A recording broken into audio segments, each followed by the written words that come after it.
In the morning, Sunny woke up feeling grim and uneasy. The memory of the frightening dark mirror was still fresh in his mind, making every shadow seem sinister and foreboding. He scowled sullenly. He murmured to himself, "What the hell? I'm the child of shadows. Why do I have to be afraid of my own domain?" But then again, darkness and shadow were not the same, even if a lot of people tended to mistake one for another. Shadows were born from the absence of light. In a sense, they were manifestations of emptiness. True darkness, on the other hand, was its own entity. In a sense, shadows shared more in common with light than they did with darkness. Philosophical debates with his internal monologue were not the best way to start the day, at least as far as Sunny was concerned. His already sour mood only got worse. With a short sigh, he sat up and stretched his arms, yawning. "Good morning." The sound of his voice was almost drowned by the echoing noise of rushing water. With the sun rising, the dark sea was in a hurry to retreat. Sunny was finally able to relax a little. Nephis had been guarding the camp during the latter part of the night, so she was already awake. Morning. As usual, she was meditating with her eyes closed. In the absolute darkness of the night, watching over something actually meant listening for suspicious sounds, so keeping one's eyes open was not that useful. For everyone except Sunny, that is, who had perfect night vision thanks to his attributes. Hearing him stand up, Changing Star slowly opened her eyes. A soft afterglow left behind by the dancing white flame could still be seen in their depth, quickly disappearing as her sight adjusted to the twilight of dawn. She looked at Sunny and offered him a polite smile. In the past 2 weeks, Nephis had also been training, perhaps even more diligently than him. However, she wasn't trying to improve her swordsmanship. She was actually trying to learn how to behave like a normal human. As a result, their interactions had become slightly less awkward, for the most part. Sunny was able to recognize Changing Star's efforts because they were very similar to a phase he himself had gone through many years ago. On several occasions, he had caught her intently observing how Cassia talked and behaved around them. Sometime later, Neph would randomly try to mimic small details of her friend's behavior.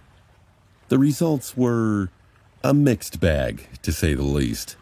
The first time she tried to greet him with a smile in the morning, Sunny panicked and almost summoned the Azure Blade.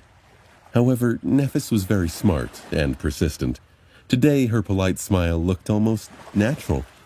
He had no idea why Changing Star decided to work on her social skills of all things during their perilous journey through the monster-laden hellscape that was the Forgotten Shore. But he didn't mind. It was actually rather entertaining to watch. Watching her torture herself every day, enduring terrible pain in hopes of learning to better control her aspect ability, on the contrary, was not fun at all. They never talked about it, but Sunny knew that every time Nephis pretended to meditate, she was actually subjecting herself to the excruciating agony of her flaw. When he thought about it, his heart ached. Sunny wasn't used to feeling such things, but he suspected that this was what other people called compassion. At least it was similar to how it was described in books and dramas. Not that he knew a lot about that stuff. After they had breakfast, Nephis stood up and looked at the beam of light falling through the nearest gap between the giant vertebrae that formed Bone Ridge. She turned to Sunny. "Let's study the surroundings." They needed to get the lay of the land and decide on their next step.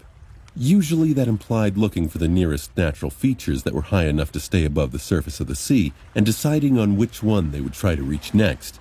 Then came a day or two of scouting and hunting, followed by moving the camp to that feature. Sunny gave her a nod. "All right." He summoned the Echo to guard Cassia while they were away, and left the Shadow behind to keep an eye out, just in case something happened. Then Sunny followed Nephis to the gap. Boosting her, he watched as Changing Star flew through the air and then seemingly ran up the wall, kicking herself off at the last moment and propelling her body even higher before grabbing onto a bone protrusion. Relying only on her upper body strength, she then climbed up and disappeared into the cascading light. Soon, the golden rope fell down, allowing him to follow. Yeah.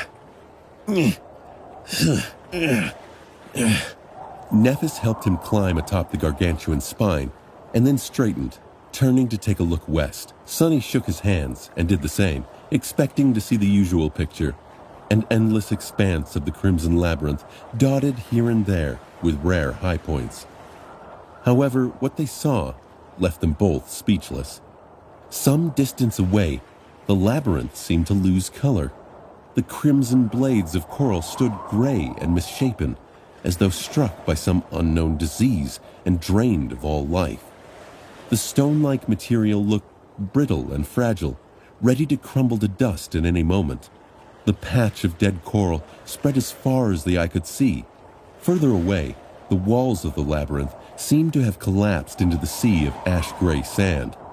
This ashen wasteland looked so alien and strange after weeks of seeing only the endless crimson pathways that Sonny felt a shiver run down his spine.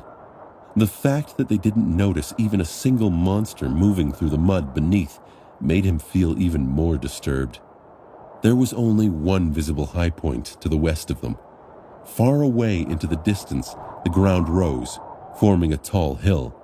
The hill was probably the largest they had seen, easily capable of becoming a real island once the water rose in the night. Its shape reminded Sonny of a colossal barrow. Covered in the gray sand left behind by dead coral, the hill resembled a mountain of ash. The mountain was crowned by a giant tree. The tree rose into the sky like a tower, its branches wide enough to cover the whole island in their shade. The bark of the giant tree was as black as the water of the dark sea, while its leaves were as red as blood. Contrasted against the gray sky, the crimson crown of the majestic tree looked incredibly vibrant and magnificent. Sonny gulped. "What the hell is that?" Nephis was either thinking or had nothing to say. She just stared into the distance, a slight frown on her face. At that moment, something glistened brightly from beneath the tree. The glimmer was clear and easily visible even from their position, like a beam of sunlight reflected by a large mirror. A moment later, it was gone, only to appear again after a few seconds. A mirror! Sonny shivered, remembering the previous night. For some reason, the bright glimmer suddenly seemed to become menacing. After some time had passed, he addressed Neff again. "What do you think?" She lingered a bit before turning to him. While Changing Star was deliberating on what to say, he glanced at the ashen wasteland again.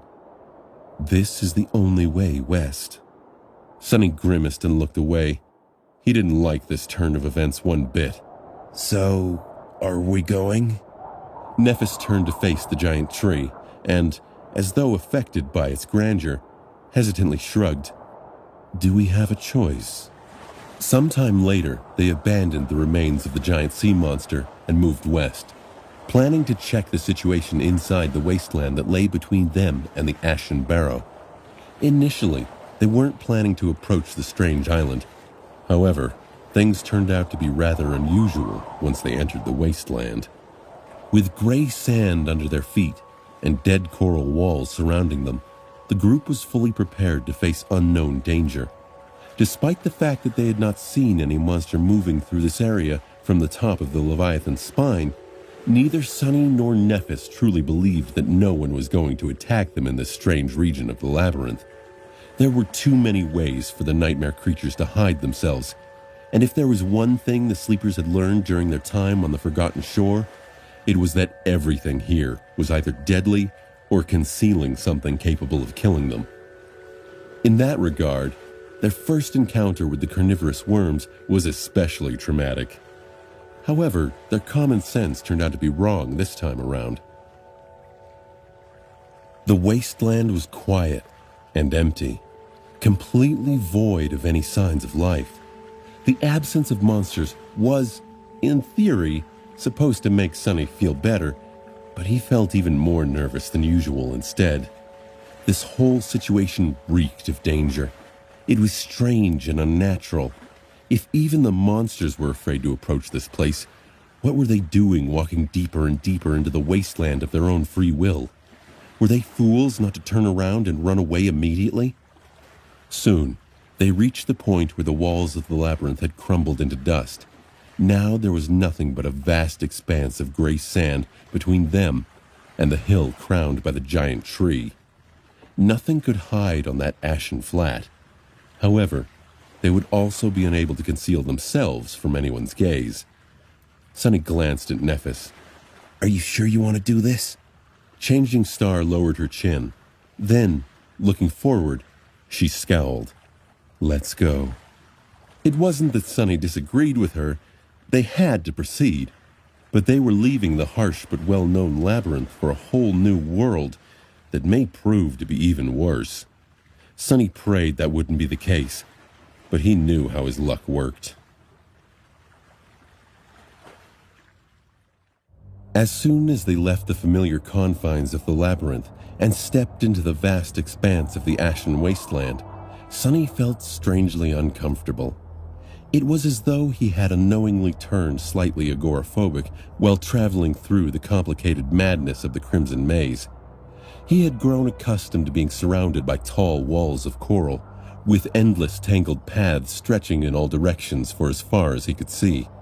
Despite the fact that the labyrinth was hiding numerous dangers, it also offered a strange sort of safety. At least in the case of Sunny, who had the advantage of being able to see beyond its twists and turns thanks to his stealthy shadow scout. Now, with gray sand beneath and nothing to break the line of sight, he had lost that advantage.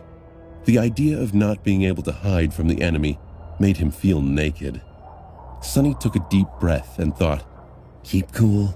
There's no one here." That thought, which was supposed to calm him down, had the opposite effect. Indeed, there were no nightmare creatures anywhere in the desolate wasteland. But why was that? What made them so eager to avoid this place? Nephis was walking in the front of the group, with Sunny right behind her. The Echo was in the rear, moving at a slow pace. Sunny looked around, and after a bit of hesitation, he kept his voice low. "I don't like this." Nephis glanced at him with her usual indifferent expression. After a beat, she turned away and kept marching onward. "Stay alert." They continued forward in silence, sand squeaking under their feet. A dozen or so minutes later, Changing Star raised her hand, gesturing them to stop. She turned to Sunny. "Has your shadow noticed anything?" He shook his head. "No. There are some irregularities here and there, like small knolls or shallow pits, but nothing is moving. Mostly it just seems flat and lifeless." He turned to Cassia. "Do you hear anything?" In some cases, her keen hearing was more effective than his shadow sense. When the storm caught them, Cassia had been able to sense that something was wrong long before her seeing companions noticed anything. However, Cassia simply shook her head, indicating that there were no unusual sounds around them. Nephis sighed and lowered her head, thinking. Then she cast a gaze at the distant ashen barrow. "Let's continue." However, she did change the direction of the group slightly, aiming to approach one of the knolls that Sunny had noticed. By the time they approached it, it was already noon. The sun was right above their heads, making their shadows small and shapeless. Sunny's own shadow had returned and was now hiding beneath his feet, looking like a formless blob of darkness. This time of day was its least favorite. Nephis summoned her sword and slowly approached the knoll, trying to determine its nature. There was nothing remarkable about it except for the fact that everything around it was flat, and it was not. The knoll was about as tall as Sunny, somewhat oblong, and covered in the same gray sand as the rest of the wasteland. It didn't seem dangerous, but there was no harm in checking. Well, most likely. Maybe it could provide them with some useful information. Just as Changing Star was about to stretch her hand and touch the surface of the knoll, Sunny's shadow suddenly noticed something moving in the distance, back at the edges of the labyrinth where they had come from. Acting on instinct, Sunny jumped toward the Echo and hissed at Neph. "Hide!" At the same time, he dismissed the hulking scavenger. Suddenly losing her mount, Cassia flung her hands up and fell. Catching her in the princess carry, Sunny darted toward the knoll and lowered himself to the ground, placing the blind girl between himself and crouching Nephis. Changing Star put one hand on Cassia's shoulder and looked at him with a silent question in her eyes. Danger? Sonny raised one hand with his palm open, telling her to wait. His shadow was already peeking from behind the knoll, carefully observing the source of the movement. Already some distance away, the dead walls of the labyrinth rose from the gray sand. Suddenly, one of them collapsed, knocked over by a massive figure. Surrounded by the cloud of ash and sand, the figure moved forward, stepping onto the flat surface of the wasteland. 8 legs, 2 terrifying bone sides, black and crimson carapace that looked like ancient armor that had been splattered with blood. Another centurion. Sonny silently cursed. They fought these monsters twice before and won both times. However, that was because each battlefield had been carefully prepared to stack advantages in their favor, with plenty of planning and devious scheming on their part. He wasn't sure that they would be able to kill one in a direct confrontation, at least not without suffering serious damage. Sonny turned to Nephis and dropped his voice. A carapace centurion had just walked out of the labyrinth. She scowled. Cassia, meanwhile, lightly touched his hand. Where is it heading? Sonny blinked, then concentrated on the shadow's vision. Soon he exhaled with some relief. Looks like it's heading for the Ashen Barrow. If we stay hidden behind this knoll and it doesn't change course, there's a high chance that it won't notice us.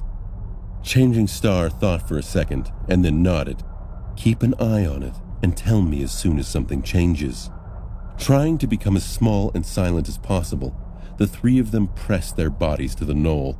There wasn't a lot of space to hide, so they had to endure being cramped against each other. The hulking creature was moving through the wasteland, slowly drawing closer. Soon, he was able to see every crimson line and every spike on its weathered carapace. However, his eyes were glued to something else. Cautiously, held between the centurion's sides, a beautiful crystal was gleaming with hypnotic inner light. It was bright and strangely alluring. A transcendent soul shard. They had already seen a similar scene, back when a pair of centurions were retrieving 2 of such crystals from the remains of the giant shark-like creature. He furrowed his brow. So that was their destination. Sonny glanced at the magnificent tree standing atop the Ashen Barrow. With its onyx branches and vibrant scarlet leaves, it looked striking and majestic, like something holy hidden in the depths of hell. He shared his findings with the group, careful to keep his whisper as quiet as possible. The centurion was about to walk past their hiding spot. Despite the fact that there was some distance between its path and the knoll, Sonny was still nervous. This was the most dangerous moment. The monster came level with the knoll, then proceeded forward without blinking an eye. He exhaled. It's walking toward the barrow. Nephis did not relax, still ready for things to go south at any moment. Follow it. Sonny nodded. A moment later, his shadow slid from behind the knoll, sneakily pursuing the nightmare creature. With how much the range of shadow control had improved, he was pretty sure of his ability to tail it to the footsteps of the Ashen Hill. The centurion crossed the wasteland with the transcendent shard clasped tightly between its sides. Its bearing was somewhat strange, seeming almost pious. It looked like a pilgrim walking toward a mysterious sacred site. Soon, it approached the Ashen Barrow and suddenly stopped, as though afraid to cross some invisible line. Then the centurion carefully placed the shard on the sand and backed away from it. Its eyes turned to the ground. After distancing itself from the gleaming crystal, the massive creature kneeled. Sonny had to rub his eyes to make sure that he wasn't seeing things. He wasn't. The carapace centurion bent its 8 legs and lowered itself to the ground, submissively placing its terrifying scythes in front of its bowing torso. Noticing Sonny's strange reaction, Nephis raised an eyebrow. What is it? He hesitated. Wait. At this moment, his shadow, which was safely hidden some distance away from the kneeling monster, noticed a slight change on the surface of the Ashen Barrow. The bright glimmer they had seen from the top of the Leviathan's spine was back. Only this time, it was even more blinding. The glimmer rose into the air from the shadows cast by the branches of the towering tree and moved, slowly approaching the footsteps of the hill. When Sonny was finally able to discern the source of the shining, his eyes widened. Feeling a cold shiver running down his spine, he forgot to breathe.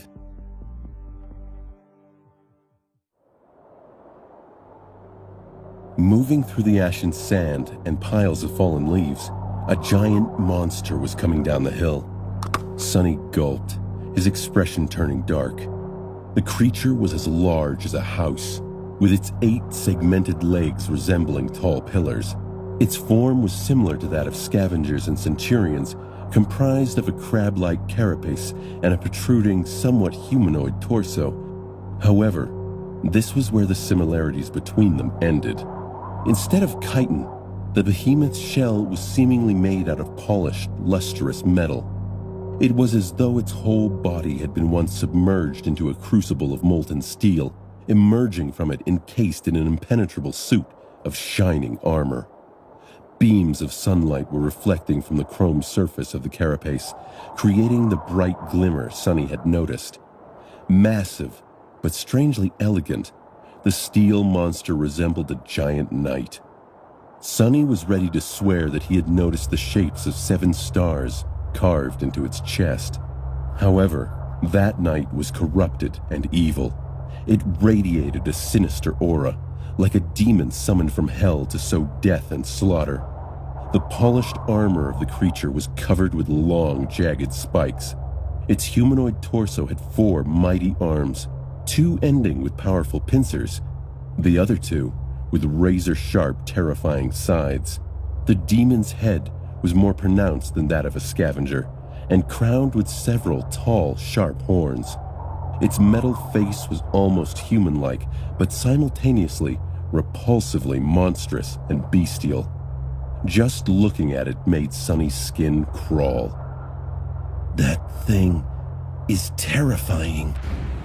Whatever that creature was, its rank within the Carapace Legion was higher than that of a centurion, not to mention of a lowly scavenger.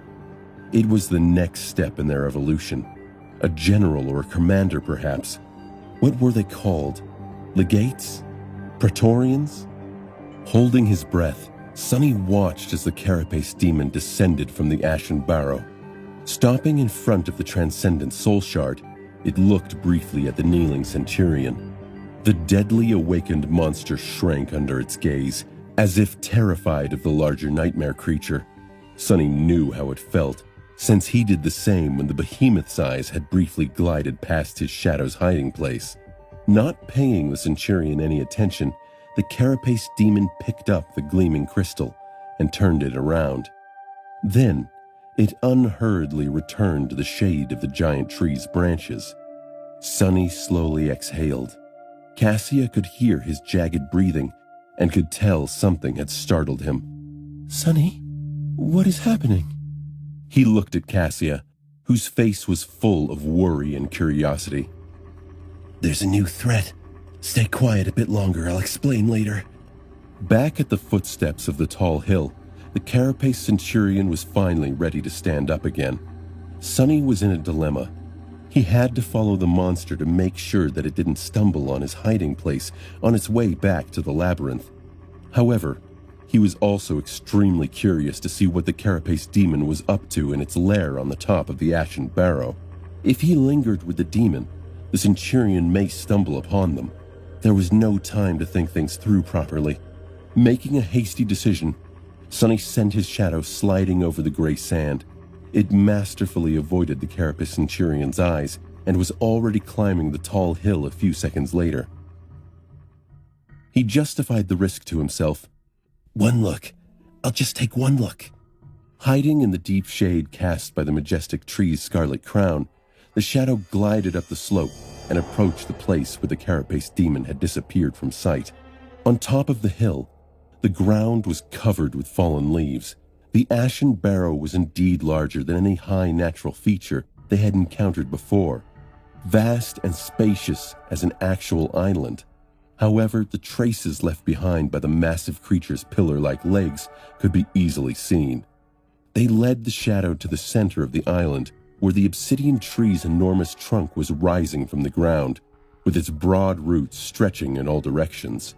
The carapace demon was standing beneath the tree, looking up at its lower branches. The transcendent shard was still clenched in its pincer. Sunny didn't understand why it hadn't absorbed the soul shard yet. What is it looking at? Sunny made the shadow trace the creature's gaze and noticed several round, appetizing fruits hanging between the scarlet leaves. One of them looked especially ripe. Suddenly, the demon dropped the soul shard into the sand and, completely forgetting about it, raised its body. It stretched a pincer up and gently grasped the fruit, then pulled on it. Without any resistance, the fruit tore off the branch, holding it as something fragile and extremely precious. The massive creature slowly lowered itself to the ground. Then, it carefully brought the fruit to its mouth and took a small bite. Sunny was shocked. It's eating fruits? This abomination is vegetarian? Bewildered and not quite sure of what he had just seen, Sunny had no choice but to command his shadow to leave and hurry to the base of the hill. The time was up, and if he wanted to catch up with the carapace centurion, he had to act with haste. Gliding over the fallen leaves, the shadow descended from the ashen barrow and flew back in the direction of the labyrinth, soon catching up with the retreating monster. Feeling a lot of relief, Sunny made sure that the centurion's route would not put him on the collision course with the knoll they had been hiding behind, and finally allowed himself to relax. Slightly. He waited until the scythe-wielding monster was completely gone before slowly rising back to his feet. It's safe to come out now. Nephis and Cassia stood up, stretching and massaging their limbs. Suddenly remembering how tightly they were pressed against each other while hiding behind the knoll, Sunny just barely avoided turning red with embarrassment. He was almost glad that the carapace demon had appeared at the perfect moment to take his thoughts away from that situation. What happened? Nephis looked at him and raised an eyebrow. For once, her expression of indifference did not look very convincing. Sunny glanced at the not-so-distant ashen barrow and shivered. There's danger ahead. We need to return to the Bone Ridge. I'll explain everything once we're safe and sound back at camp. She opened her mouth to say something, but then thought better of it and remained silent, simply giving him a nod. The trust they had built was enough for that much at least. Sunny summoned the Echo, tied the golden rope around its torso, placed Cassia's makeshift saddle back on its carapace, and helped the blind girl climb into her seat. Picking up the saddlebags, he fixed them back onto the scavenger and took a step away. They were ready to go. Before that, however, Sunny had one more thing to do. Coming close to the knoll, he used his hands to brush the sand off its surface. Soon, the onyx-black surface was revealed beneath. It was the same color as the bark of the colossal tree growing from the center of the ashen barrow. The knoll was just a small portion of one of the tree's giant roots, raised slightly above the ground in this part of the wasteland. Sunny looked around, trying to calculate the size of the sea of ash. Finally, he was starting to understand what had drained all life from the giant patch of the Crimson Labyrinth. Back inside the Bone Ridge, they were sitting around the fire. The delicious smell of roasting meat filled the air, making Sunny's stomach produce embarrassing sounds. However, it wasn't time to eat yet. He was in the middle of telling the girls about what he had seen. After the Centurion kneeled, another carapace creature came from the top of the ashen barrow. Only this one was not one of those we had seen before. It was easily twice the size of the Centurion, over 20 feet tall. I can't even imagine how much it weighs. It looked like a moving house. Nephis frowned, clearly not happy to know that there was such a behemoth barring their way. But Sunny wasn't close to finished. What's more, its carapace is not made of chitin. Instead, it looks like some strange metal alloy. I don't think we'll be able to cut through it. I also didn't notice any gaps in that monstrosity's armor, not even around the joints. Cassia gulped, turning her head to her friend. Changing Star, however, remained silent. Sunny sighed. In addition, that thing has 4 arms instead of the usual 2. A pair with pincers and a pair with scythes. They're even bigger than those of the Centurion. Its carapace is littered with spikes, and it has long horns on its head. It also looks, more human-like. It almost got a face, albeit an extremely ugly one. And its eyes, well, I think that it is more sentient than anything we faced before. Nephis was thoughtful. It is probably an awakened demon. Nightmare creatures with one soul core were called beasts. The ones with 2 cores were called monsters. 3 cores belonged to a class of creatures known as demons, with devils right above them with 4 cores. Sonny gave her a nod, indicating that he agreed with her conclusion. Or maybe a devil. In any case, I think we should avoid that scary bastard at all costs. Changing Star stared at him, tilting her head a little. For a minute or so, there was only silence. Sonny gritted his teeth, then sighed, then blinked a couple of times. Finally, he gave her a doomed, crooked smile. Let me guess. You want to kill it? Nephis didn't answer. She didn't have to. They all knew.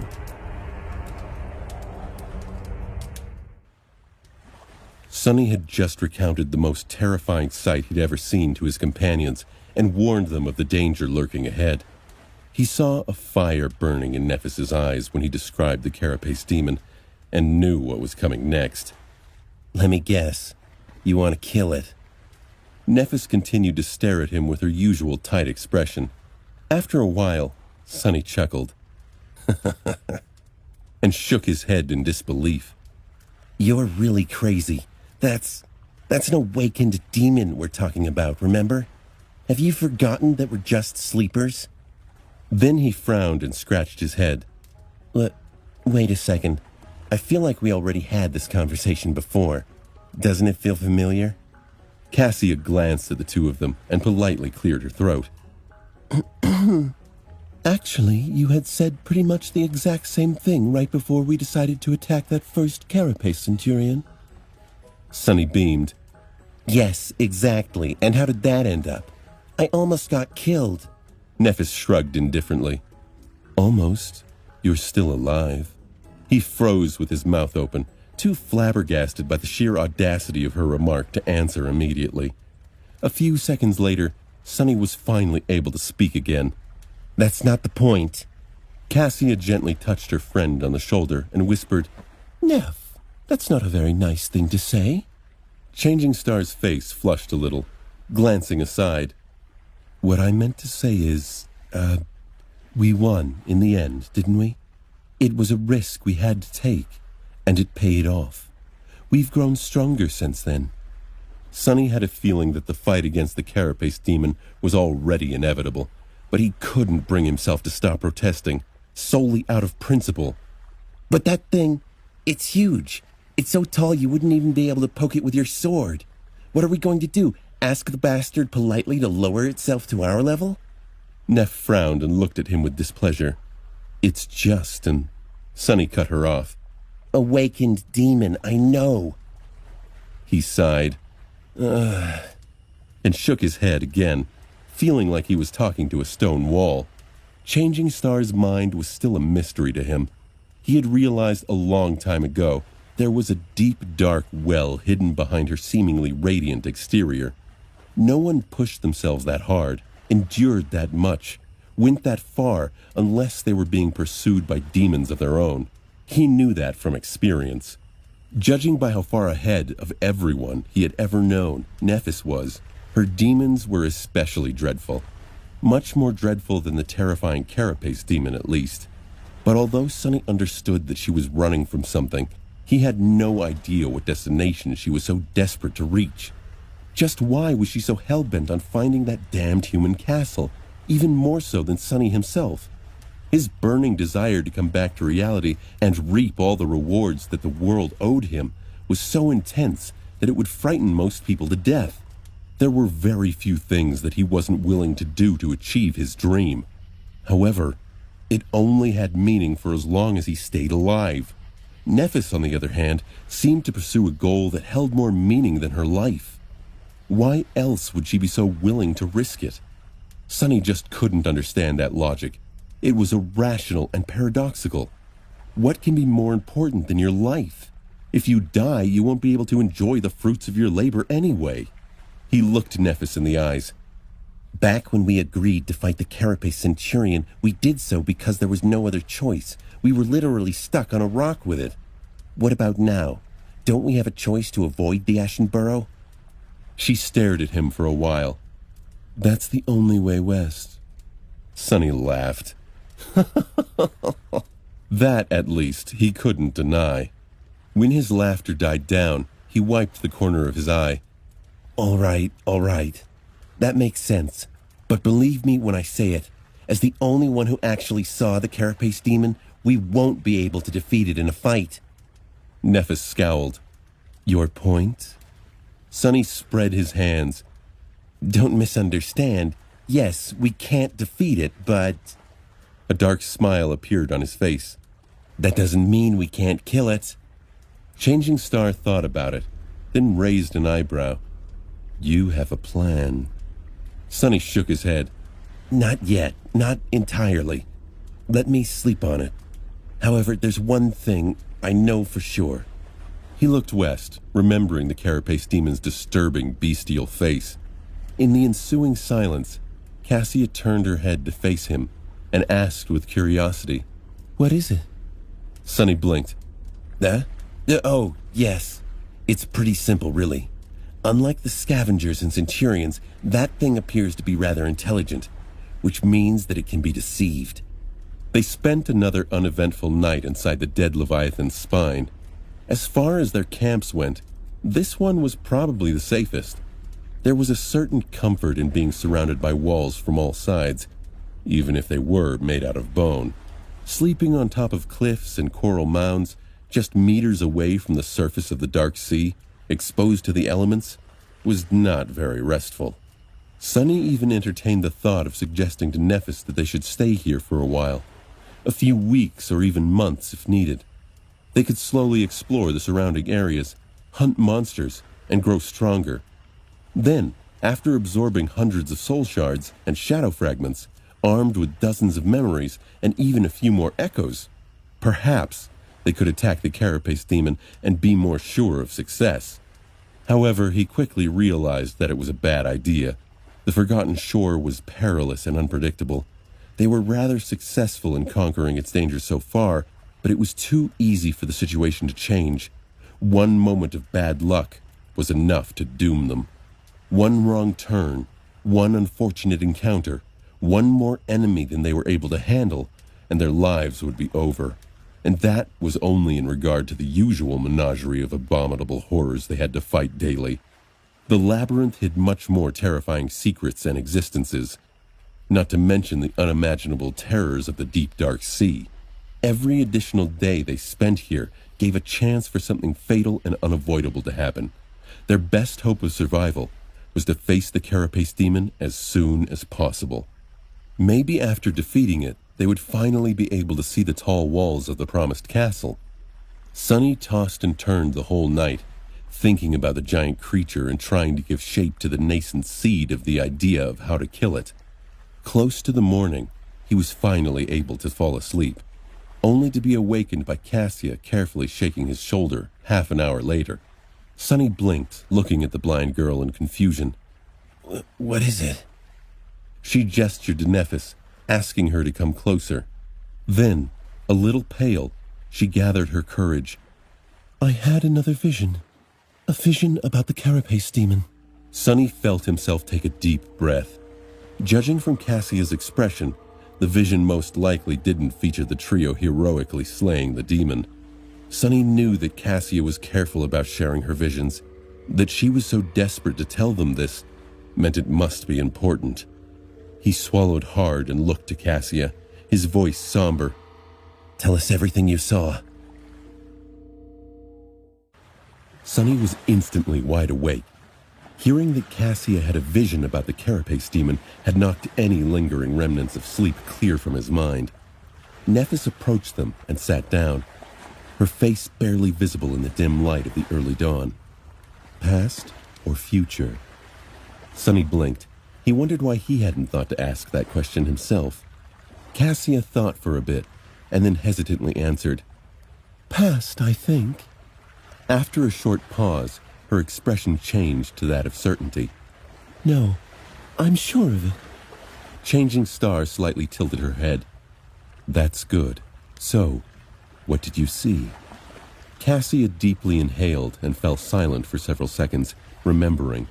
Her face paled a little, but this time, she was ready to face her fear. "I saw the Ashen Barrow deep at night, enveloped in a raging storm. The winds were bending the branches of the great tree, as if desperate to break them. The island was illuminated by the constant barrage of thundering lightning bolts, with rain falling from the skies like a flood." She paused, catching her breath. "The carapace demon was there, standing in the middle of the storm like an unshakable fortress made of polished steel. Arcs of electricity were dancing between the spikes on his armor, but the demon did not pay it any attention. He was just as Sunny described, prideful, sinister, and terrifying." Cassia closed her eyes. "When I looked into his eyes, I felt a sense of emptiness and corruption. He observed the storm until it began to dissipate. The winds weakened and the rain stopped. The great tree stood unbroken, just as magnificent as it was before, but then the last bolt of lightning fell from the sky and struck the ground beside it." Sunny was listening to her tale with great attention, hopeful to hear a piece of useful information. "So, that monstrosity is not afraid of lightning. Shame. With its metal carapace, I was almost tempted to try to lure it from under the tree during a storm. That wouldn't work." Meanwhile, Cassia was ready to carry on. "That bolt of lightning could never hurt the carapace demon, let alone the miraculous tree. However, when it hit the ground, it ignited the fallen leaves that cover the Ashen Barrow's surface. Soon, a large part of the island was engulfed in fire. In the absolute darkness of the night, it shone like a beacon." Sunny perked up, remembering something. Back when the three of them first met at the beginning of their deadly adventure through the dream realm, the girls mentioned that the light he had seen from the giant knight statue a few nights prior was indeed made by them. However, making that fire had turned out to be a big mistake. At night, any source of light was like a lure for the monsters of the Forgotten Shore, including the terrifying creatures that lurked in the depths of the dark sea. Guessing what had happened next in Cassia's vision, he waited for the blind girl to continue. Her voice trembled a little. "Before the flames died down, the dark sea surged, and a thing crawled out of it, covering almost the entire slope of the Ashen Barrow with its body. It looked like a mass of bones and rotten flesh connected by black seaweed, with thousands of horrible eyes staring at me hungrily from beneath, coiling tentacles seething as it pushed itself toward the great tree." Her face turned slightly green. Just remembering the abomination made Cassia feel nauseated. But she gritted her teeth and did not stop speaking. "That was the most repulsive creature I've ever seen. However, it seemed slow and clumsy, as though being ashore, outside of the black water, was weakening it. The carapace demon did not hesitate to lunge at the creature, completely ignoring the fact that it was at least 10 times its size. It was like he completely lost his mind, enraged by the intrusion on the island." Nephis suddenly spoke. "How did the demon survive?" The blind girl hesitated. I don't know. I didn't see the battle itself, only the beginning and its end. At the break of dawn, the carapace demon crawled back into the shade of the giant tree. He was severely wounded, with several of his legs missing and his sides covered by a spiderweb of cracks. The fire was gone, and there was no sign of the sea creature anywhere in sight." She paused for a moment, and then her voice grew hushed. "The most terrible wound was on his chest. The steel armor of the demon was fractured and split apart, revealing the beating heart inside. Rivers of azure blood were flowing from the wound, mixing with the ashen sand. The demon crawled to the base of the tree and laid his broken body between its roots." Cassia sighed. "The last thing I saw was the passage of time. I don't know how long it took, but eventually, the carapace demon was able to recover from his wounds. His sides restored themselves. His legs grew back. The fracture on his chest was the last to heal. However, it wasn't healed completely. Hidden from sight, there's still a weakness in his armor. Both Sonny and Nephis were silent for a long time, thinking. Changing Star was the first to break the silence. So, it's not impenetrable after all. Then she looked at Sonny. How's your plan coming along? He blinked, extricating himself from the swarm of thoughts. Glancing at his companions, Sonny smiled. Pretty well. I already had an inkling of how we should proceed, but Cassia's vision gave me additional inspiration. Nephis raised an eyebrow. Is that so? He gave her a confident nod. Yeah, it's a wild idea, but it just might work. Well, maybe.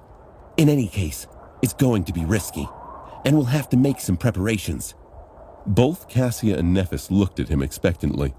The blind girl cautiously asked, So, what's your plan? How are we going to deceive the demon? Sonny crossed his arms. It's not very complicated. I got the idea from that ancient fellow Neff likes to talk about. We're going to build. He took a dramatic pause and then said with a mysterious smile, A Trojan ass. However, their reaction was not what he had expected. Both girls blinked, then stared at him with complicated expressions. Well, Cassia did not stare since she was blind, but her face was the same as Changing Star's. What now? Sonny scratched the back of his head, somewhat embarrassed, and cleared his throat. Did I use the wrong word? I thought that Odysseus guy built a wooden animal, a donkey? Nephis raised a hand and put it on her forehead, closing her eyes. Sonny's brow furrowed.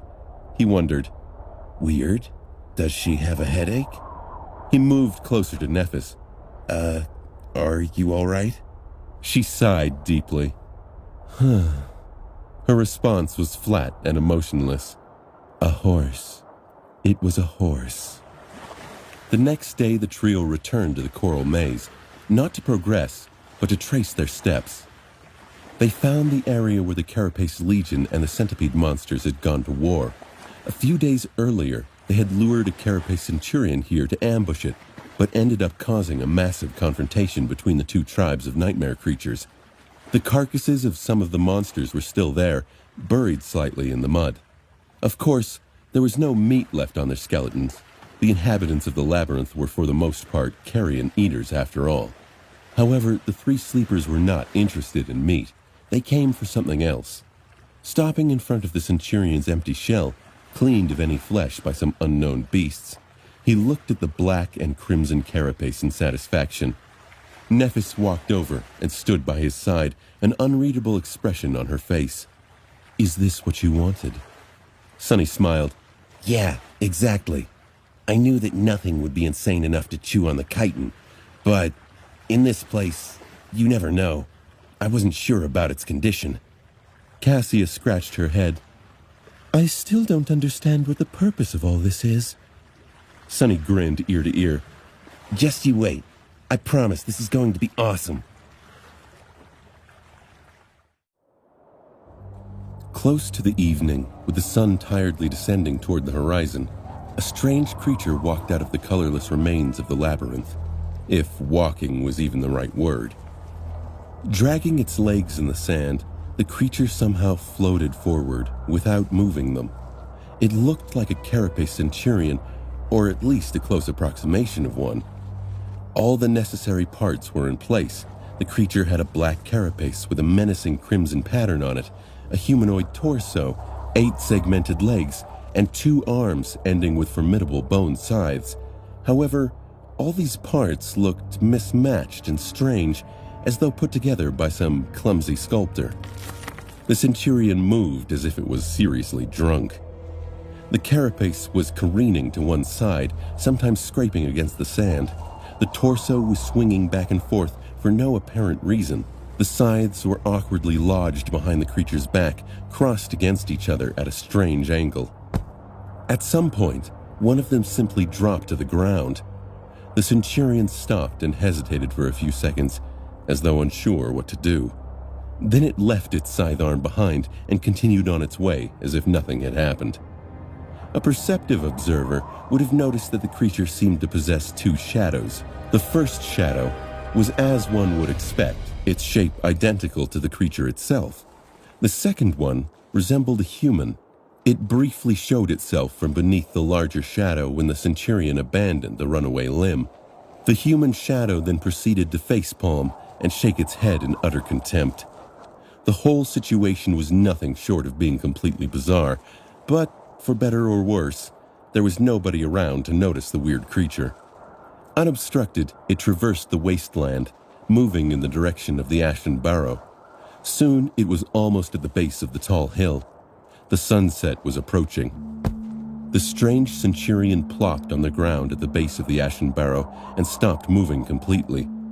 Awkward and lopsided, it looked like a parody of the other monster of its kind who had kneeled gracefully at the same spot a few days prior. Additionally, it arrived without a tribute. There was no transcendent soul shard in sight. Added to the disrespectful pose, this transgression was more than enough to get the centurion killed. Perhaps it was suicidal. On top of the barrow, the carapace demon moved and rose from the ashen sand. His shining armor glistened, reflecting the light of the setting sun. Encased in bright metal, with a crown of horns adorning his head, the demon looked fearsome and sinister. Gazing down, he lingered for a few moments. Two dark scarlet embers ignited in the depths of the demon's eyes. Shifting his terrifying scythes, the giant monster walked forward, slowly descending from the hill to face the strange visitor. The ground shook as he approached. However, the bizarre centurion did not even flinch. It remained completely motionless. The carapace demon stopped some distance away from the suspicious creature. He observed it, clearly understanding that its pathetic appearance might be a trap. The labyrinth was full of unimaginable dangers. Rashly approaching an unknown foe was not something an awakened demon who possessed his own form of intelligence would do. At least that was what the three sleepers had assumed. However, they were wrong. Just a second later, the carapace demon lunged forward. Its scythe flashed through the air, severing the centurion's torso in half. The adamantine chitin was cut apart as though it was made of butter. The upper half of the monster's torso flew off, revealing only emptiness inside. On the other side of the Ashen Barrow, Sonny, who was running up the slope with all his might, cursed under his breath. That was too soon. He thought that they would have more time. Who knew that the carapace demon would turn out to be such a daredevil? He didn't even hesitate before going all out. With Cassia riding piggyback on his back, Sonny gritted his teeth and tried to run even faster. It was time to switch to Plan B. A moment later, the weird centurion's carapace came apart, setting the echo that had been hiding underneath it free. Pushing the pieces of chitin away with its powerful pincers, the scavenger rushed toward the towering demon. It was aiming to duck underneath it and hopefully mess up the giant's legs. The first part of Sonny's plan was rather simple. They were going to use the remains of a dead carapace centurion to disguise the echo, which was much smaller in comparison, as one of the officers of the Carapace Legion. Then, they would send it to the base of the Ashen Barrow to lure the demon away. The three of them were going to circle the hill and hide themselves under the gray sand in advance, then run up the slope and to the center of the island as soon as the demon had left. The echo was supposed to buy them enough time to climb the great tree and conceal themselves in its branches. Then, Sonny would dismiss the echo, thus finishing the first stage of the plan. He never intended for the scavenger to actually fight the fearsome demon. However, the carapace demon's unusually swift act of aggression had messed up the timing of the whole thing. The decoy was already destroyed, yet they weren't even halfway to the tree. In this situation, there was no choice but to order the echo to attack, hoping that it could stall the giant monster. That way, of course, Sonny was putting his scavenger at risk, but there was no other choice. Just as he was about to reach the crest of the hill, the echo tried to hide itself beneath the carapace demon's massive body. It was doing the same thing that Nephis had done when fighting the first carapace centurion, intending to use the size of the enemy against it. The difference was that this time, the smaller participant of the fight was clad in sturdy carapace, as opposed to a squishy human girl who had no protection. Even if the demon tried to crush the scavenger with its weight, it wouldn't be able to kill it. However, the demon understood it too. Moving with incredible speed, he shifted his torso and struck out with a pincer. The scavenger was swatted away like an irritating insect, flying through the air and heavily crashing onto the ground. Its carapace had almost cracked. Running toward the great tree, Sonny grimaced. He wanted to dismiss the echo, but knew that it was too soon. They needed more time. Ahead of him, Nephis was already approaching the enormous black trunk. Not wasting any time, she removed the seaweed rucksack from her back, gently laid it on the ground, and began climbing, grabbing onto the cracks of the onyx bark. Meanwhile, the echo was shakily rising to its legs. A stubborn light was burning in its eyes. Producing a loud screech, it clacked its pincers in the air and once again rushed towards the demon. "Go get him, buddy!" Sonny screamed inwardly, wishing his scavenger luck with all his heart. The smaller creature bravely ran toward the steel behemoth, raising its pincers to attack. It was followed by two shadows, one bestial, the other one human. Sonny was quickly shortening the distance to the great tree. Below the hill, the carapace demon calmly stepped toward the rushing enemy. Its four arms moved in unison. Suddenly, the scavenger's arms were sliced off. Its body was gripped in two giant pincers and raised into the air. Sonny didn't even have time to react. A fraction of a second later, the demon slightly strained its arms and tore the echo in two, separating its torso from the carapace and crushing both halves into a bloody pulp. On top of the hill, Sonny stumbled. The familiar voice resounded like a tolling bell in his ears. "Your echo has been destroyed."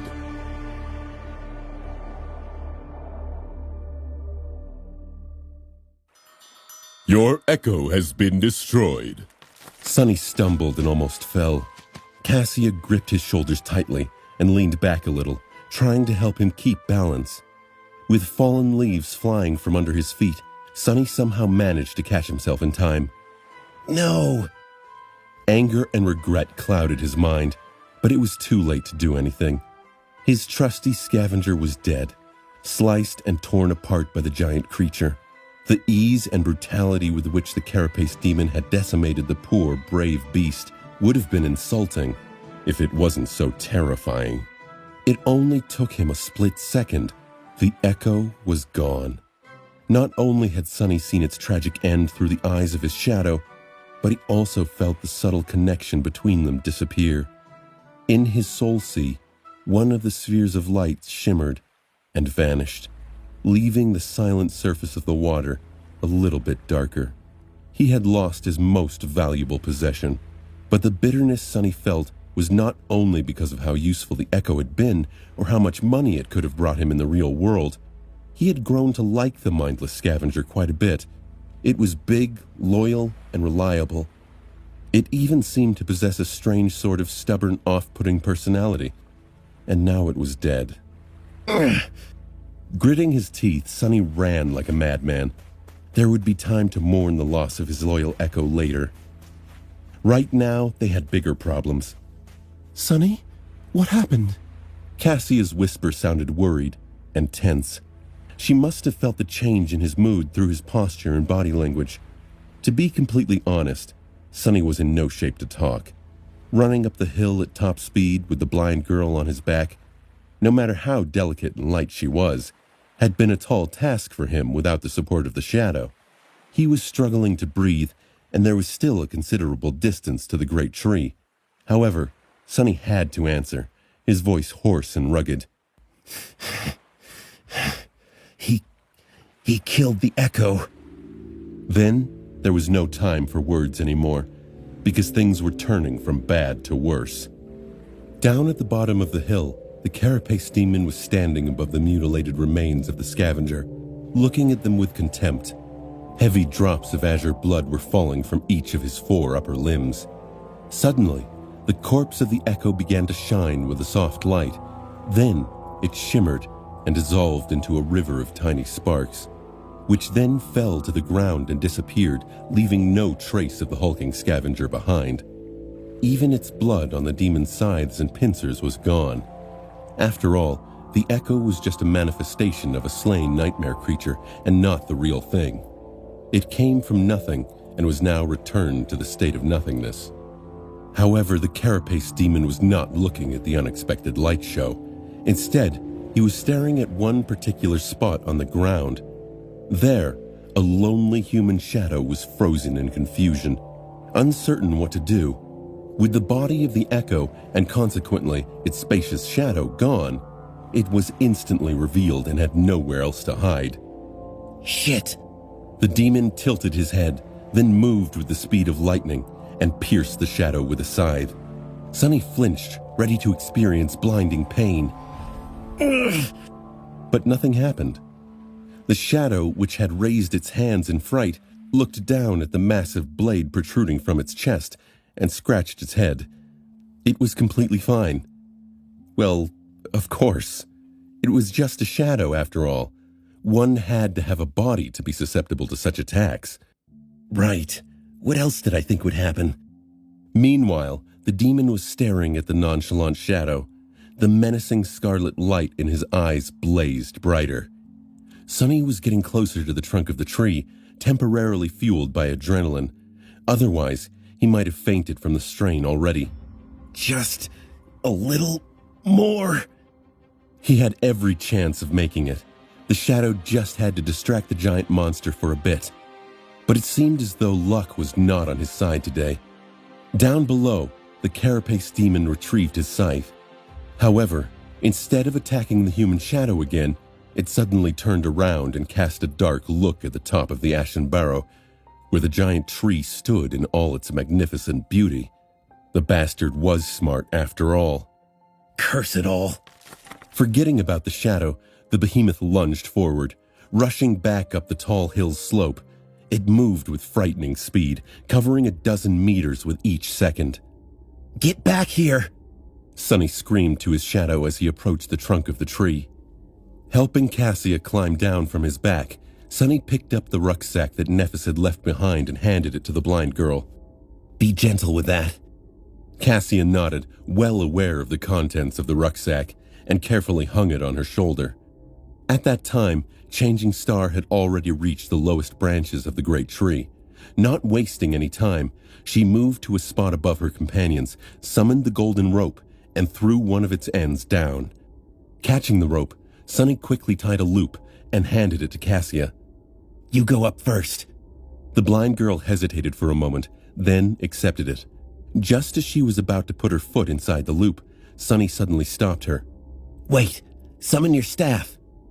The wooden staff that Cassia used to walk was a magical item capable of summoning strong winds. In their travels, they rarely had a cause to use it, but now it could come in handy. Surprised and unsure of the reason, she nevertheless did as he asked, summoning the memory from her sea of soul. The wooden staff appeared in her hand. Sonny lightly hugged the blind girl from behind and turned her body, guiding the hand holding the staff in the necessary direction. Then he said, Now, summon the wind. In the next moment, a strong gale rose around them, blasting fallen leaves and ashen sand into the air. Instantly, a large portion of the island's surface was stripped bare.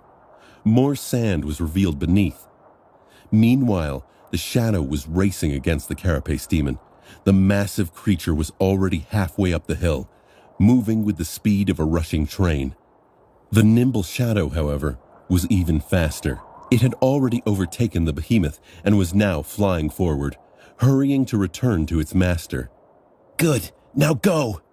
Sonny helped Cassia put her foot into the loop and stepped back, watching as Nephis pulled the rope up. She was going as fast as she could, which was extremely fast by human standards.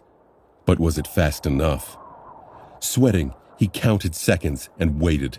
His life now depended on whether or not the rope would return before the demon arrived.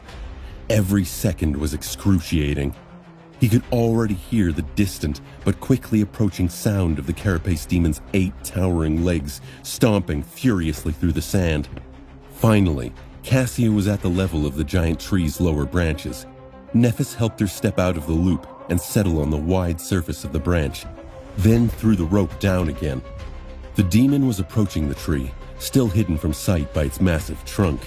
The shadow slipped beneath Sunny's feet and wrapped itself around his body. Catching the rope, Sunny practically flew up, climbing with incredible adrenaline-fueled speed. Landing on the branch beside the girls, he quickly turned around and tried to pull the rope up. The monster could not notice the golden shine of it. Otherwise, it all would have been for nothing. But there was less than a second left. "Oh no," Sunny thought, his heart skipping a beat. But then, Nephis simply dismissed the memory, making the golden rope disappear into thin air. The 3 of them crouched, hiding from sight, and held their breath. A moment later, the furious mass of spikes and polished metal appeared beneath them. The carapace demon abruptly stopped, gazing around with his burning scarlet eyes. His pincers clicked, as if thirsty to tear flesh apart. The terrifying scythes were raised into the air, ready to slash and sever. But there was nothing to kill underneath the giant tree. The demon lingered, looking right and left. Then he raised his head and looked up. Thankfully, the branch the 3 sleepers were hiding on was very wide, more than enough to hide them from his sight. They remained motionless and silent, afraid to produce even the smallest of sounds. After a while, the behemoth finally lowered his gaze and carefully observed the ground, looking for traces of possible intruders. However, the ground was clean and bare, all signs of their passage erased by Sunny with the help of Cassia's staff in advance. Not finding anything, the carapace demon had no choice but to walk away, moving on to explore other parts of the island. Sunny was finally able to exhale. Some distance away, the demon reached the edges of the area affected by the magical gale. There, he finally found 2 sets of footprints, one left behind by Nephis, the other one by Sunny. With an angry roar that sounded like the clamor of tearing metal, the giant creature rushed down the slope of the ashen burrow, following the footprints to the wasteland beneath. However, the gray desert was desolate and empty, with no living creature in sight. It was colored crimson by the setting sun.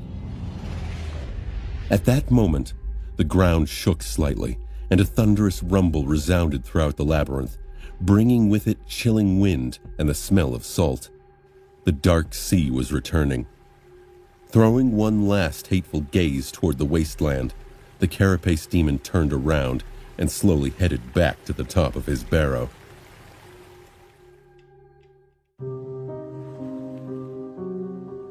Sunny, Nephis, and Cassia sat on a branch of the great tree, waiting for the sun to set. The branch was wide enough to accommodate twice as many people, so they weren't worried about being spotted from the ground. Still, they remained silent and motionless, wary of the giant monster that sometimes appeared beneath their hiding place. The sound of his footsteps sent shivers through the tense bodies of the 3 sleepers. Not once since coming to the Forgotten Shore had Sunny hoped for the night to come faster, but there was a first time for everything. They could only proceed with the next step of the plan after darkness had fallen, so there was nothing to do now but wait. Sitting with his back against Neph and Cassia, Sunny stared into the distance and tried not to think about anything. Obsessing over past mistakes and future risks was only going to dampen his resolve, and it was already in short supply. Meeting a setback so early into the plan really threw Sunny off his game. He still hadn't recovered from the sudden loss of the precious echo. Of course, he knew beforehand that many things could go wrong. He had even warned the girls that there were too many unpredictable elements, and thus it was impossible to reliably predict their chances of success. Nevertheless, he had not expected to lose the strongest member of their group at the very beginning. The first stage of the plan was supposed to be the safest. Things to come were going to be much more dangerous. Sunny looked at the darkening skies, barely visible through the thick canopy of the great tree's crown. and listened to the noise of the rising sea. In the dim twilight, Cassia shifted a little, and then gently squeezed his hand. Her warm touch made Sunny tense up, but then, realizing that the blind girl was trying to console him, he allowed himself to relax. Stupid. What am I, a kid? Holding hands will not solve anything. But despite these grumbling thoughts, Sunny reluctantly realized that he did feel a bit reassured, with no logical reason at all. Maybe they were going to pull this off after all. If this was their will, who dared to stop them? Soon, the night descended, drowning the world in absolute darkness. The Ashen Barrow had become an island in the black, undulating void of the dark sea. The branches of the great tree swayed gently in the darkness, their vibrant scarlet leaves now indistinguishable from the obsidian surface of the wood. The leaves whispered and rustled, creating a calming melody in the threatening murmur of the surging waves. Sunny sighed, knowing that the moment of truth was approaching. He was sure of his plan, as far as it was possible to be sure of anything in this cursed place. But he also knew all the risks, and all the things that could go wrong. At the end of it all, they were still tossing a coin, hoping that its fall was not going to spell their doom. He felt Neff's position shift. She turned her head and glanced in his direction, a calm expression on her face. Today, her inexplicable ability to remain composed in any situation, no matter how dire, was especially frustrating. Even though Changing Star could not see anything in the pitch-black darkness of the starless void, she knew that he would notice her questioning look. Sunny closed his eyes, then opened them again, and slowly exhaled. Let's begin. The three of them moved, performing a rehearsed set of motions. Cassia carefully shifted to the side, giving Sunny and Neff space to do what needed to be done. Sunny gently placed the seaweed rucksack between himself and Neff, then opened it. His motions were slow and cautious. Inside the rucksack, 2 large clay containers lay, surrounded by several layers of soft seaweed fiber. These jars were made by Sunny himself, and as such were not particularly sturdy. He wasn't much of a craftsman. All his knowledge about pottery was received in a single day of listening to teacher Julius's rant about the importance of clay in the development of human civilization. At least he managed to remember the basics. Inside the jars, all the oil they had gathered from the centipede monsters splashed around, making Sunny's heartbeat unsteady. A centipede monster had 2 sacs in its body, each containing a different oily substance. When mixed, these substances produced an incredibly corrosive, deadly oil that could eat through a scavenger's carapace in seconds. It was also highly flammable. The jars contained the 2 components of the centipede oil. If they were to break during their run to the great tree, allowing the components to mix, well, there was a reason why the rucksack was entrusted to Nephis, while Sunny carried Cassia despite his inferior physical endurance. The centipede oil was the centerpiece of his plan. Placing the clay jars on the branch, Sunny took out the last thing from the rucksack. It was a makeshift torch, made out of bone and more seaweed. Traditionally, torches were supposed to be made out of wood, but on the Forbidden Shore, bones were much more easily found than sticks. In the darkness, he found Neff's cool hand, took it into his own, and then placed the torch on her open palm. At that moment, Sunny couldn't help but remember the other times Changing Star's hands had touched his body. The first time was when he was dying, his chest crushed by the Carapace Centurion's bone scythe. The other time was on the day he handed her the Starlight Legion armor and learned about her cruel flaw. Both days were very memorable, although for different reasons. He had a feeling that this day was also going to be forever etched in his memory, provided they lived to see the morning. Sunny steadied himself. I'm ready.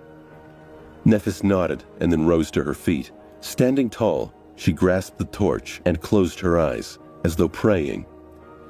Clad in white armor, with her silver hair dancing in the wind, she looked like a beautiful, solemn angel. Then, white radiance ignited beneath her eyelids. In the next moment, a bright fire burst from beneath her hands, igniting the top of the torch. Changing Star opened her eyes, extinguishing the light shining in them, and raised the torch high above her head. In the lightless world, this single small flame looked like a lonely star drowning in the sea of darkness. Simultaneously, Sunny stepped to the edge of the branch, inhaled deeply, and screamed at the top of his lungs. Hey, asshole! Come get me if you dare! Then, all hell broke loose. Attracted by the sudden burst of light and Sunny's belligerent cries, the carapace demon appeared out of nowhere in a storm of fury. Its towering legs tore through the ashen sand, throwing clouds of it into the air. Two scarlet eyes immediately focused on the shouting human, sending a nervous shiver through Sunny's legs. Yeah, right here, you pile of scrap! Come and get it, fat lobster! This is my island now! He shouted, pretending to not be scared out of his wits. The demon dashed toward him. This behemoth was as tall as a house, but still not tall enough to reach the branches of the great tree with his sides. So, for the moment, Sunny was still safe. He was pretty sure that this wouldn't be the case for long, but it was enough time to bring the plan to fruition. So long as he didn't miss. Just as the carapace demon was about to appear right beneath the branch Sunny was standing on, he took a deep breath, aimed, and tossed both of the jars down. The creature reacted with lightning speed, slicing both jars into pieces with his horrible sides. However, it was of no use. The oily liquid contained inside still rained on its carapace in a torrent, followed by a scattering of clay shards. If anything, it only made the surface of the impact larger, covering most of the demon's metal carapace in a layer of liquid. The two components mixed, producing the deadly corrosive oil, which then burned into the lustrous armor. Sunny held his breath. However, the centipede monster's oil, which was capable of destroying the unbreakable chitin of both scavengers and centurions, turned out to be completely ineffective against the strange alloy covering the carapace demon's body. It didn't even leave a scratch on it. Sunny's face darkened. That's Nephis silently appeared by his side, raising an arm. just as I expected. Luckily, Sunny did not put a lot of value in the oil's corrosive qualities to begin with. He needed the oil for its other quality, its flammability. Guided by the loud sounds produced by the massive monster, Nephis moved and threw the torch down with a powerful swing of her arm. Spinning, the torch streaked through the air like a meteor and landed right in the middle of the demon's carapace. In the next second, the giant creature was engulfed in flames. Sunny did not expect the fire to be able to damage the demon. He was sure that the behemoth could withstand much more than just simple heat. But now, covered in the burning oil, the carapace demon shined brightly in the pitch-black night of the forgotten shore. He had turned into a fiery beacon, calling all the monsters of the cursed dark sea to come crawling from its black depths.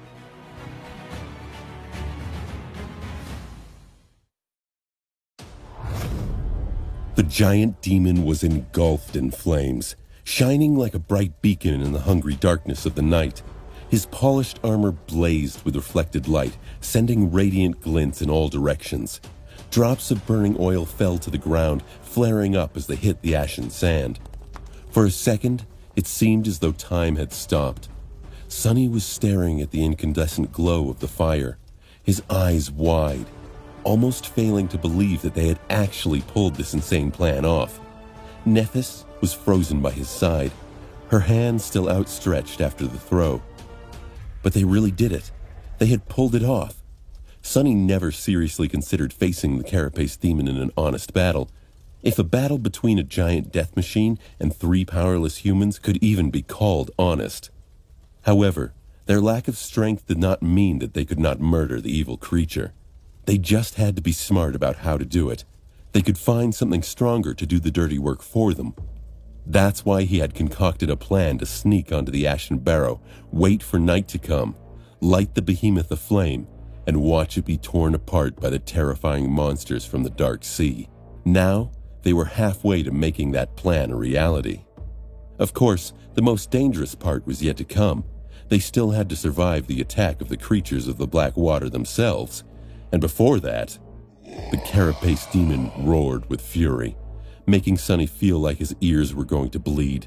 The roar sounded like a deafening cacophony of rusted metal being torn apart by giant claws. Two scarlet eyes shone through the conflagration of flames, piercing the young man with a concentrated beam of murderous hatred. They just had to survive until the sea monsters arrived. The infuriated demon was out for their blood, and they didn't know how much time it would take for the dark sea creatures to appear on the Ashen Barrow. Sonny was scared that the demon was capable of performing ranged attacks. His mind raced with thoughts of possible attacks the demon could inflict upon them. Looking into the giant's hateful eyes, Sonny sensed that the creature was thinking in the same direction. When the demon glanced in the direction of the giant tree's obsidian trunk, Sonny's heart suddenly skipped a beat. However, in the end, cold rationality won over the seething rage in the carapace demon's mind. Instead of wasting time trying to get to the three tiny humans, he suddenly rolled on the ground, hoping to use the sand to douse the flames dancing on his carapace. The whole island shook, almost throwing Sonny off the branch. Shit! Why did the bastard have to be so smart? For a moment, Sonny entertained the idea that the demon was actually going to succeed in extinguishing the fire before the dwellers of the depths had noticed it. Suddenly, Nethys turned to face the dark surface of the sea.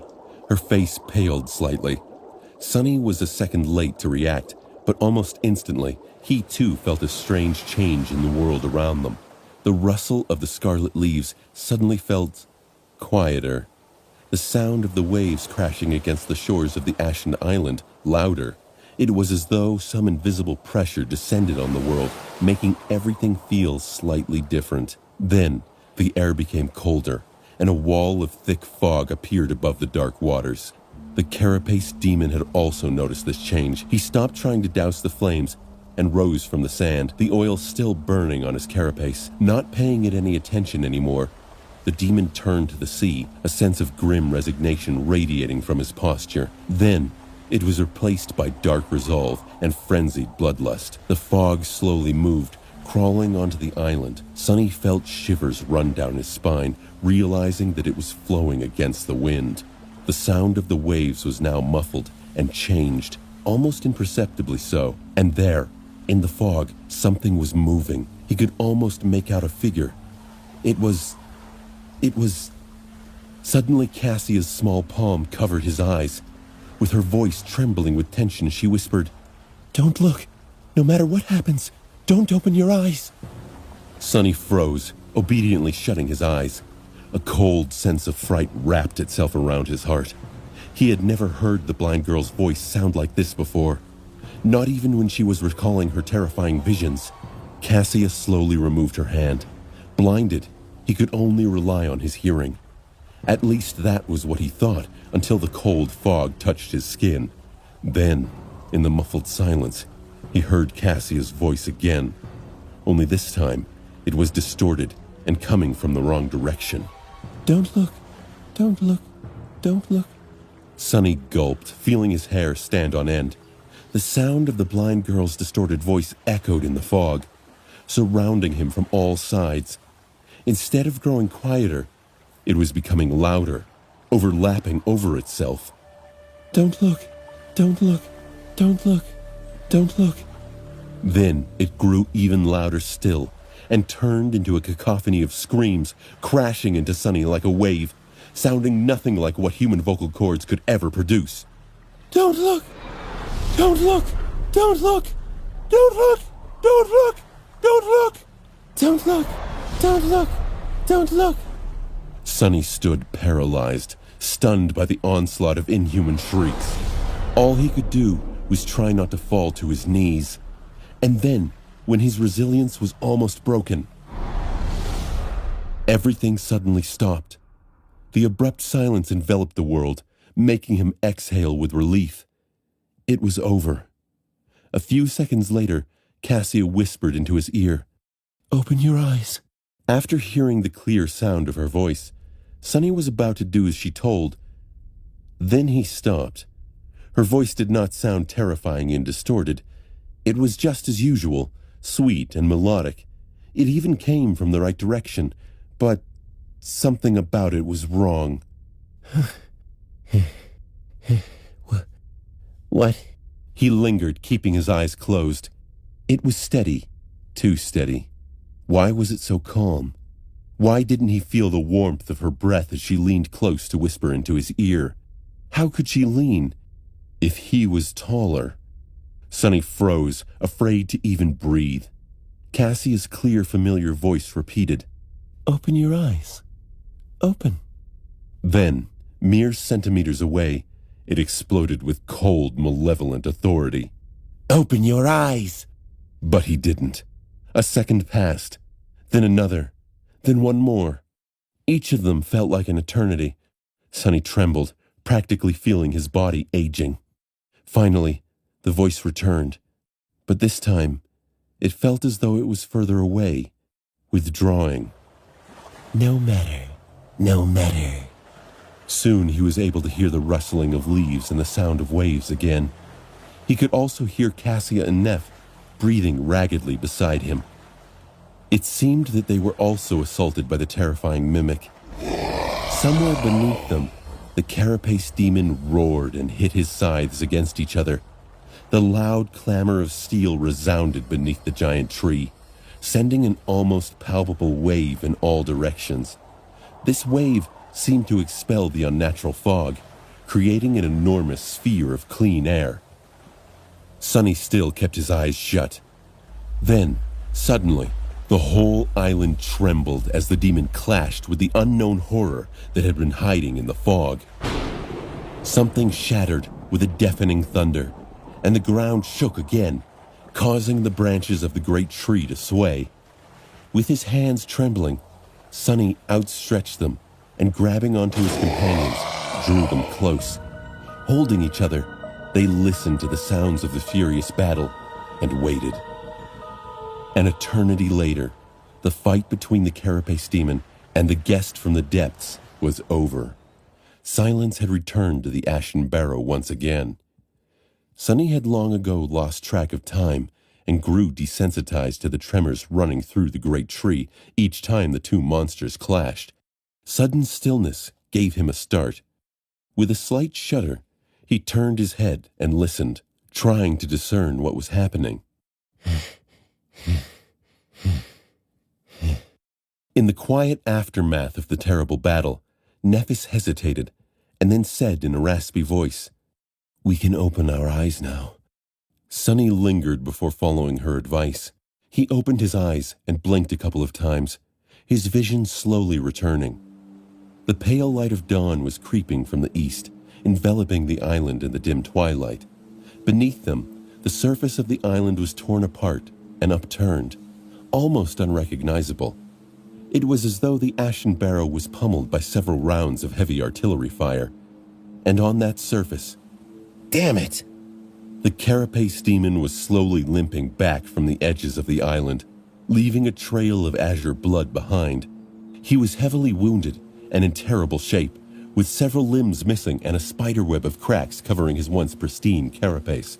2 of his arms were gone, leaving him with a single scythe and a single pincer. Most of his rear legs were either broken or severed, forcing the behemoth to walk in a strange, unsteady gait. However, he was still alive. More than that, none of the armor plates covering his vital organs were seriously damaged, his metal shell still strong and impenetrable. Sonny clenched his fists and glanced at Neff, a dark expression on his face. What do we do now? Changing Star looked down. There was a cold glint in her calm gray eyes. Stretching her arm to the side, she summoned her sword and said, "Finish him off."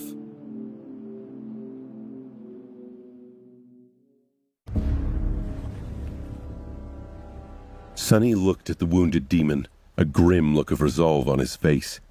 At this point, there was no reason to argue. They had no other choice but to face the guardian of the island themselves. Sonny's bag of tricks was all empty anyway. In the end, their fates were still going to be decided by sharp blades. Someone was going to get killed, and someone was going to be the killer. How are we going to deal with his armor? Nephis weighed the sword in her hand and glanced down. "I will break through the armor Can you create an opening? Sunny nodded, not wasting time on unnecessary questions. If Changing Star was certain of her ability to cut through the demon's carapace, he had no reason to doubt it. Creating an opening, that was not going to be easy. Even though the monster had suffered terrible injuries, he was still a force to be reckoned with. His size alone was going to pose difficulties. They would have to bring the behemoth down to his knees before even thinking of carrying out any sort of an effective attack. He was not just going to stand still under their assault either. But what else was there to do?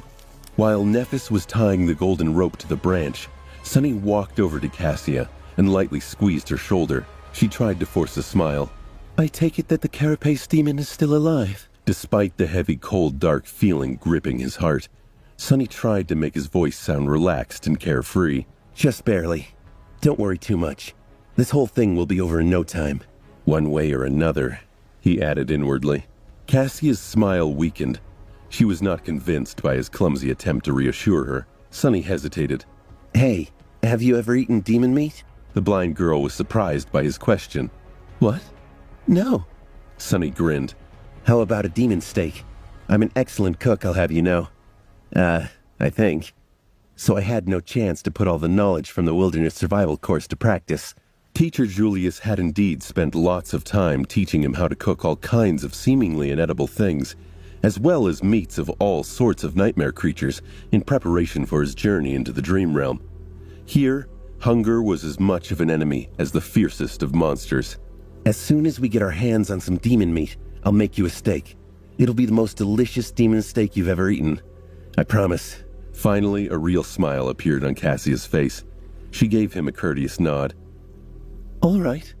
That's a promise then. Meanwhile, Nephis was done with the rope. She threw it down without hesitation and glanced at him. Are you ready? Sunny sighed and closed his eyes for a second, feeling the strength of his body being enhanced by the shadow. Yes, let's do this. As soon as their feet touched the ground, Sunny felt a heavy gaze burning a hole in his chest. Glancing up, he saw the crippled carapace demon staring right at him, a dark glint shining in his one remaining eye. The other one was gone, leaving only a bleeding black gap behind. At this distance, the damage dealt to the demon's body seemed even more debilitating. Its carapace was fractured in several places and covered in cracks, each seeping with azure blood. Sadly, none of the cracks were near the vital organs. His horns were shattered, as was one of his front legs, in addition to several rear ones that were either broken or torn off completely. The stumps of his two severed arms were pressed tightly against his torso to stem the heavy bleeding. The other two were hanging to the ground, almost brushing against the ashen sand. The giant monster looked broken and tired. However, it was still terrifying, perhaps even more so than before, because despite the horrible wounds, his gaze was still firm and full of evil intelligence. It was still radiating madness and bloodlust, which was now concentrated on Sunny and Nephis, the architects of his sorry state. The first beams of the rising sun shone on the spikes covering the demon's once lustrous carapace, painting them in shades of burning crimson. Sunny summoned the azure blade and glanced at Nephis. Be careful. He's lightning fast. He was the only one who had seen the terrible creature in action. As such, only he knew how dangerous the demon really was. Nephis nodded, not taking her eyes off the enemy, and stepped forward. The two of them walked toward the waiting carapace demon. Sunny was slightly ahead and aiming to circle the behemoth from the right, the side where the demon had both his last remaining scythe and eye. Changing Star was a step or two behind him, aiming to circle the creature from the left, the side where his pincer arm was slowly rising into the air. In this battle, Sunny's role was to take the brunt of the enemy's attacks, letting his partner deal the lethal blow when the time was right. Through the tacit understanding that they had developed through surviving dozens of life or death situations, the two of them were able to cooperate without speaking a single word, fighting almost as one. This was their main advantage. As they closed in, Sunny felt a slight shift in the demon's posture. Instantly, he knew that hell was about to break loose. He had warned Nephis about the speed of their enemy, but he also had to deal with it himself. Sonny knew that he was much slower than the giant creature, but he still had to find a way to dodge the massive, terrifying scythe. That wasn't as bad as it seemed. Speed wasn't everything in a fight. Take, for example, Changing Star's training fight against the proud scion of the Han Li clan. Castor possessed an aspect ability that made him 10 times faster than the silver-haired girl, at least. However, in the end, he only won by a hair's breadth.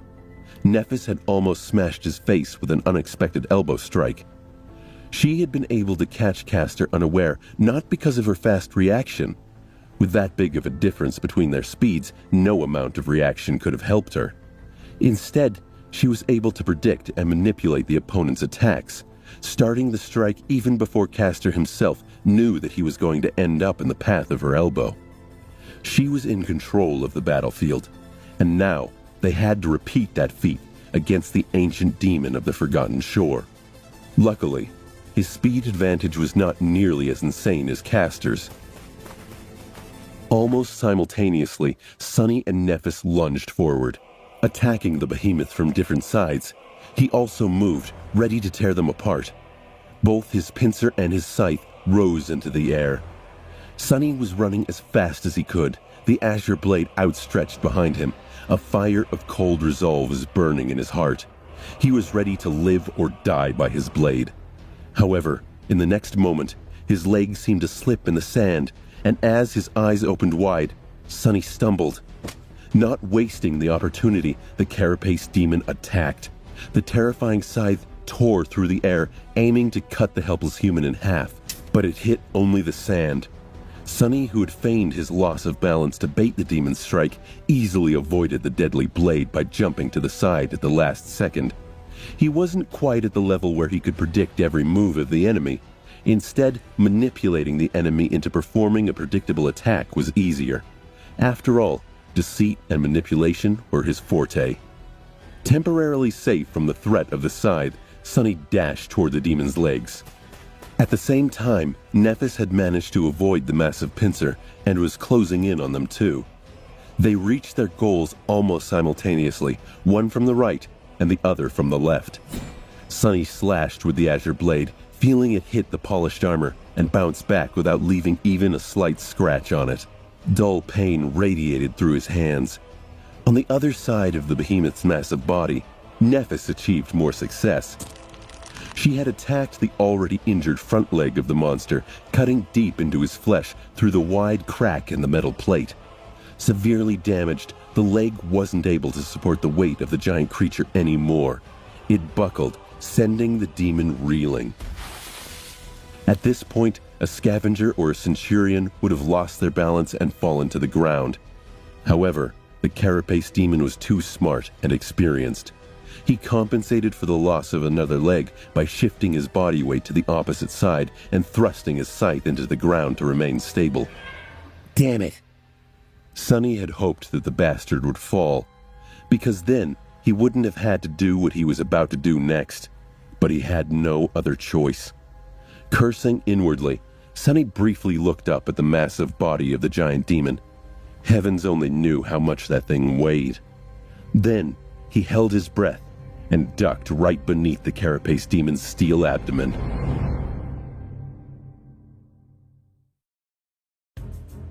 With the carapace demon using his deadly scythe to support the weight of his body, Sonny was temporarily safe from its sharp blade. Of course, the monster had other means of attack. Each one of his towering legs was like a siege ram, dangerous and capable of devastating destruction. But at the moment, his position was too precarious for the demon to lash out with them. Sonny had at least a second to do whatever he wished to do, with no risk involved. The only thing he had to avoid was going directly under the behemoth, thus putting himself in danger of being crushed to death by the demon's giant body. Coincidentally, that was exactly what he had to do. Shit, shit, shit! Glancing up at the massive armored creature, Sonny cursed and dashed forward. A moment later, he dove underneath the carapace demon, feeling the thick shadows swallow him whole. Instantly, Sonny was covered in cold sweat. There was nothing but polished metal and murderous intent above him now. All the monster had to do to turn the tiny human into a puddle of blood was to rest his body on the sand.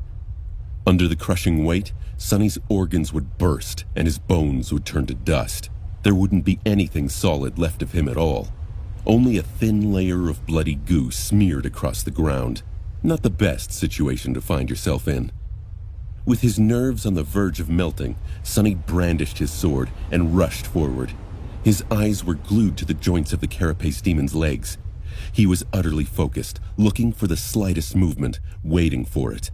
With no room for error, Sonny pushed every unnecessary thought and emotion into the farthest corner of his mind, not allowing dread, doubt, and his tendency to overthink things to slow him down even by a fraction of a second. Time moved excruciatingly slowly. It felt as though hours had passed, but in reality, it was only a couple of seconds.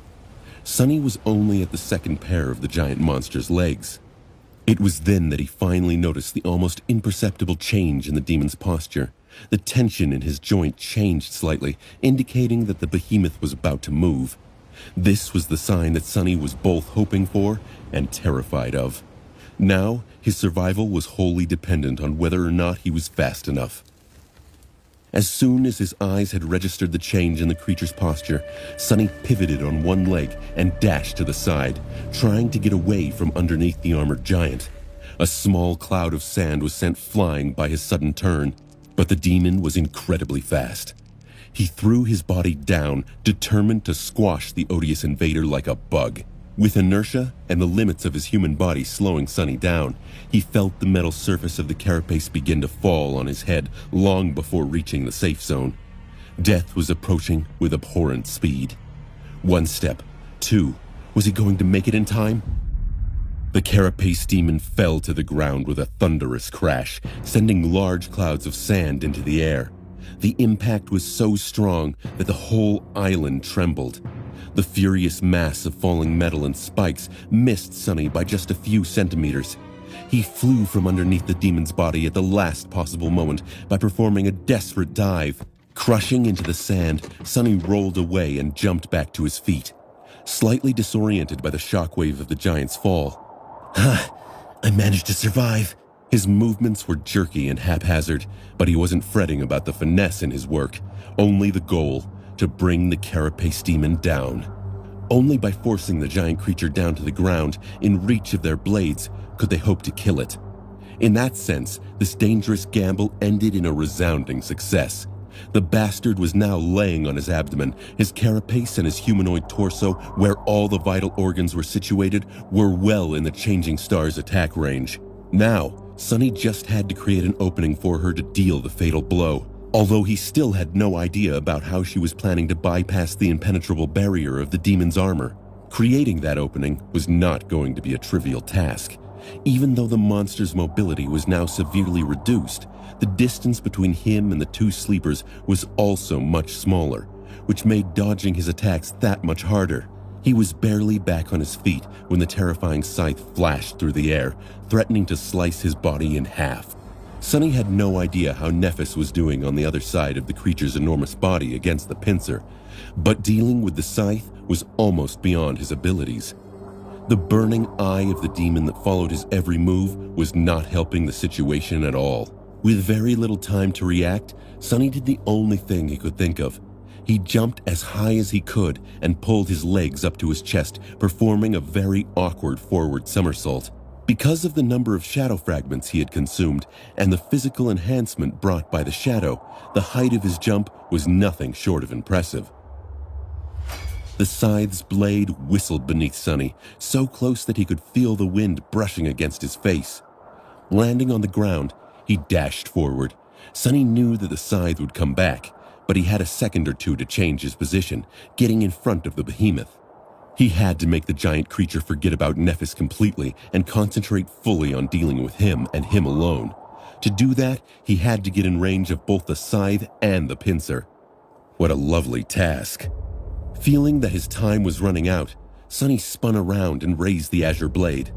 Just as he thought, the carapace demon was already bringing the scythe down at him again, this time in a ruthless horizontal thrust. The sharp tip of the scythe was flying through the air, aimed at his chest. However, he had slightly underestimated the demon's reaction time. There was already no time to dodge. One small mistake was the difference between life and death on the Forgotten Shore. The scene of their first fight against a Carapace centurion flashed in Sonny's mind. The situation was eerily similar to this one, with the inescapable doom approaching him at the speed of lightning, too swift and close to be avoided. A doom brought by the blade of a Carapace creature's scythe. But Sonny wasn't the same as he was before. Since that fateful battle, he had spent every day training, gaining experience and gathering power. He had fought his way through this hell, paying a price of blood for every step. He wasn't that easy to kill anymore.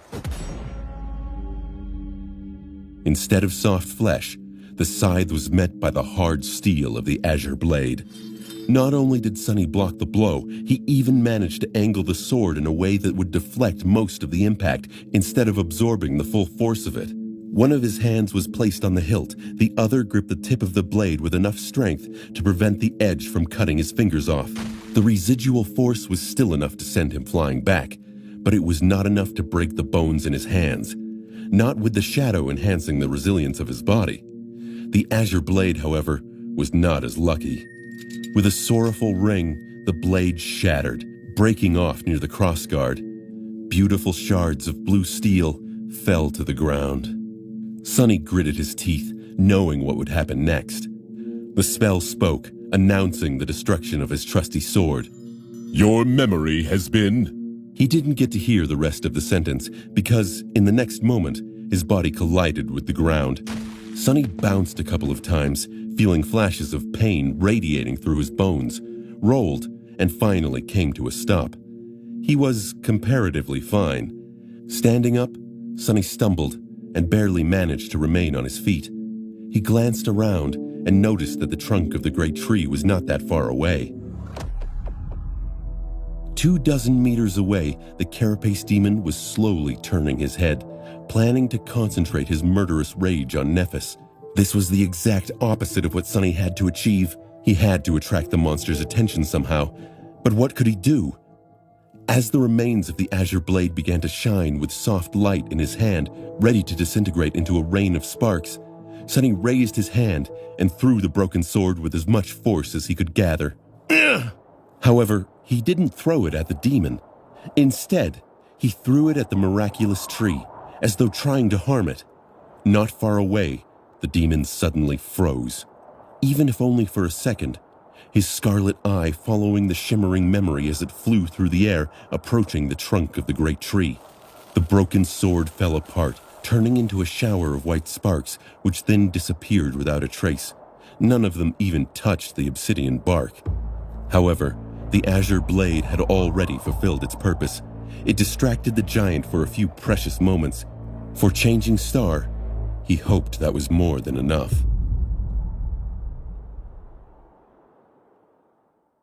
As soon as the Carapace demon froze, distracted by the feigned threat to the great tree, Nephis lunged forward. There was no hesitation, no doubt, not even the slightest pause between the moment her enemy had lowered his defenses and her reckless attack. Just like Sonny had been utterly focused on observing the monster's movements before, she had been watching and waiting for this exact moment since the beginning of the battle. Changing Star knew that when the opportunity presented itself, it would only last for a second. Even the single second almost cost Sonny his life. Nephis wasn't going to waste it. Her graceful figure flew through the air like an arrow released from a powerful bow, almost leaving after images behind. The silver blade of her longsword glimmered, reflecting the light of dawn. The black and white armor seemed to turn into a blur. She was going all in, rushing at the enemy without leaving herself even the slightest chance to retreat. What? Things were happening too fast for Sonny to form a coherent thought. He could only watch. Time slowing down to a crawl, a storm of emotions raging in his mind. The demon reacted almost immediately, recognizing the threat, but almost didn't count on the battlefield. A moment of distraction was all it took to lose everything. That one mistake, no matter how small, had been enough to seal his fate. If Nephis could break through the creature's indestructible carapace, that is. Otherwise, it was all for nothing, and they would be the ones dying instead. The fearsome giant moved his scythe, trying to slice her apart. The pincer flashed from the other side, threatening to crush her body into a pulp. But he was a fraction of a second too late. Changing Star was just a tiny bit faster. As she ran, something changed about the cadence of her steps. Sonny couldn't see her face behind the visor of her helmet, but if he could, he would see a grimace of agony contorting Neff's pale face.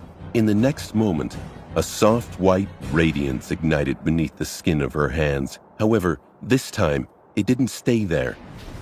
Instead, the white flame flowered outward into the hilt of her sword, and then into its blade. The sword suddenly turned into a sharp, radiant edge, burning with incandescent white light. It shined so brightly that Sonny felt the desire to close his eyes. However, the radiance wasn't soft and warm anymore.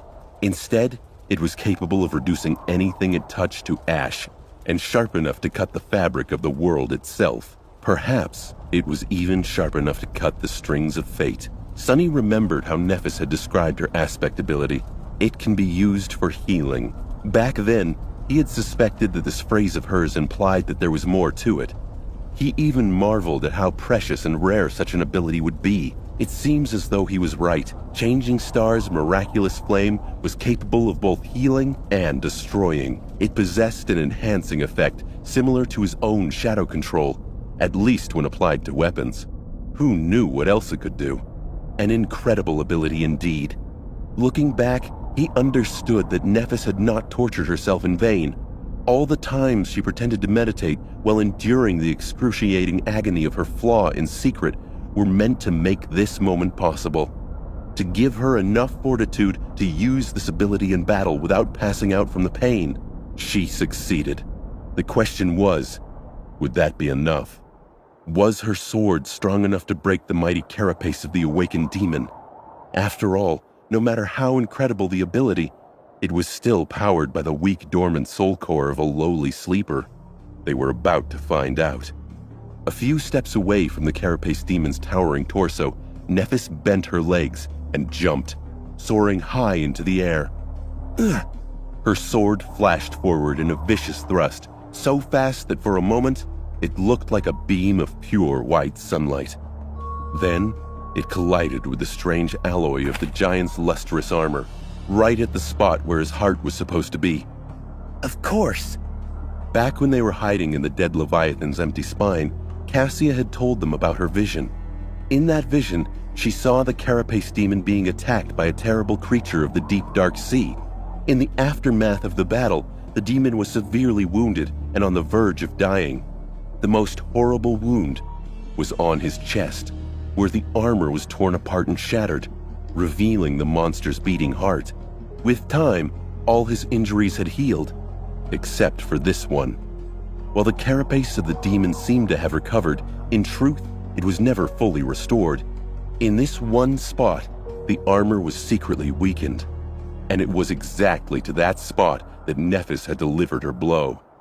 It didn't matter whether her radiant sword was really capable of breaking through the impregnable armor of the awakened creature, because she attacked the only weak spot on his body, the place where his armor had already been broken. With a flash of white light, the incandescent sword pierced through the metal of the demon's carapace and plunged into his body, unleashing a fury of fire inside the demon's adamantine shell.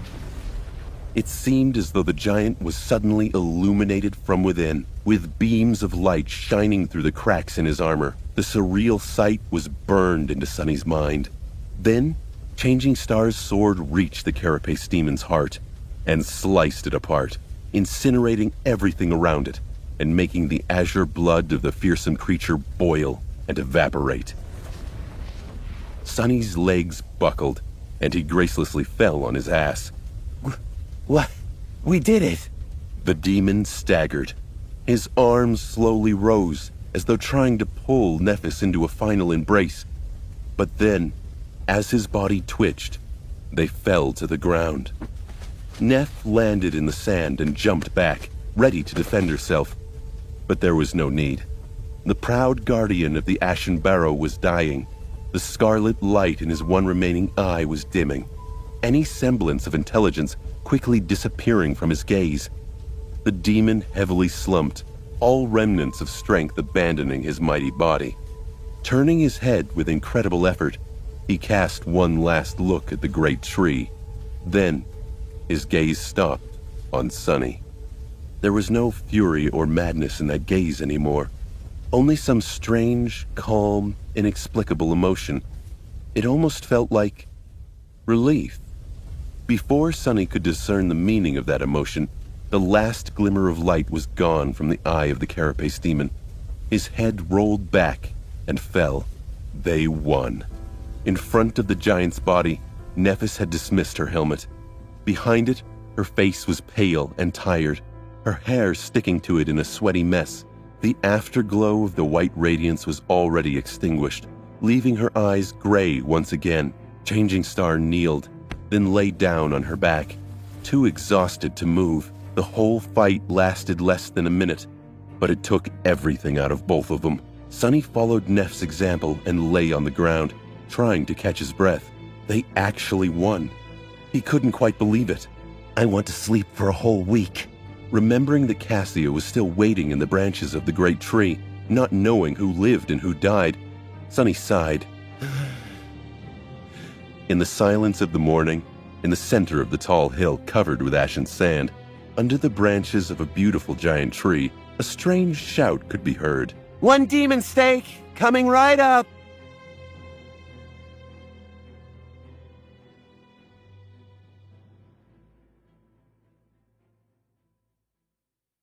A few minutes later, Sunny heard a noise coming from somewhere above. Looking in that direction, he noticed that Cassia was standing at the edge of the wide branch, gripping the golden rope in her hands. Before he could react, the blind girl was already climbing down. She was very cautious, but also quite nimble for someone without sight. He blinked. Is she crazy? That's so dangerous. But he was worried for nothing. Cassia quickly reached the ground and let go of the rope, safe and sound. She then summoned her staff and took a hesitant step, trying to remember where his shout had come from. Sunny made his presence known and guided her with his voice. I'm here. The blind girl turned her head in his direction and walked forward, carefully feeling the ground in front of her with the staff. Because of how uneven the surface of the island had become, it took her longer than usual to reach him. Just as she was about to walk past, Sunny spoke again. Hey, Cass. Cassia stopped and lowered her head with a surprised expression. Then she asked, "Why are you laying on the ground?" He smiled weakly. It's very comfortable. Suddenly the blind girl frowned and asked in a worried tone, "Are you hurt?" Sunny shook his head. His sense of humor was not always appreciated. It had often landed him in hot water in the past. Just bruised all over, nothing serious. I'm just really tired. That one was intense. Since Cassia was still frowning, he thought for a moment and added, Neff is also fine. She's resting a bit further away. Finally, the delicate girl relaxed.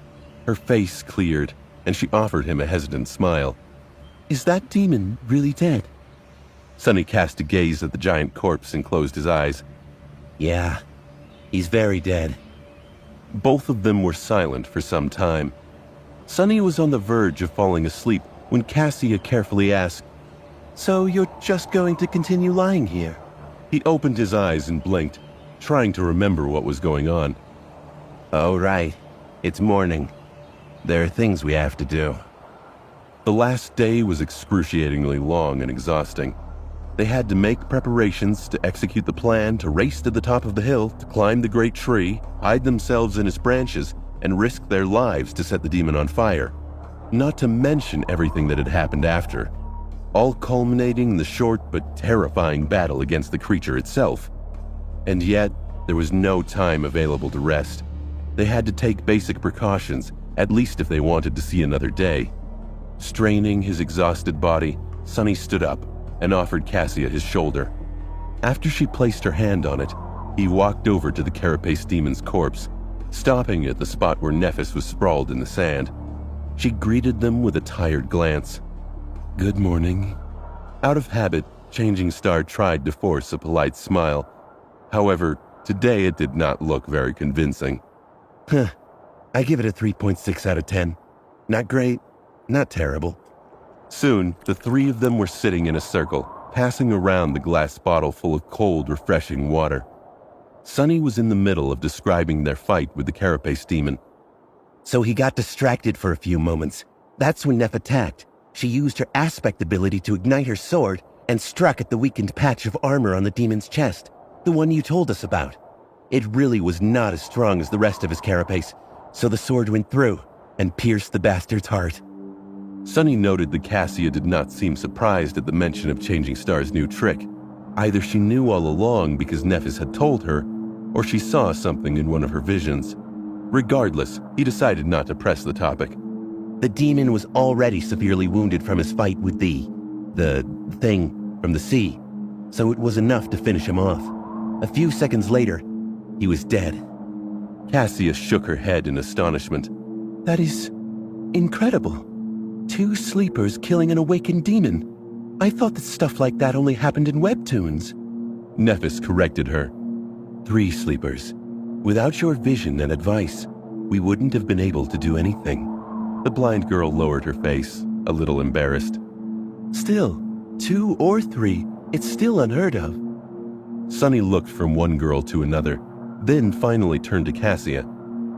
You're right. It's not something one would expect to happen, but I promised to cook demon meat for you after this was over, didn't I? Are you ready to witness my incredible culinary talent? He smiled, already tasting the juicy, tender meat in his mouth. However, Cassia suddenly frowned, a hesitant expression appearing on her face. I don't know about that. He raised his eyebrows. What? Why? She lingered before answering. Well, it just seems weird to eat the meat of an intelligent creature, even if it was evil. I didn't think about it before, but now, it seems kind of wrong. Sunny blinked. He hadn't thought about it before. The idea of making steaks out of a creature whose intelligence was comparable to theirs did seem a little wrong, now that he thought about it like that. He remembered the look the demon gave him as it died. Even if that creature was a bloodthirsty demon, who would have swallowed them whole without a second thought. But that was just how things worked in the dream realm. Monsters devoured humans, and humans devoured monsters. It was the circle of life. Death? The circle of death? But the carapace demon was not only smart, he had his own thoughts and personality.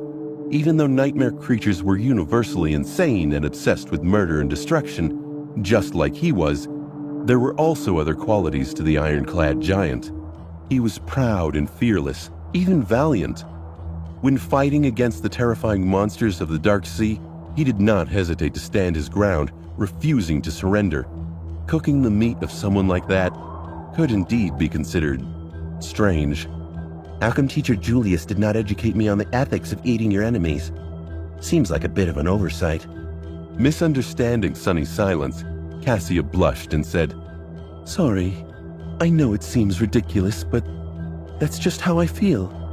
You and Neff don't have to do the same. Sunny shook his head. No, you might be right. I understand. Sort of. It's just that we didn't bring any supplies with us, so we won't be able to eat anything unless we go hunting. The blind girl sighed. Then her face brightened, and she said, What about the great tree fruits? I bet they're delicious. Sunny looked at her in amazement. Are you serious? Cassia was visibly confused by his question. Yes. Why? He blinked a couple of times before answering. That tree is magnificent and pretty, but it's also very strange and suspicious. Why is it able to grow here when nothing else can? I'm pretty sure that it's the reason why all the coral around the Ashen Barrow is dead. Have you seen anything else capable of damaging the labyrinth itself? Sunny looked at Cassia, then at Nephis, trying to show how serious he was about this. In any case, it's also a bit creepy. I don't think we should eat these fruits. They might be poisonous. Who knows what they'll do to us? The blind girl smiled. You're being a little paranoid, don't you think? A tree is a tree. I think it's a wonderful example of how life can prevail against all odds, even in this terrible place. I'm willing to bet that its fruits are perfectly fine. He stared at her, not knowing what to say. How could Cassia be so dismissive of his completely valid concern? That wasn't like her at all.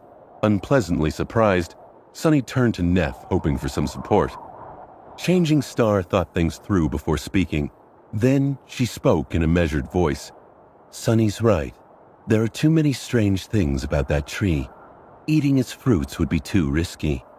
Finally, a voice of reason. He exhaled, relieved.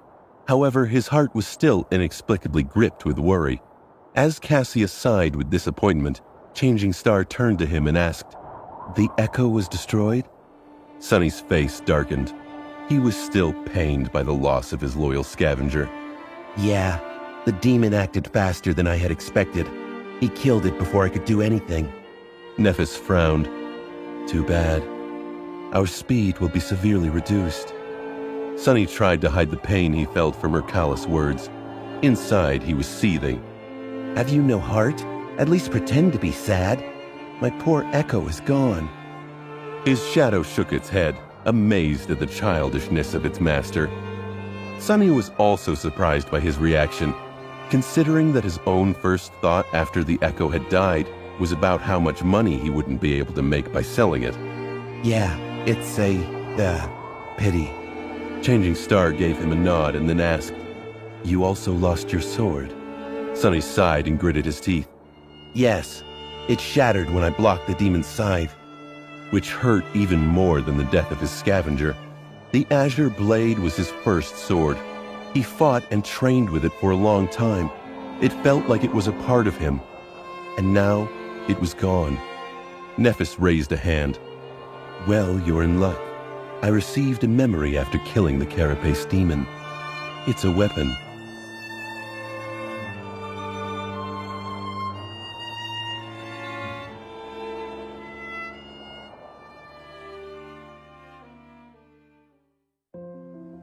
Sunny's heart skipped a beat. The azure blade held a certain sentimental value, but he knew he had to push sentimentality aside. It came from a carapace scavenger, which wasn't bad at all for his current rank. Few sleepers got to wield awakened weapons. But this new memory came from an actual awakened demon. A demon! It would likely be significantly more powerful. It just had to be. Sunny stifled a groan. He prayed his luck would hold out. The bell had proven useful, but no. He couldn't let those defeatist thoughts win. Not right now. With the level the demon was, that would make this new weapon an awakened memory of the third tier, 2 whole tiers above the azure blade. There were 7 tiers in total, corresponding to the 7 classes of nightmare creature, from beasts to titans. Strictly speaking, a higher tier did not always mean that a memory would be more powerful, but generally, the more advanced a creature was, the more unique and formidable memories it left behind. That's why the puppeteer's shroud, which came from an awakened tyrant, and was thus considered to be a tier 5 awakened armor, was so precious. Please be awesome, please, please, please. Sunny tried very hard not to let the excitement show on his face. Pretending to be nonchalant, he kept his voice even and said, Really? That's great. Nephis didn't say another word. She took his hand, ruining all Sunny's attempts to appear calm, and closed her eyes. He jumped, failing to hide the startled expression on his face. Sunny felt a spark of energy travel from her body to his. It was just like that time he transferred the Starlight Legion armor to her, only in reverse. His arm felt warm and felt like it was faintly vibrating. You have received a memory, Midnight Shard. Huh. Cool name. He summoned the runes and impatiently searched for the description of his new weapon. Memory, Midnight Shard. Memory rank, awakened. Memory type, weapon. Memory description. Formed from the shard of a fallen star, this stalwart blade is firm and unyielding. It favors those who are willing to fight to the last drop of blood and knows no surrender. Interesting. Not wasting any time, Sunny summoned the Midnight Shard. Immediately, an elegant sword appeared in his hand.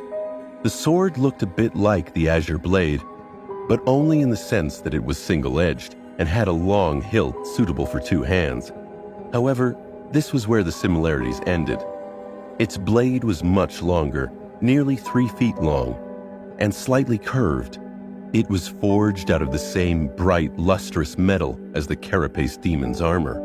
It was also incredibly sharp. The hilt was made out of polished black wood, quite similar in appearance to the onyx branches of the great soul tree.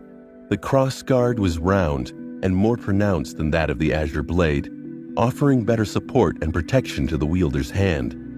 The sword had no decorations, no ornaments, no embellishments.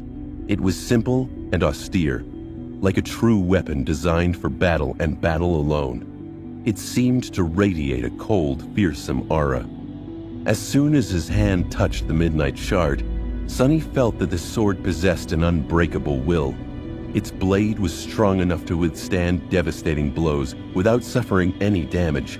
With this sword in his hand, nothing would be able to leave Sonny unarmed again. He felt a strange new sensation somewhere deep in his heart.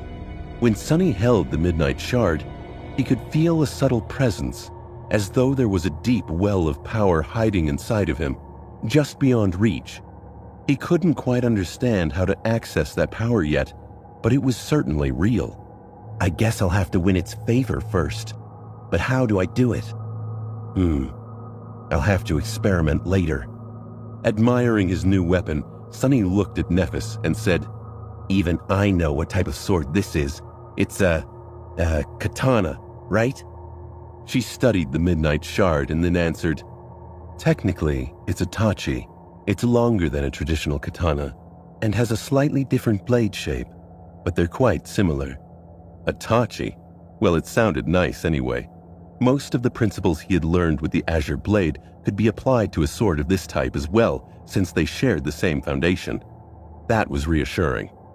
The new acquisition wasn't quite enough to make Sonny forget about the loss of the echo, but his mood did improve significantly. He liked the midnight shard a lot. There was a beauty in its simple, resolute design. It was understated and deadly. It was a bit like Sonny himself. Plus, it was a significant upgrade. Suddenly, a dark thought appeared in Sonny's mind. Glancing at Nephis, he cleared his throat and spoke after a bit of hesitation. It's a very nice weapon. Tier 3, no less. Are you sure that you don't want to keep it for yourself? Changing Star was the one to deal the final blow to the Carapace demon after all. By right, the memory belonged to her, but Sonny really hoped that she would refuse. Nephis shook her head, her expression still stoic as ever. I already have a sword. It suits me. Inwardly, Sonny sighed with relief. Good, he thought. Makes you wonder, though, if she's unwilling to exchange her longsword for a Tier 3 weapon, then what is the tier of that silver sword of hers? He didn't buy the idea that it simply suited Changing Star better, even for a second. She had told him herself that the principle of using these types of swords was basically the same. Upgrading to the Midnight Shard and giving the old weapon to Sonny would not have caused her any problems. The only reason he could assume she would refuse it was that it would have been a downgrade instead. Once again, he became curious about the exact circumstances of how Neph had gotten her true name. To receive his own, Sonny had to kill an awakened tyrant. Could it be possible that she had done the same? Or even something more incredible? But he was too tired to try and fish for information. That was a task for another time. They were all exhausted. Afraid that the strange winged creature they had seen devouring a dead centurion would appear again, this time to claim the remains of the Carapace demon, the 3 sleepers relocated to a far side of the island and hid behind the trunk of the great tree. Only when they were sure that nothing would be able to notice them from above did they finally allow the exhaustion to prevail, and they went to sleep. Sonny fell into dreamless darkness almost instantly, happy to finally be able to rest. However, this time something strange happened. He started to dream. Strange? Sonny thought. A dream within a dream? This isn't supposed to happen in the dream realm, right? Then, there was no more time to think.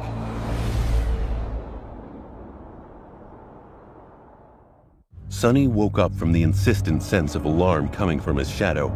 Groggy and disoriented, he opened his eyes and sat up. What's wrong?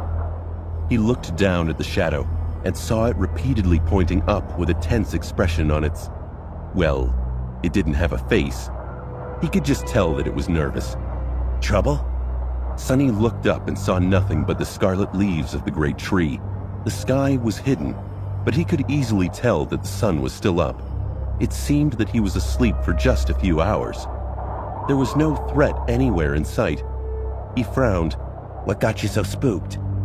The shadow just pointed up again, seemingly irritated by his stupidity. Sonny blinked a couple of times and addressed it again. High in the tree. Higher? In the sky? Finally satisfied, the shadow nodded and crossed its arms. Something dangerous is above the island.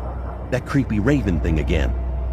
He had to check, but why did he feel as though he was forgetting something? Sonny scowled, trying to understand where this feeling of missing something important had come from. What was there to miss? He was asleep, then woke up and conversed with the shadow. Asleep. Suddenly he remembered bits and pieces of a strange dream. At least it seemed like a dream. Was it? People weren't supposed to dream in the dream realm. It was just how things worked. From what he knew, only Cassia seemed to be an exception to this rule. He didn't remember much about this supposed dream of his, with even the remaining fragments already fading from his memory. There was a woman grabbing him by the shoulders, an expression of horror and panic on her face. She was saying something, but he couldn't hear what. No, not just any woman. It was Cassia. Yes, it was her. And the thing she was saying... Sonny strained his memory, trying to catch the pieces of the dream before they completely disappeared. Yeah, I think she was saying... Suddenly he could hear Cassia's frightened, tense voice as she was hurriedly telling him to remember something, repeating the same sentence over and over again in a begging tone. You have to remember, Sonny. 5. It's 5. Remember. You have to remember it's 5. What a strange dream. Sonny cast a glance at Cassia, who was sleeping peacefully near Neff, and shook his head in bewilderment. He wasn't sure if this memory was really a dream or some strange scene he had imagined right before falling asleep. With how the dream realm worked, he was still leaning toward the latter possibility. Still, I'd better tell the girls when... He was distracted from this thought by the shadow, which waved its hands impatiently. Oh, right. There's a threat in the sky. Instantly, Sonny had forgotten all about his intention to share the contents of this strange memory of his with Nephis and Cassia. In fact, he had forgotten that it was strange and possibly important altogether. This lapse in his judgment was sudden and unnatural, but since Sonny couldn't remember things that he had forgotten, he didn't notice anything amiss and went about his business as if nothing had happened. If he did, he could have realized that this might not have been the first time he had forgotten something important since they arrived in the Ashen Barrow. Standing up, Sonny summoned the Midnight Shard and glanced darkly at the blood-red leaves of the giant tree. Feeling the coolness of the black polished hilt in his hand, he felt a little calmer. Woken up by his quiet movements, Nephis opened her eyes and looked at him, her body tensing up. There was a silent question in her eyes. Sonny shook his head. I don't know yet. Stay with Cassia while I check things out. Leaving the girls behind, Sonny walked forward. He was planning to reach the edge of the island, where the branches of the colossal tree were not as thick and the sky could be seen through the openings in its crown. Technically, he could have sent his shadow to do this instead of going himself, but in situations like this, where the danger was unknown, Sonny preferred to keep the shadow close by in case he needed to use it. Reaching the eastern slope of the Ashen Barrow, he carefully looked up, still hidden in the shadow of the great tree. Up above in the vast gray sky, a small black dot was circling around the island. Sonny's chest became heavy with wariness. Back when the terrible winged beast had first appeared, it looked exactly like this from a distance. Leaving the shadow behind to keep watch on the black dot, he returned and briefly told Nephis and Cassia about his discovery. Right now, it's just flying above the island. I don't know if it's the same creature or not, and when it is going to land. Changing Star frowned. Last time, it wasn't very interested in searching for live prey. Perhaps it's mostly a carrion eater. Maybe it's only interested in the carapace demon's carcass. Cassia offered her own opinion. Maybe we're too weak and little to satiate it. I mean, it never came for the corpses of the scavengers we had slain, as if eating mere beasts is beneath it. Sonny shook his head. Back then, it did come for the carapace centurion's meat, but it took a few scavengers with it as well before leaving. It would be too optimistic to think that this abomination will not try to devour us too if given a chance. Nephis thought for a while, then gave him a nod. You're right. The best course of action would be to stay away from the carapace demon for now, and hide when it decides to land. Then, looking up, she added, But first, we must observe it to make sure that it's the same creature, and confirm its intentions. Having no argument against this logic, Sonny led the girls to the spot where he had left his shadow. There, they sat on the ground and watched the black dot as it circled around the ashen barrow. Observing the flying creature left them disturbed and unsure of what to do. The black dot drew closer a few times, allowing them to discern that it was indeed the same terrible monstrosity that they had encountered a few weeks before, or at least a creature of the same type. However, it never got too close to the crown of the great tree, as though hesitating to land in its shadow. Even worse, as hours passed by, it was joined by two other abominations of the same breed, each as horrifying and repulsive as the first one was. Now, 3 black dots were circling in the skies above their heads, filling Sonny's heart with dread. One of those creatures was enough to wipe out their entire group. They had corpse-like white bodies and raven-black feathers, with an unnatural mess of powerful limbs protruding from their wide chests, each ending with a set of terrifying talons. The memory of how easily the creature had broken through the adamantine shell of the carapace centurion with its massive beak was still fresh in his mind. He suspected that these abominations were at least as powerful as the carapace demon was, or perhaps even more so. And now there were 3 of them. We'd better hide as well, he thought, cold sweat running down his back. However, the flying monsters seemed to be reluctant to approach the ashen barrow for some reason. They just circled it, sometimes hesitantly approaching, but then gaining height again. Their behavior was strange and disturbing. After some time, Cassia quietly spoke. Maybe they're not hungry. Sonny tried to imagine a world where a nightmare creature might not be hungry. Was it even possible? Sonny felt his stomach growl. I don't know about these albino chickens, but I'm hungry as hell. The 3 of them had not eaten anything since yesterday. Sonny was afraid that if the abominations did decide to land on the island, the loud growls of his stomach would give away their position. Nephis glanced at him and asked, "Want to eat some grilled chicken?" Sonny opened his eyes wide and hissed, "Don't even think about it." She stared at him, then turned away with a smirk. That was a joke? She knows how to joke? Well, at least someone's sense of humor was worse than his. In the end, their worst fears did not come true. After the sun began to roll toward the horizon, the 3 flying abominations finally made a decision and left the skies above the ashen barrow, flying west in a loose wedge formation. They never descended low enough to notice the 3 sleepers, let alone landing on the surface of the large island. Sonny was left drenched in sweat and tired from anticipating a disaster, almost disappointed at the fact that all his worrying had turned out to be for nothing. Looking at Cassia, who couldn't see that the danger had passed, he said, "They're gone." The blind girl exhaled with relief and relaxed, the frown disappearing from her face. Thank heavens. Sitting here and waiting was 5 times worse than hiding from one of them at those cliffs. For some reason, Sonny flinched a little. What did you say? I said that waiting for them to land was very tiresome. He blinked, not understanding why he had reacted so strangely to this innocuous sentence. Did he see a dream having to do with Cassia and number 5? Right, he did. Not that it was anything to think twice about.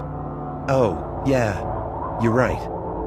Then he turned to Nephis and asked, "What do you want to do now?" Changing Star looked west, where the black dots had disappeared from sight, and spoke after a short pause. "Let's check the western edge of the island and decide on the next high point to reach." Sunny shrugged, not having any objections. Cassia smiled and continued, Who knows? Maybe we'll finally see the walls of the castle.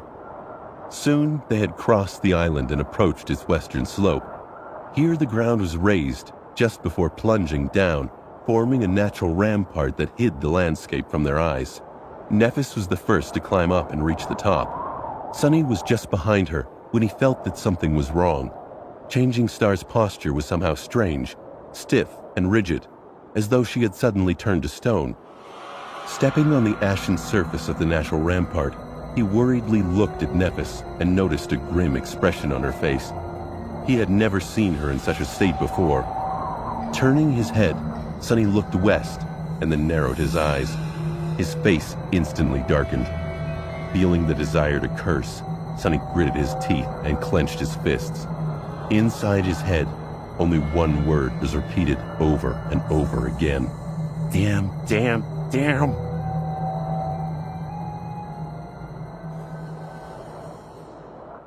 Beyond the western edge of the Ashen Barrow, the landscape of the Forgotten Shore was not at all like what Sunny had expected and hoped to see. On this side of the island, the slope was much steeper. At the spot where it was supposed to end, the familiar sight of the flat wasteland was nowhere to be seen. Instead, the ground continued to slope downward at a less drastic, but still considerably sharp angle. It continued far into the distance. The whole island appeared to be standing on the edge of a colossal depression in the earth, one that stretched as far as the eye could see. With its edges slightly curved, it resembled a giant crater left behind by an unimaginable impact. From what Sunny was able to observe, the crater's diameter could only be calculated in hundreds of miles. The roots of the giant tree, which could be seen protruding from the soil far below, seemed like tiny blades of grass in comparison to the sheer size of the abyssal chasm's wall. It was like the whole world was tilted on its side, making Sunny's head spin. In short, there were no more high natural features to the west of them. The only way forward was to go down with no hope of finding shelter from the crushing torrents of the dark sea, which meant that there was no way forward at all. Their journey to the west had come to an end. And with it, all hope of finding a gateway to the real world was lost. Sunny stared at the desolate landscape, feeling rage and disbelief clawing at his heart. He just couldn't believe that all their struggles were for nothing. But the proof was right in front of him, real and undeniable. Damn it all.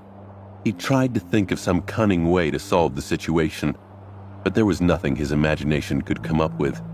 The dark sea with all its horrors drowned the world every night, and the only way to escape it was to climb high enough before sunset. With no heights anywhere in sight, what could he do? Sunny glanced at Nephis, who seemed to be even more crestfallen than him. Her face had turned into an icy mask, a dark look full of bitterness and resentment in her eyes. He opened his mouth, trying to come up with something to say, but no words came to his mind. In the end, they both remained silent until the distant rumble announced the return of the dark sea. Deep in the colossal crater, dark torrents appeared from beyond the horizon, rushing to fill it to the brim. A little bit stunned, Sunny watched as the water level rapidly rose, finally turning the endless chasm into a vast sea of black. Then it began to overflow, sending an unstoppable flood of water into the wasteland. Flowing past the Ashen Barrow, it rushed inland, crushing against the coral of the Crimson Labyrinth. Soon, the whole world was covered in seething black water. Sunny licked his dry lips and turned to Nephis. His voice was raspy. I think we found the source of the dark sea. She lingered, watching the last rays of sunshine slowly disappear from the sky, then turned to him with a grim expression on her face. Let's head back. Sunny, Cassia, and Nephis all felt lost and heartbroken because of the terrible discovery. Cassia in particular seemed to be utterly shocked. It doesn't make sense. It just doesn't, she mumbled on their way to camp. How could it be? Gripping Sunny's shoulder, She quickened her step. Are you sure that there's nothing higher than the sea level out there? Are you absolutely sure? He sighed, feeling his mood turning even darker than before. Yes. We looked quite thoroughly. The whole land just goes down, down, and down. It stretches to the horizon as far as we can see in all directions except for the east. The Ashen Barrow is right on the edge. The blind girl shook her head. But how could it be? I saw that we had reached the castle. There must be a way. Sonny remained silent, not knowing how to answer. If there was a way, he had no idea about it. After a few seconds, Nephis answered instead of him. We will try to come up with something tomorrow. Worst case scenario, we'll have to go around the whole thing. Sonny trembled at the thought. A journey like that would take months. To circle the colossal crater, they would have to cover many times more distance than they had in the prior weeks, each day bringing the risk of stumbling onto something beyond their ability to resist, and each night brings the risk of something stumbling onto them. The chances of surviving several months in this hellish place were nothing if not abyssal. With a grimace, Sonny tried not to think of the worst-case scenario.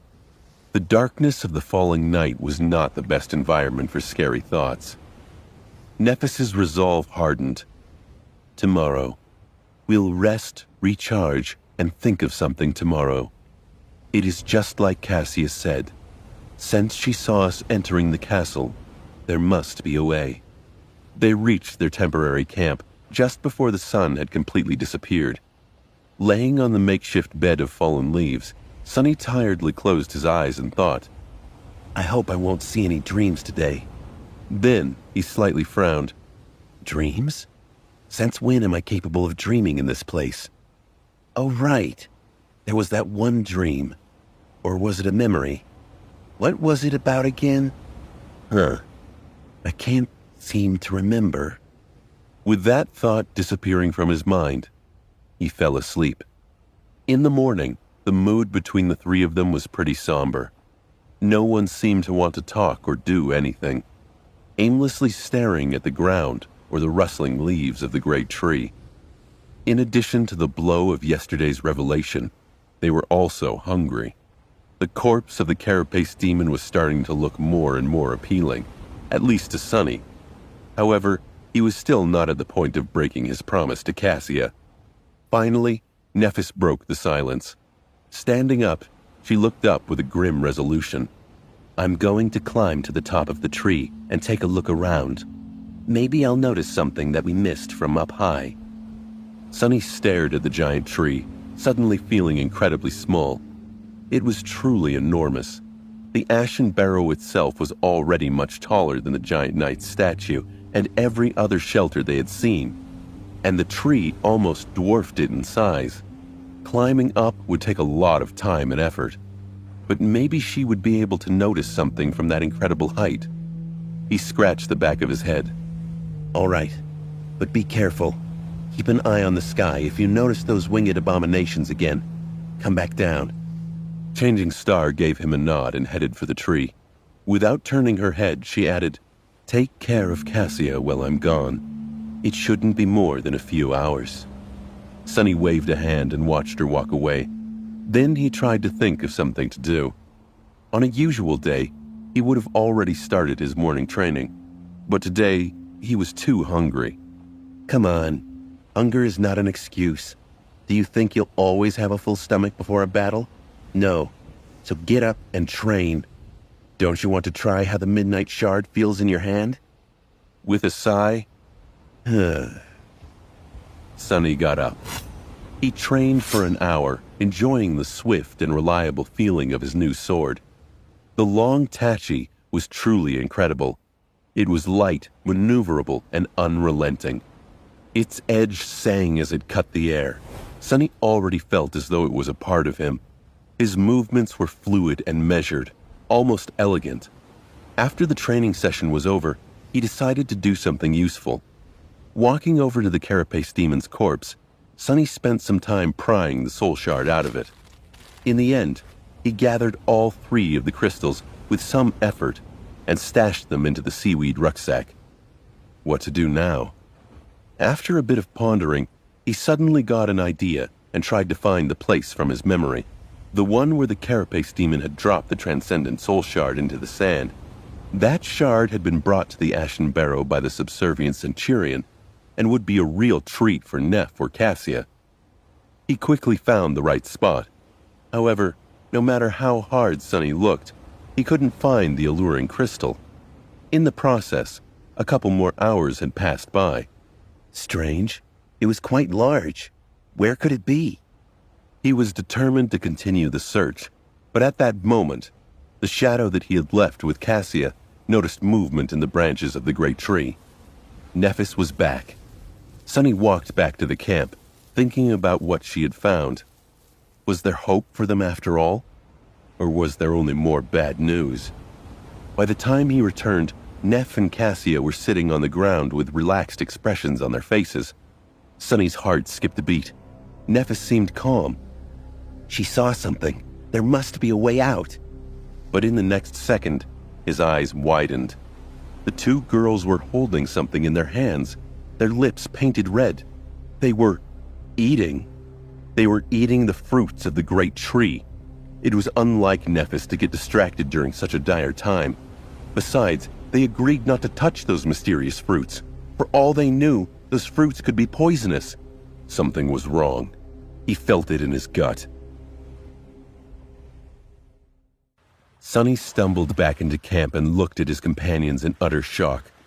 Nephis and Cassia were each holding a large, round, glistening fruit. The skin of these fruits was smooth and black as onyx, while the succulent insides were red as ruby. Their hands, chins, and lips were smeared with red juice, making it look as though they were feasting on blood. The air was filled with an alluring sweet aroma.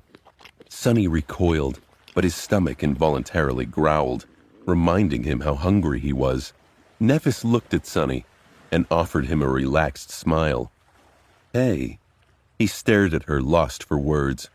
Finally, after a few seconds had passed, Sonny collected himself. What do you mean, hey? What the hell are you doing? His voice was loud, full of disbelief and anger. Both Neff and Cassia turned to face him. They were visibly confused. Cassia blinked. Why are you shouting? Sonny gaped at them, feeling like he had lost his mind. Why were they so nonchalant about this? What was going on here? Trying to find some sense in the situation, he took a cautious step forward and looked at Nephis. Did she... Wait, what was he thinking about? He was so hungry. It was hard to concentrate on anything except for food. Shaking off the unexpected memory lapse, Sonny remembered what he was about to say and pressed. Why did you change your mind? Changing Star frowned. Changed my mind about what? Sonny clenched his teeth, thinking that she was trying to fool him. About the fruits. I thought we had agreed to avoid eating them. Nephis blinked, a confused expression appearing on her face. Did we? Why? Sonny opened his mouth to answer, but then froze. Actually, why did they make that agreement? I can't quite remember. He was sure that there was a reason, but his memory was completely blank. There definitely was an agreement. Wasn't there? He was pretty sure that there was, at least up until a few moments ago. Now, however, did he imagine the whole thing? There really was no reason not to eat the alluring fruits, especially when the three of them were so hungry. Sonny blinked. No, wait, that's not right. Nephis appeared troubled. Are you all right, Sonny? He flinched and glanced at Nephis, who was looking at him with concern. Suddenly, Sonny felt lost and confused. What were they talking about? Something about some sort of agreement. What agreement? Not knowing how to answer, he just stood there with a frown on his face and pouted. He searched his mind for an answer. This is embarrassing. Did I completely space out while she was talking to me? Fortunately, Cassia quickly came to his rescue. She always knew how to make the situation less awkward. Are you angry because we started eating without you? He looked at her and noticed the big, delicious fruit in her hands. His stomach growled. Sonny was so hungry.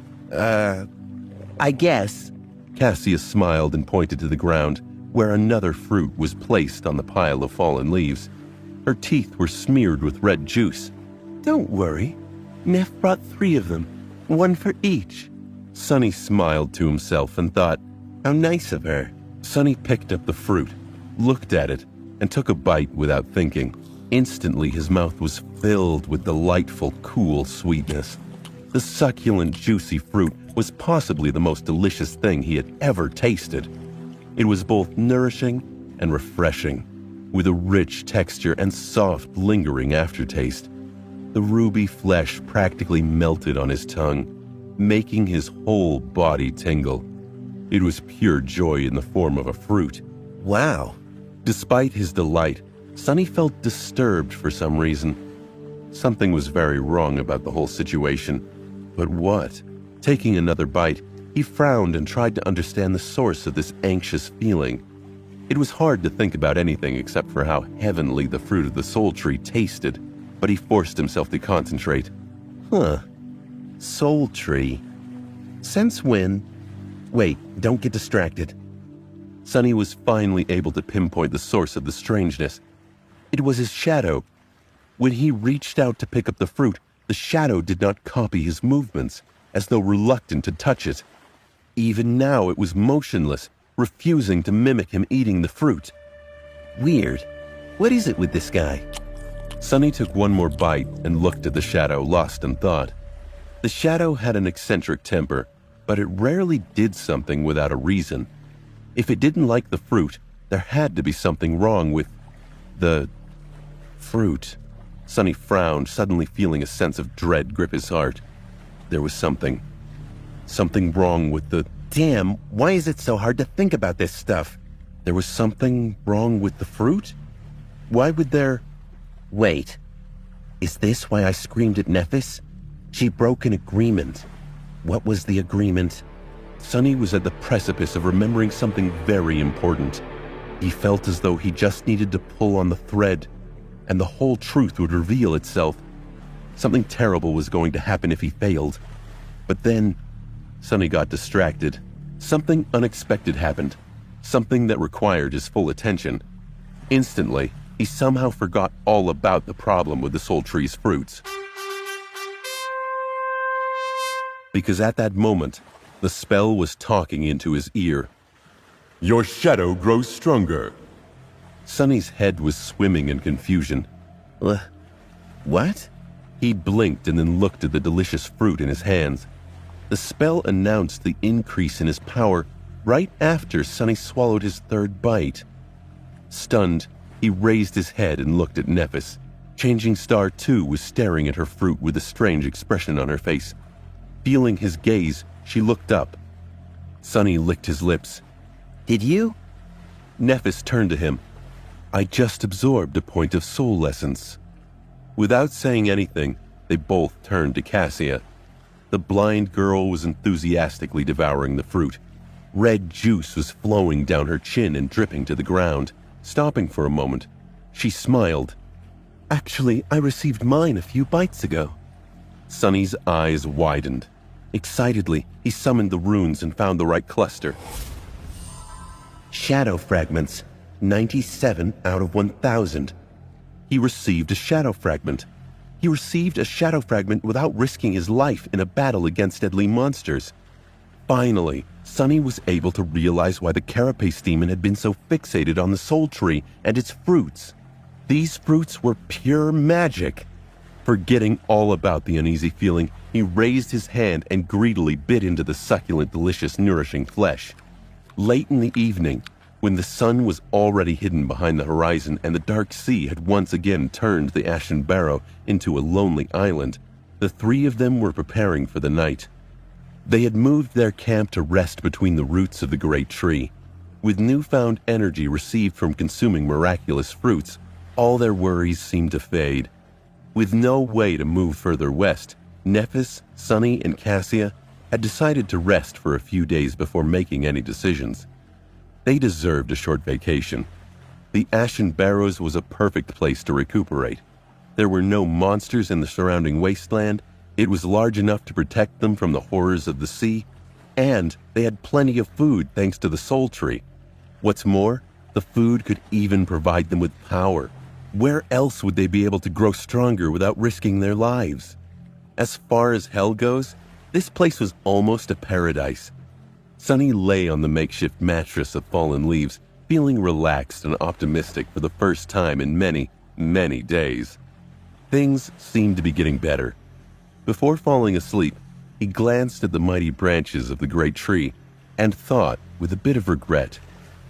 He thought, with the carapace demon gone, there's no one to protect this magnificent tree anymore.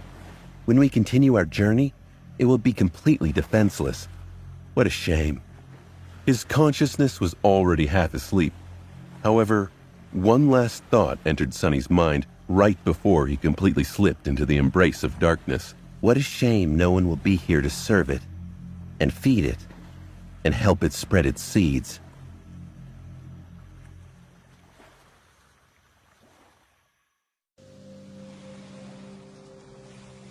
In the morning, Sunny was woken up by the gentle rustling of leaves.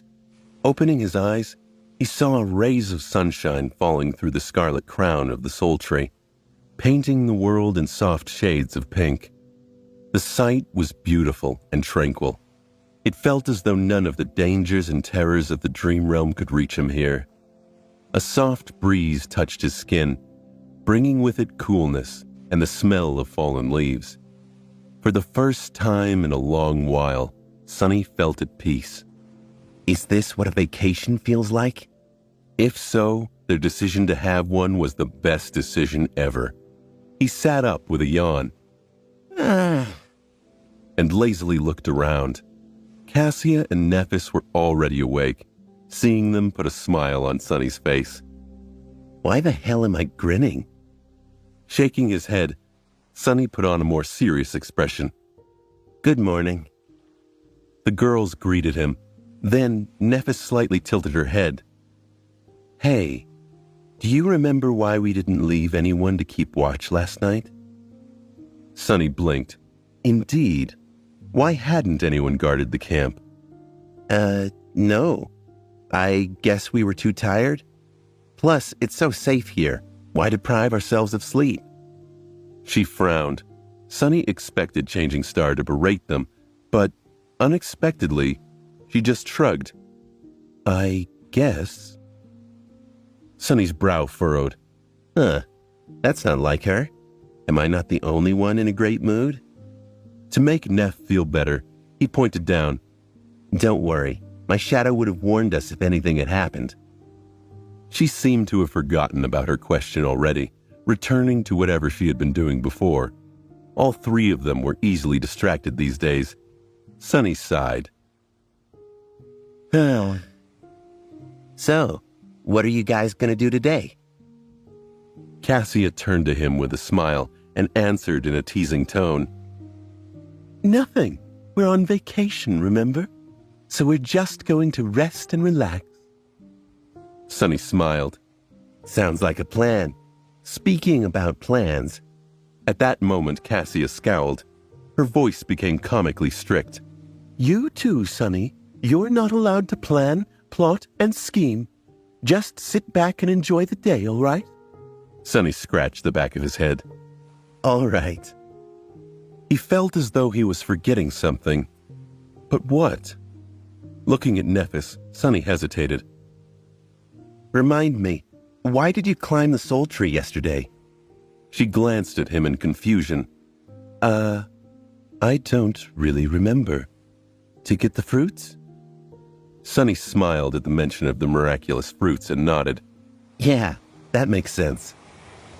A few days passed by.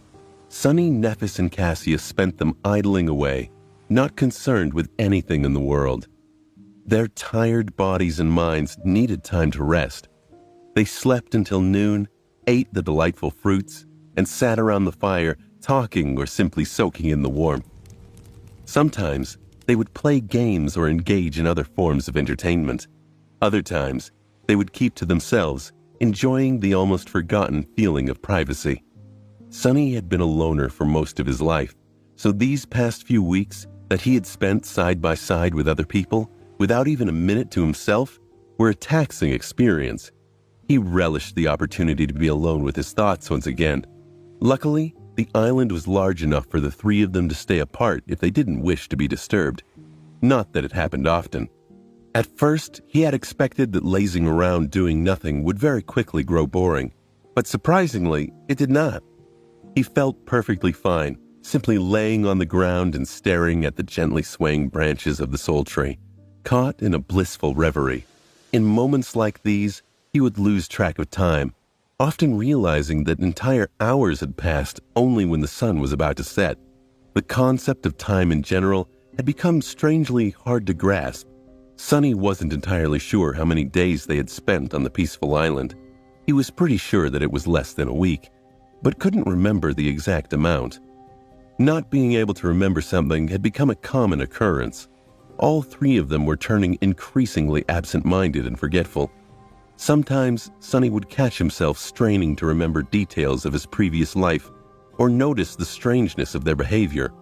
But a minute later, he would forget about these concerns, distracted by some innocuous thought or occurrence. His memory was becoming hazier and hazier. The only clear things in it were how delicious and refreshing the magical fruits were, how pleasant it was to live under the shade of the soul tree, and how magnificent it was. The tree was beautiful, benevolent, and generous. It protected them from the cursed blight of the Crimson Labyrinth, kept the monsters away, and provided nourishment, both for their bodies and for their soul cores. Sonny was becoming increasingly convinced that finding the majestic soul tree was a true blessing. The thought of leaving its gifts behind and returning to the horror of the outside world seemed less and less attractive. Why leave when they were perfectly happy here? Well, at least two of them were. While Nephis was as carefree and tranquil as Sonny and Cassia in the beginning, as time went by, she grew strangely despondent and gloomy. It seemed as though she had reverted to her old, distant, and unsociable self. Instead of chatting or relaxing with them, Changing Star ended up spending most of her time sitting on the western edge of the island alone, staring into the distance with bleak eyes. Sonny had no idea what was wrong. He was worried about her. Not even the frequent, insistent lapses of memory managed to overcome his concern about Neff. On one of the evenings, Sonny approached the western slope of the island, feeling as though his head was about to split from pain. For some reason, he kept forgetting the reason for this visit on the way here. It took all of his willpower to hold on to his intentions. He wanted to check on Nephis. Just like always, she was sitting at the ridge of the western edge, gazing into the distance. Sonny climbed onto the ridge and sat down, looking at her with hesitation. "Hey, Neff." Changing Star glanced at him. Her indifferent expression was back, making any attempt to understand her true emotions futile. However, it was clear that she was not all right. "Hey," Sonny scratched the back of his head. Was he seeing things, or was her hair a bit longer than before? "Why aren't you enjoying the vacation?" Changing Star frowned. "Don't we need to keep moving west?" He raised his eyebrows, surprised. "West? What is in the west?" Neff's frown deepened, turning into a scowl. I don't remember, but I feel... She grew quiet. "I feel like I have to do something very important." Sonny frowned and thought, "Abandon the soul tree? What a strange idea." Sonny pondered for some time, trying to understand where she got the idea that they had to move somewhere. "Why west of all directions?" Nephis turned to him. There was a strange, pained expression on her face. Gritting her teeth, she whispered, "I don't know." Sonny sighed. If she didn't know, then he, of course, had no idea either. All he knew was that he wanted to make her feel better. But how? Sonny frowned, trying to think of a way. He felt that there was something very obvious that he was forgetting, something that would instantly ease Neff's suffering. When the realization hit him, he froze. Of course. How could I forget? The answer was so clear. He just had to climb the soul tree and find an especially juicy fruit for her to eat. The soul tree would protect them as it always had, and always will. He only had to find a way to remind Nephis of this. Surely she'd understand. He'd make her understand.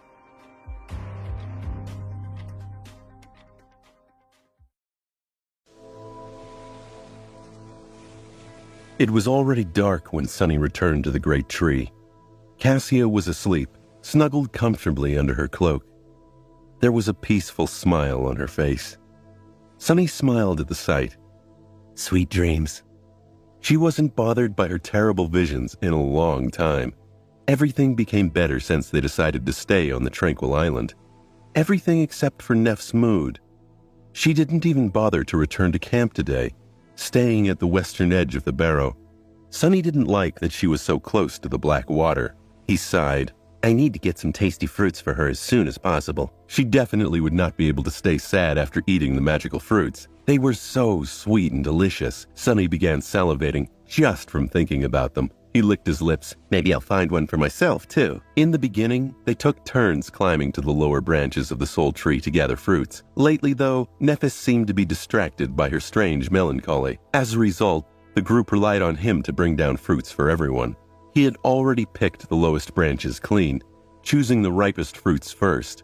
Later ones were small and not as heavy, although they still tasted amazing. Since each fruit was big enough to satiate a person for a long time, they rarely ate more than one in a day. The ripest fruits provided Sunny with 1 or 2 shadow fragments, while the smaller ones gave him 1 or even none at all. I wonder how many shadow fragments I accumulated. Should be more than 100, right? Maybe even 110. No way. We've been here just for a few days, a week at most. He could just summon the runes and check, but somehow that thought didn't even occur to him. If it did, he would have been horrified. Forgetting all about the shadow fragments, Sunny looked up and scratched the back of his head. Initially, he was planning to climb the tree in the morning and explore higher than he had previously gone, looking for the best, most delicious fruit possible to give to Neff. But after thinking about it, he decided to not wait until the night was over. He could see perfectly in the dark after all, and this way, he would be able to give Changing Star a delightful present much sooner. Stepping close to the trunk of the miraculous tree, Sunny began climbing. The first stretch was the most difficult since he had nothing to grab except for small cracks and bumps on the smooth obsidian bark. Reaching the branches required a lot of effort. However, he was already accustomed to it. Moving his hands and feet almost on instinct, Sunny got higher and higher. Soon, he was already pulling himself on top of an enormous wide branch. These first branches were as wide as roads. He sat down and rested for some time, enjoying the coolness of the night air. Sunny had never climbed the soul tree in the dark before. Without the bright sunbeams falling through the leaves, it looked strangely different. The vibrant magnificence was gone, replaced with the eerie stillness. The rustling of scarlet leaves did not seem calming and tranquil anymore. In fact, it made Sunny shudder. It sounded like thousands and thousands of trapped souls all screaming in agony. What's up with me today? How can I even think of such things? What a fool. Good thing that the great tree can't hear me. Otherwise, I'd be so ashamed. Please forgive me, soul tree. Shaking his head, Sunny stood up and continued climbing. He was very disappointed in himself.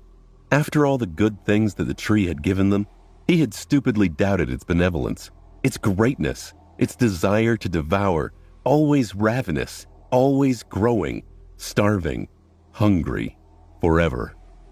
How ungrateful. Why did he even begin to think about... What exactly was he thinking about? Sunny frowned, failing to recall his train of thought. Whatever.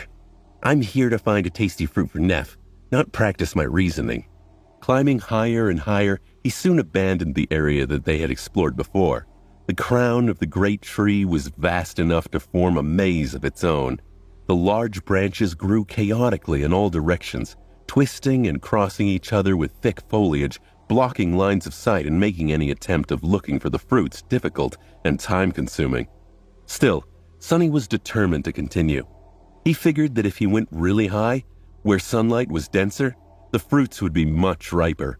They had never tried a fruit from the higher branches.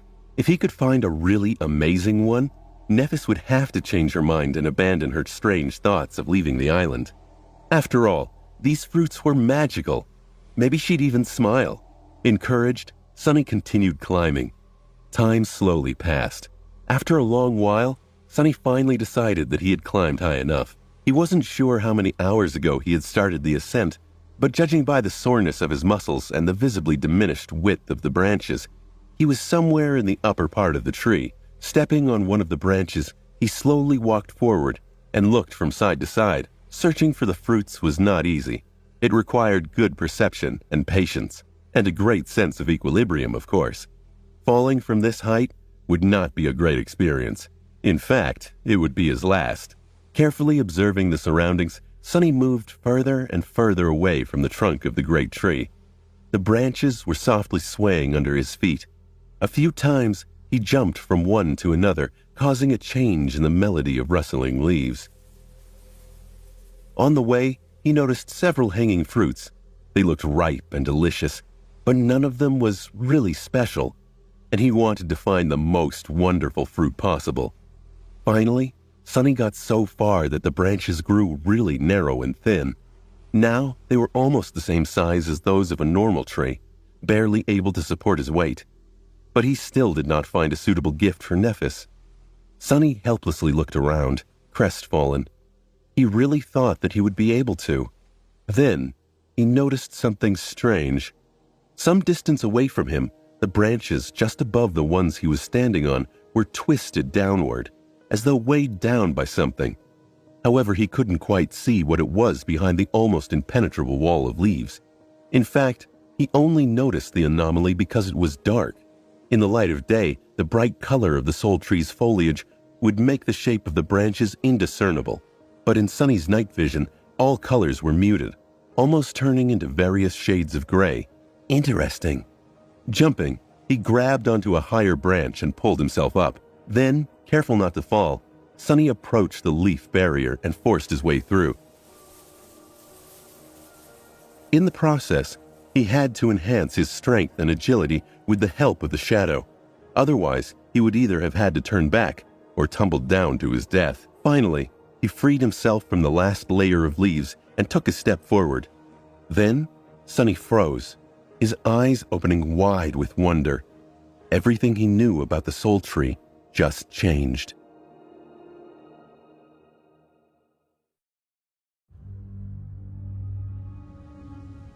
Right in front of Sonny, hidden from the world in the secretive pocket of twisted branches, a giant, elaborate bird nest rested between the scarlet leaves. The nest was spherical in shape, with a round hole at the center of it. Usually, such a nest would be made out of grass and twigs, but this one was constructed from the branches of the great tree, each at least as thick as a man's arm.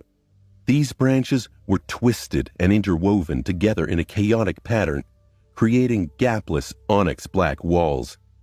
Sonny had never seen anything like it. Birds were a rare sight in the real world, let alone giant ones. The size of the entrance to the nest was large enough for a small truck to pass through. The nest itself was several times bigger. Wow! For a second, he felt a sense of fear, afraid that the giant bird was somewhere near. But then his fears disappeared. The nest looked abandoned. It was ancient and empty, some of its parts already on the verge of collapse. It was as though thousands of years had passed since anyone had been in this hidden, secretive place. The air was filled with the feeling of loneliness and desolation. Sonny figured, makes sense. If I barely managed to pass through the leaves, how would a giant monster do it without leaving a giant hole in the barrier? Sonny hesitated, caution and curiosity wrestling against each other inside his heart. On one hand, exploring ancient nests was not the best of ideas anywhere, let alone inside the dream realm. It posed great risks. On the other hand, it also could lead to a great reward. Plus, wasn't it just too damn interesting? In the end, Sonny decided to climb inside the nest to satisfy his curiosity. He had convinced himself that it was safe, following an unexpected train of thought. In his warped state of mind, Sonny was convinced that the soul tree was a great and benevolent being, one that protected them from the terrible threats hiding in the outside world. If so, how could anything having to do with the great tree be unsafe? Moving closer to the entrance of the nest, he balanced on the edge of the branch and tried to look inside. However, he wasn't tall enough to see anything except for the inner side of the nest's roof. Since his position was pretty precarious, Sonny decided not to delay the inevitable and jumped, throwing himself up and over the lip of the entrance. A moment later, he landed on a soft surface. The lower part of the nest was covered in a thick cushion of white, silky spiderwebs. Time had made them brittle and pliable like sand. There was also so much spiderweb around that, for a moment, Sonny thought that he had fallen into a giant white cocoon. But no, it was a nest, and there in the center of it was a... Sonny blinked. At the center of the nest, there was an egg. A giant ancient egg that was as tall as he was, gray and seemingly lifeless. As though turned to stone by the passage of time, forgetting to breathe, Sonny looked around, making sure that there was nothing, and no one, else around. But no, the giant nest was empty and silent, with not even a stray shadow hiding anywhere in sight. How fascinating. Sonny felt strangely excited. The feeling of discovering something incredible, something that no one except for him had ever seen, filled him with a deep sense of wonder and satisfaction. He had never known that there was such a side to him, one full of an explorer's passion. Let's check this thing out. Walking on the soft silk, Sonny slowly circled the massive egg and studied it. At first glance, it seemed to be made of stone. The surface of the egg was colored in various shades of gray, which were overlaid over each other, like moving clouds. This pattern was strangely beautiful, giving the egg a mysterious aura. But overall, it was just big and smooth. Sonny scratched the back of his head, then stepped closer and put his hand on the surface of the egg. Immediately, he felt a strong sense of astonishment. The egg was warm to the touch. Is it still alive? In the next second, Sonny felt a strange pull affecting his core. It was as though the egg was trying to steal his life force. He jerked his hand away and looked at the egg with dark apprehension. The damned thing was not only alive, but also capable of sucking the life out of anything that touched it. It only failed to eat his soul because of one reason. As far as Sonny knew, he was the only existence in two worlds without an actual soul core. He had the mysterious shadow core instead. That's why his life force had not been affected. Oh, that was close. Looking at the giant egg, Sonny thought about how to get back at it. The nest, without a doubt, once belonged to an extremely powerful nightmare creature. Therefore, its spawn was also a being of considerable strength. However, due to some unknown reason, that being had not been able to hatch and was left behind by its parent, destined to remain trapped within the egg for all eternity. Or at least until some unfortunate fool came close enough to feed it with soul essence and give it enough power to break free. Luckily, I'm no fool. Wait, maybe I am. His decisions have been very strange lately. He couldn't quite explain some of them, including this latest one. It was as though his thinking ability had been reduced. Whatever, I'm still smarter than a damn egg. Like a true explorer, he went where no one had gone before and made an incredible discovery. He found an unbelievably mysterious rare being, one that not a single human had ever heard of. Naturally, he had to kill it. That's what the spirit of exploration was all about, wasn't it? Summoning the midnight shard, Sonny thrust it into the stone surface of the egg, causing a rain of sparks to fall on the spiderwebs. The sharp blade slid harmlessly across the stone, leaving only a shallow scratch on it. Tough bastard. The egg was sturdy enough to withstand a strike from an awakened weapon. If it was that resilient, Sonny was scared to imagine how powerful the adult monster would be. It was definitely not an average nightmare creature. But then, he was not an average sleeper. His shadow flowered from his hands onto the midnight shard, turning the polished metal of the blade black and lusterless. Immediately, a cold aura radiated from the sword, making it feel sharp enough to cut the world apart. Stepping forward, Sonny raised the shard above his head and sliced down, delivering a crushing blow. Enhanced by the shadow, the dark blade bit into the stone surface of the egg and split it apart. Cracks ran through the giant stone egg as Sonny's sword plunged into it. A flash of sinister crimson light shined through the cracks, then disappeared, leaving behind nothing but darkness. A torrent of viscous black liquid flowed onto the white spider webs. In the ensuing silence, Sonny heard the spell's bewitching voice. You have slain a great devil. Vile thieving birds spawn. Sonny's eyes went wide. Had he heard that right? This thing was a devil? He single-handedly felled a devil in one blow. That couldn't be right. Your shadow grows stronger. The rewards for taking out a devil had to be substantial. He couldn't guess what his reward for this would be. Not allowing him time to think, the voice boomed. You have received a memory. Sonny gasped. What would it be?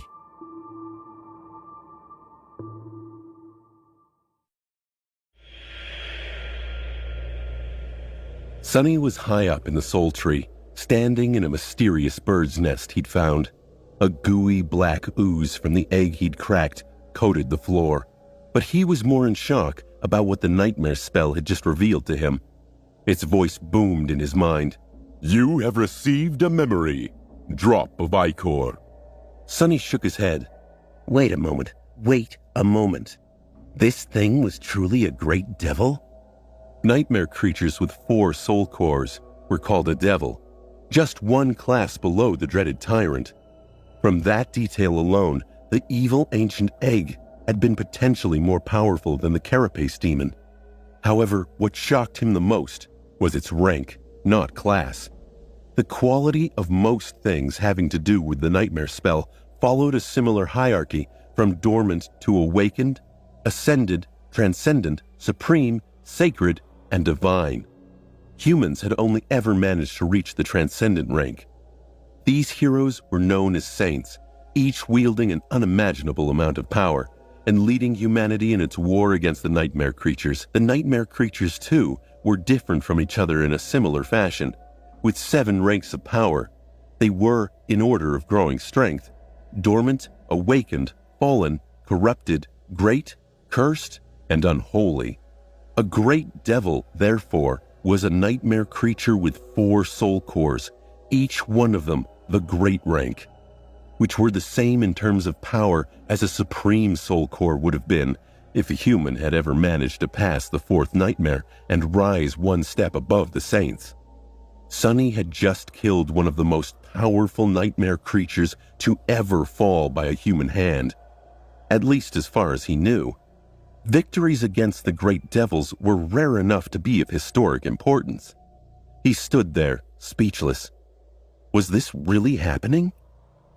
What a stroke of luck to find one absolutely defenseless, yet to be fully born and weakened by thousands of years of neglect. Not to mention the fact that he was probably the only human alive to be partially immune to the egg's terrifying life-sucking powers. Wait, how many shadow fragments did I get? Sonny felt stronger. A lot stronger. He was used to receiving 2 fragments for each awakened beast he killed. Thus, it was fair to assume that a fallen beast would give him 4, a corrupted beast would give him 8, and a great beast would give him 16.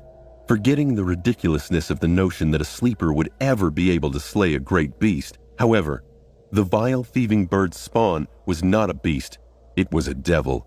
It had 4 cores, so 64 fragments? Dumbstruck, Sonny summoned the runes. In his excited state, he even disregarded the insistent forgetfulness that prevented him from doing so earlier. Shadow fragments. 196 out of 1,000. After seeing the number, he was giddy with joy at first. But then Sonny frowned. Wait, that doesn't make any sense. I had 96 fragments before coming to the Ashen Barrow. I received 64 just now. That makes it 160. Where did the additional 36 fragments come from? From the fruits? No way. We've been eating them for less than a week, one fruit a day. To get that much, a whole month would have to pass. But how could so much time pass without him noticing? Yes, his memory had been strange lately, but Sonny tried to concentrate on the discrepancy. But it was very hard, for some reason. The more he thought about it, the less clear he became on what exactly he was thinking about. What was I trying to remember? Something about the shadow fragments. Yeah. A few minutes later, he massaged his temples and sighed in frustration. I guess I was trying to calculate how many fragments I got from killing that vile egg. It's 64. What is there to think about? That is great. He would spend more time celebrating the insane amount of shadow fragments he had received, but there was another amazing thing waiting for his attention. A memory. He had actually received a memory from a great devil, a real, actual, supreme memory of the 4th tier. Fantastic. Sonny summoned the runes once more and looked at his memories. Memories: Silver Bell, Puppeteer's Shroud, Midnight Shard, and Drop of Ichor. Hurriedly, Sonny concentrated on the new one. Memory: Drop of Ichor. Memory rank: unknown. Memory type: unknown. Sonny frowned, his voice sarcastic. Off to a great start. He had never heard of a memory with an unknown rank and type. How was this even possible? Did the spell really not know, or was it simply refusing to let him know? Why would it do that? But he needed to know more about this memory, so he returned his attention back to the runes. Memory description: the loathsome thieving bird was hated both by the gods and unknown. However, it only cared about shiny things. Enamored by Weaver's beautiful eyes, it stole one of them on a dark, starless night. Impatient, the vile creature looked at its bounty while still in flight. However, when it saw the reflection of unknown, forever frozen in the depths of Weaver's pupil, it went mad and screamed, dropping the eye on the mortal realm below. All that was left in its greedy beak was one drop of pure golden ichor. Sonny's brow furrowed. What the hell was that? The description. What were these words that it failed to translate? He tried to forego the automatic translation and look at the runes themselves, but they were beyond his ability to translate. In fact, he had never seen runes of this type before. Weirdly, studying them caused him to feel dizzy and nauseated. That is very, very weird. Also, to his shame, Sonny had to admit that he had no idea what the word ichor meant. It simply wasn't in his vocabulary. Maybe if he went to school and got an education like other sleepers, he would know. Sonny hesitated for a minute or two, then cautiously summoned the strange memory. Instantly, golden sparks of light appeared in the air in front of him, coalescing into a spherical drop of radiant golden liquid. What am I supposed to do with this? Before he finished his thought, the spell spoke again. Its voice sounded a bit strange. The voice sounded almost excited. You have acquired a drop of ichor. Do you wish to consume it? Sonny blinked. Was he supposed to consume a memory? Things were getting weirder and weirder. He hesitated. What was going to happen if he did consume it? Memories were rewards given by the spell to the awakened. As such, they were usually useful, very rarely useless, and never harmful. At least, that was the common narrative. However, this one was out of the ordinary, and it was the spell he was talking about. The damn thing was nothing if not unpredictable, usually with catastrophic consequences.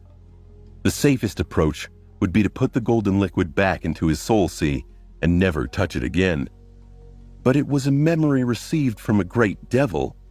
Chances were he would never hold another one in his whole life, not even in his dreams. Sonny was simply unwilling to let this opportunity go. Trying to calm his rapidly beating heart, he licked his lips. Yes, I want to consume it. The voice replied, and Sonny could swear it seemed pleased. As you wish. The golden sphere separated into two streams of beautiful, radiant liquid. The streams flowed through the air, approaching Sunny's face. He felt a gentle touch caress his cheeks. Then, the golden liquid reached his eyes and flowed through them, entering his soul through the pupils. Soon, it was gone. Sunny was frozen, not knowing what to expect.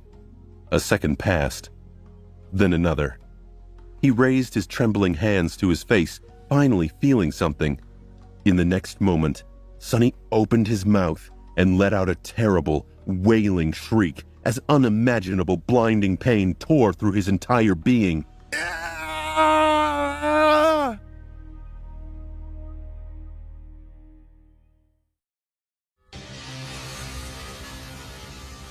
The calm breeze in the tree branches was shattered by Sunny's pained cries. As the drops of ichor entered his body, he felt as if his very blood was aflame.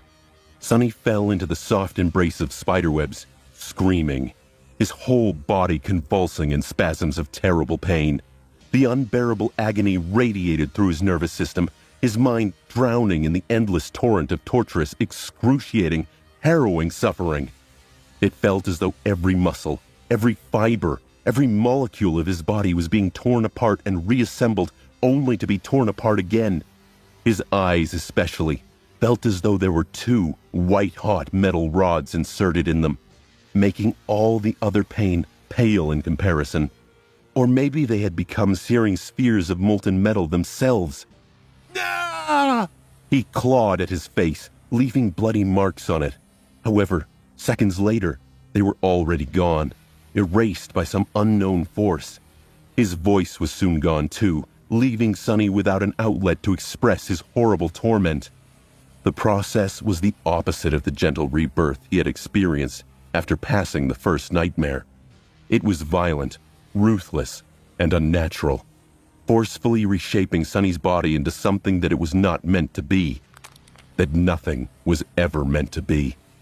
Powerless to stop it, Sunny had no choice but to endure the agony. All he could do was try not to go mad from pain. Tears were streaming down his face, leaving bloody trails in their wake. There was no end to torture. Then, after what felt like an eternity, there was. The pain subsided, lessened, and finally vanished. Sunny was left laying on the thick carpet of spiderwebs, utterly drained and depleted. The spell's voice whispered, "You have acquired a new attribute." It paused and added, "One of your attributes is ready to evolve." But Sunny was too overwhelmed to care about the spell's proclamation. He lay there, breathing shallow, ragged breaths.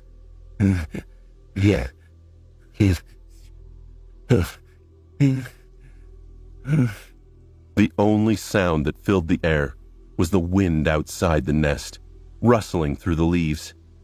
Sunny remained motionless for a long time, slowly coming back to his senses. The memory of the terrible ordeal was still echoing in his mind, making him shudder from time to time. He was afraid to open his eyes and look at his body, afraid to see himself changed in some horrific, repulsive way. Have I become a monster? Feeling a sense of dread, Sunny shut his eyes tighter. However, he did not feel like a monster. He didn't feel different at all. From what he could tell, he still had 2 hands, 2 legs, and soft human skin. There was no change in his strength and resilience. It was as though nothing had happened. He goaded himself. "Come on, just do it." With a nervous sigh, Sunny opened his eyes and looked himself over. Everything was the same. He shifted his perception and studied himself again through the shadow. He was still human. Well, something did change, but he couldn't quite describe it. It was as though his vision was slightly different from before. The world seemed deeper somehow. Sunny only noticed the difference because of the contrast between his own perception and that of the shadow. Previously, They were more or less similar. He tried to remember the description.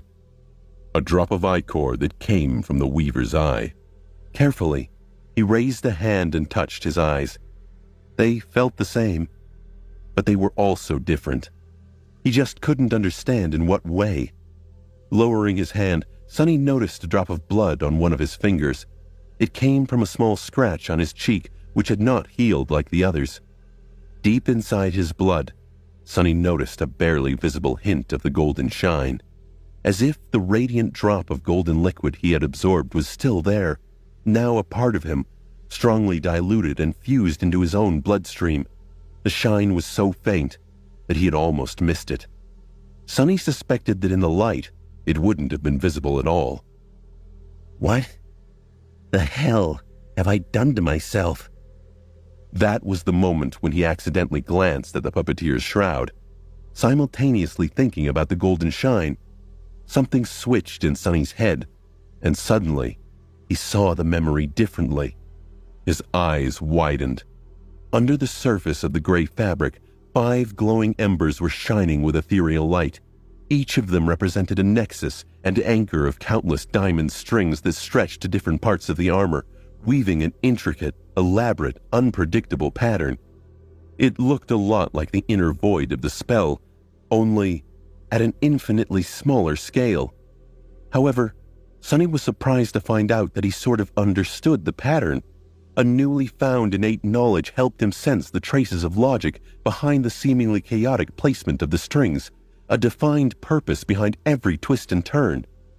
They were meant to achieve certain effects: durability, resilience, and another, more complex type of protection.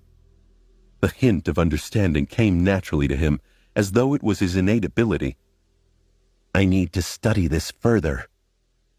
Intrigued and apprehensive, he entered the Soul Sea. A familiar dark expanse of still water appeared in front of his mind's eye. There was the looming shadow core, the shining satellites of his memories, and the strange feeling that something was moving just beyond the periphery of his vision. Out of habit, Sonny turned his head to try and catch sight of that something, knowing that he would not see anything. However, this time, he did. With a startled yelp, Sonny flinched away and lost his balance. What the hell? What the actual hell? Out there, in the darkness, at the border of the dim light cast by the shining memories, stood motionless black figures. They were shadows. Shadows of creatures he had killed. There was a shadow that resembled the slave with broad shoulders and bloodied back, one whose name Sonny had never bothered to learn. His figure was deformed and horrifying, as he had been transformed into a murderous beast after becoming the host of a mountain king's larva. That larva was then strangled by Sonny. The shadow of the mountain king itself was towering above him, just as dreadful and abhorrent as the tyrant had been when still alive. Sonny shuddered as he remembered escaping from the horrid creature's claws. The shadow of the cruel slaver that had hit him with the whip was also there, standing beside the tyrant. This was the first, and for now the only normal human whose life Sonny had ended with his own 2 hands. He even stole the boots and cloak off the dead man's body. On both sides of them, there were other shadows. Hulking carapace scavengers stood silently, their pincers lowered to the ground. A fearsome centurion's savage silhouette could be seen among them. Surrounded by giant centipedes, bulbous knots of carnivorous worms, and a few strange man-eating flowers, every single being that had fallen by Sonny's hand was there in the form of a shadow. Or to be more precise, every being whose shadow fragments had been absorbed by him. Even though shadows had no eyes, he couldn't help but feel that they were all staring at him, silent, motionless, watching. Feeling cold shivers running down his spine, Sonny gulped and stood up, his legs shaking a little. Finding out that a small army of dead shadows had appeared inside your soul sea was not the most pleasant of surprises, let alone if those shadows once belonged to creatures who you had personally slain. He clenched his teeth. What did any of this mean? Had these creatures always been here? And what did they want from him? How could he rid himself of their presence? Could he? Or was he forever trapped with them, haunted by every life he'd ever taken for eternity.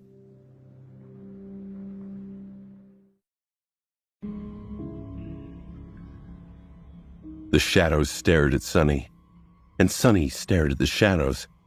After a while, the situation became a bit awkward. Sunny shifted a little. Are you guys not going to do anything? The shadows did not react, remaining as motionless and quiet as they had been from the start.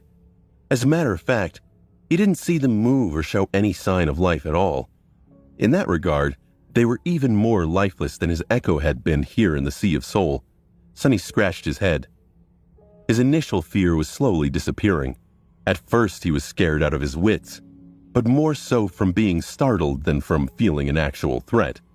This was his soul sea after all. Very few things could harm him here. Sunny was pretty sure that the shadows were not capable of doing anything, let alone attacking him. They seemed more like manifestations of some weird facet of his aspect rather than actual beings. As such, they weren't dangerous. The question was, why did the shadows suddenly appear?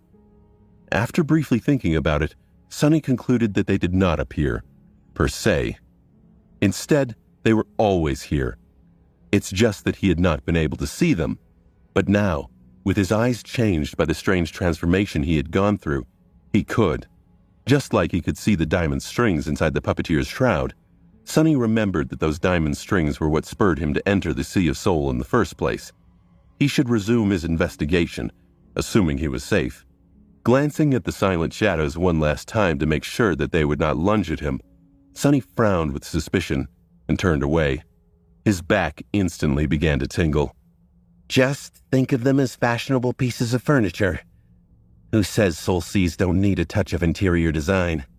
Somewhat consoled, he walked closer to the shining spheres that represented memories and summoned the puppeteer's shroud.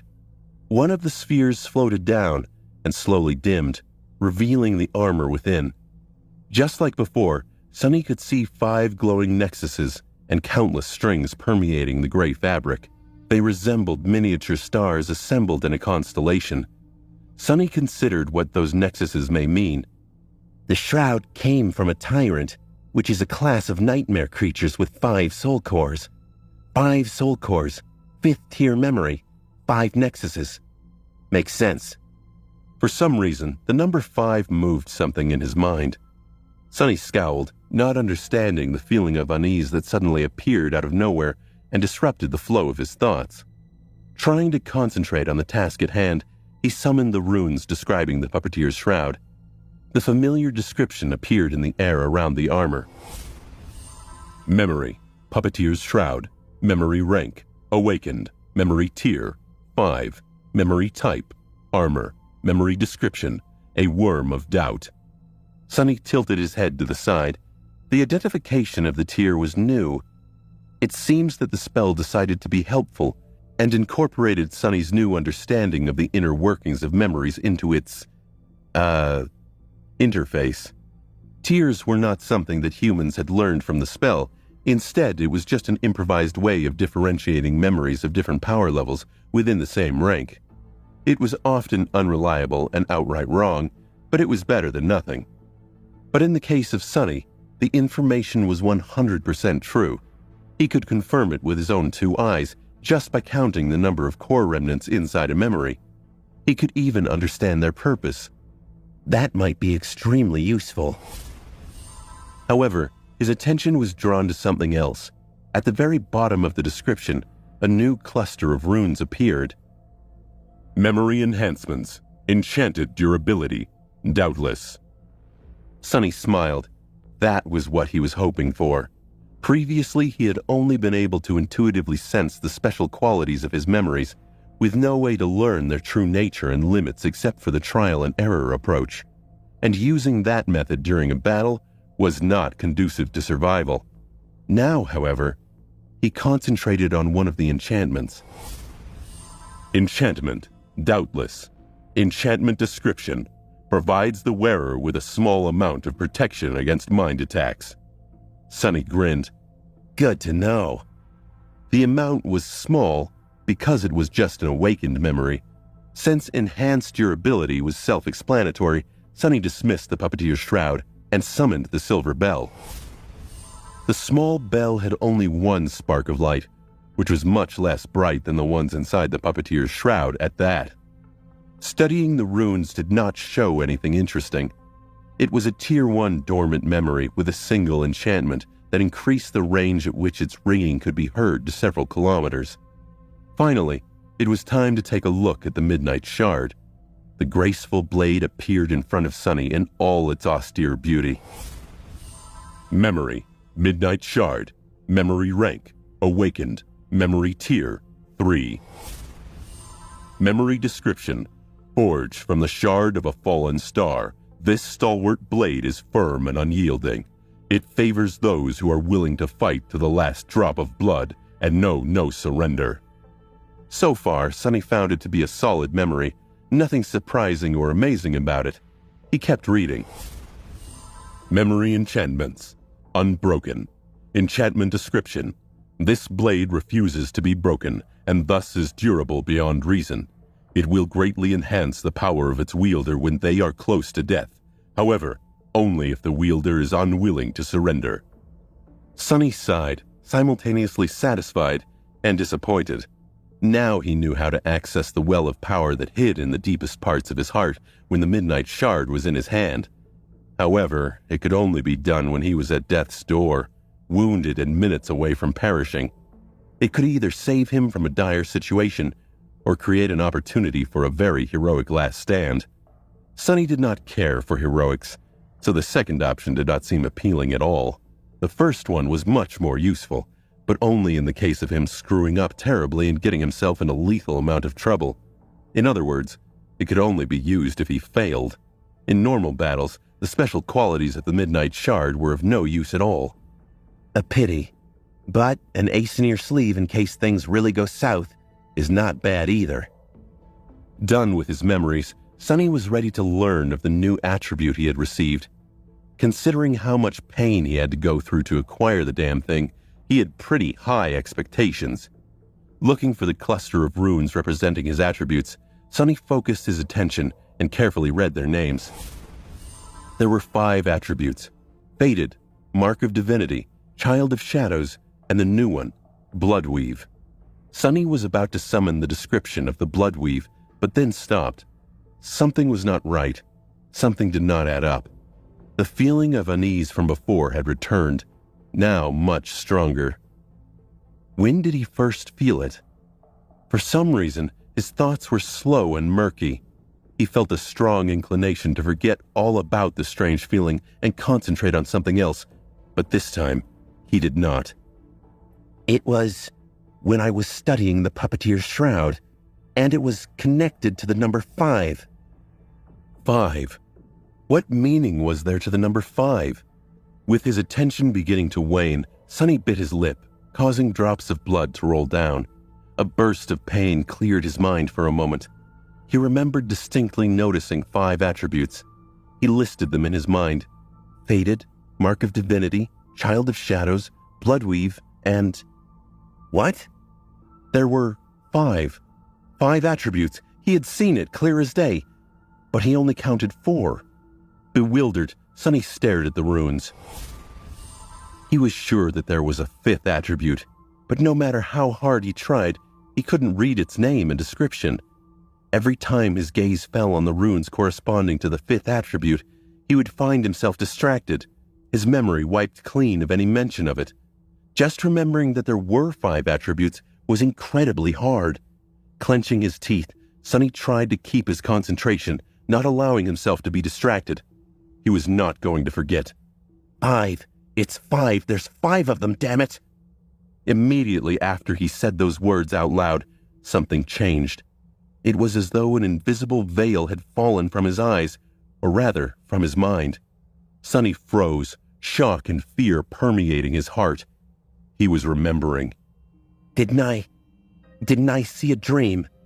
Yes, of course. He saw Cassia standing over him with panic in her eyes, begging him to remember the number 5.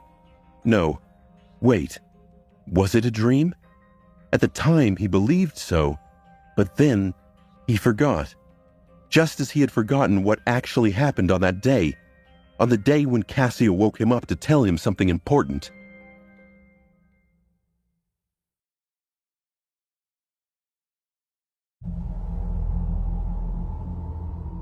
Cassia's voice echoed in Sunny's head. 5. Remember 5. He could hear her panic, her desperation, but he couldn't seem to remember why she had been so insistent or when they had had this exchange. For a minute, Sunny wanted to shrug it all off, but he knew he couldn't this time. He cast his mind back and tried to grab onto the memory that kept slipping through his fingers. It was the same day they killed the carapace demon. Back then, all 3 of them were utterly exhausted. After moving away from the corpse of the giant creature and finding a good hiding spot, they fell to the ground and immediately fell asleep. But they didn't stay asleep for long. An hour or 2 later, Sunny was shaken awake by Cassia, who was holding him by the shoulders. There was an expression of terror written clearly on her face. Sunny, wake up! Instantly coming back to his senses, he jumped to his feet and summoned the Midnight Shard, afraid that they were under attack. However, there was no one around except for panicked Cassia and wary Nephis, who was in a similar pose, her sword raised and ready to strike. Confused, Sunny looked at the blind girl. Cassia, what's the matter? Grabbing him by the shoulders again, she brought her face close and whispered in a begging tone. Sunny, you have to stop it, please. You are the only one who can. He frowned, failing to understand what exactly he was supposed to stop. Given that they'd all been asleep, he surmised she was once again reacting to one of her visions. Trying to calm her, Sunny spoke in a flat, measured tone. It's all right, Cassia. Slow down and breathe. Tell us what happened. Start from the beginning. She desperately shook her head. There's no time. I will forget soon. We all will. But you have to remember. This was strange, even for Cassia. Sunny thought, we will all forget soon. What does she mean? Not able to see Sunny's dazed expression, Cassia raised her voice. You have to remember, Sunny. 5. It's 5, remember. You have to remember, it's 5. Remember? 5. It was completely meaningless to him at the time. He concluded that the blind girl was not making any sense. Sunny carefully put his arm around her, feeling how scared she was from her shaking body. All right, Cass, I promise I'll remember. 5, right? See, it's pretty hard to forget. Nephis was looking at them with a frown, not neglecting to scan the surroundings for any signs of danger from time to time. For some reason, Cassia was only talking to Sunny, not paying her any attention. What was it that she thought Sunny could do, but Changing Star could not? Hearing his answer, the blind girl calmed down a little. However, she was still terrified. Good. Remember, it's 5. You promised. Her voice sounded quieter and quieter, as though she was not sure of what she was saying. Sunny was barely able to discern her mumbling. The more complex a thought, the harder it will be to hold on to it. That's why I can only tell you this one word, the simplest thing to impart. When the right time comes, it might change things. Carefully choosing his words, Sunny pressed again. Cassia, can you tell us what happened exactly? Hearing his voice, the blind girl flinched and raised her head to face him. There were still traces of fear in her eyes, but mostly it had been replaced by confusion. Huh? Did something happen? Sunny blinked. Wasn't she the one who woke them up in a panic? Wait, why did she wake us up to begin with? For some reason, he had trouble remembering the details of the past few minutes. The conversation they had was already hazy in his memory. I guess I'm still groggy from waking up so abruptly. Lack of sleep affects concentration. Nephis cut in. You wanted to tell us something. It had to do with the, number 5. Cassia raised her eyebrows. 5? Why 5? Sunny didn't know what to say. He was going to ask the same question. I have no clue. Perplexed, he looked at Nephis, hoping that she would be able to clear the situation. Changing Star was standing a few steps away with a distracted expression on her face. Sensing his gaze, she stared at him. Why do you have your sword out? Sonny glanced at the midnight shard and tried to remember what had caused him to summon the memory. I'm not sure. Why did you summon yours? Nephis looked down as though noticing the sword in her hands for the first time. An expression of doubt appeared on her face. I don't remember. Understanding that it was pointless to expect help from Nephis, Sonny sighed and turned back to Cassia. Did you see another vision? The blind girl trembled. Her eyes opened wide, once again filled with fear. A vision? Yes, I saw a vision. An awful, awful vision.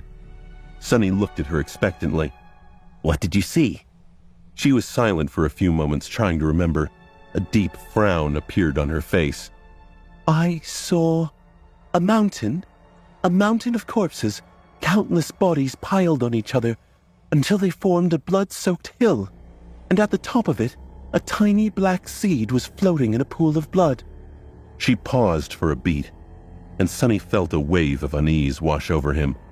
That was the past, I think, but then I saw the future. A future. It was us. Oh gods, we were... Her voice trembled, as though not daring to say something aloud. Cassia stopped. Sonny waited for a while. He watched the expressions shift on Cassia's face. She had looked terrified, but that fear gave way to a silent frustration, then confusion, and now she stared ahead placidly. Sonny's eyes flashed in annoyance. We were what? The blind girl turned to him in confusion. What? He scratched the back of his head. What were they just talking about? You were, telling us about your vision, I think. Cassia frowned. What vision? To his embarrassment, Sonny wasn't sure either. He just remembered something about the number 5 and... a seed? For some reason, he felt as though that number was very important. But why? He had no idea. I forgot. Suddenly, Nephis, who was standing nearby, lowered her hands and dismissed the sword that she had been holding, for some reason. She looked at them with a bit of confusion. Why are you guys awake? We need to rest. Something might get attracted by the demon's corpse, so we'd better return to peak condition as soon as possible. Distracted and already forgetting about the conversation with Cassia, Sonny blinked a couple of times, shrugged, and decided to go back to sleep. None of this made sense anyway. They were probably struck dumb by exhaustion. He felt so tired. A few hours later, when the shadow noticed the winged creature circling the island, Sonny awoke again. By that time, the memory of Cassia's warning was so fragmented and hazy that it seemed like a strange dream. But the seed was already planted deep into his subconscious, and now that it had blossomed, Sonny was finally able to fight through the haze of oblivion and remember everything. It seemed incomprehensible to him that he'd ever forgotten. How could he have been so stupid? And was he bound to forget again? He almost felt like that would be nice. Better. He bit his lip. No. He had to remember, and he had to move fast. Each second, the danger would only grow graver.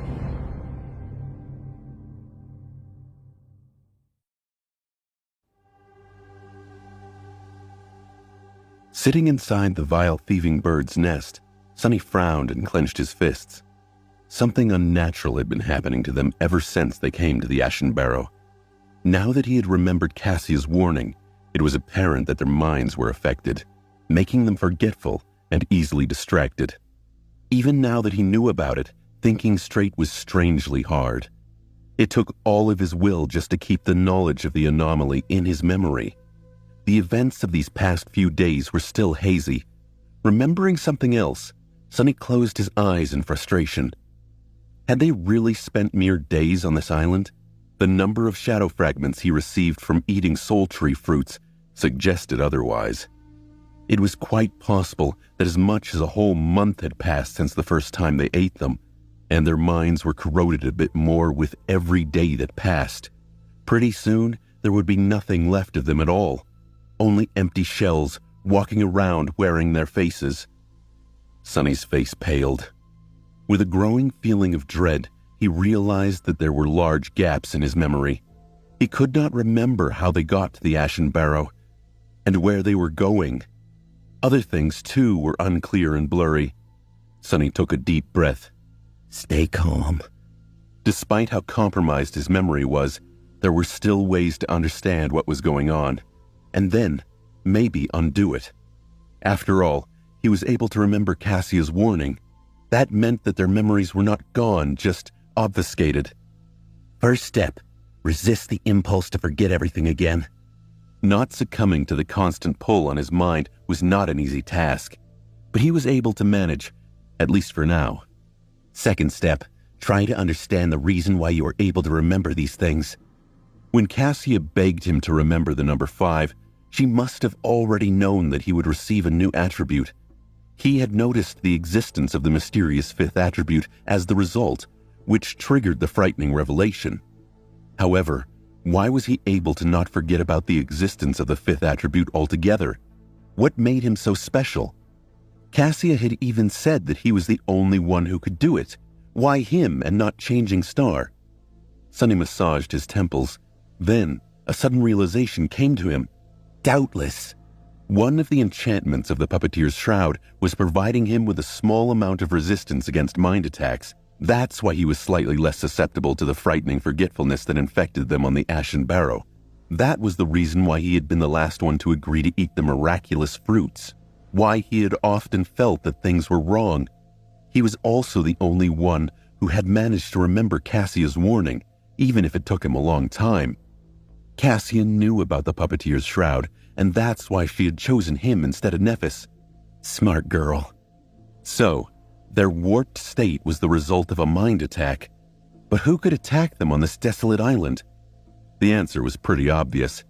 That damned tree. Looking down, Sonny felt cold sweat running down his back.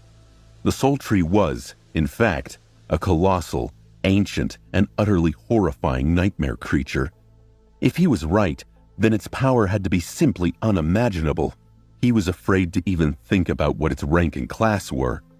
No wonder it was able to drain a whole area of the Crimson Labyrinth of all life. No wonder it was able to survive and thrive in this hellish place. Of all the horrors in this hell, it might have been the most terrifying. Finally, Sonny knew the reason why no other nightmare creature dared to approach the Ashen Barrow. Even the monsters were afraid of the Soul Tree, except for equally harrowing things that dwelled beneath the waves of the deep, dark sea. There was no way for them to destroy it.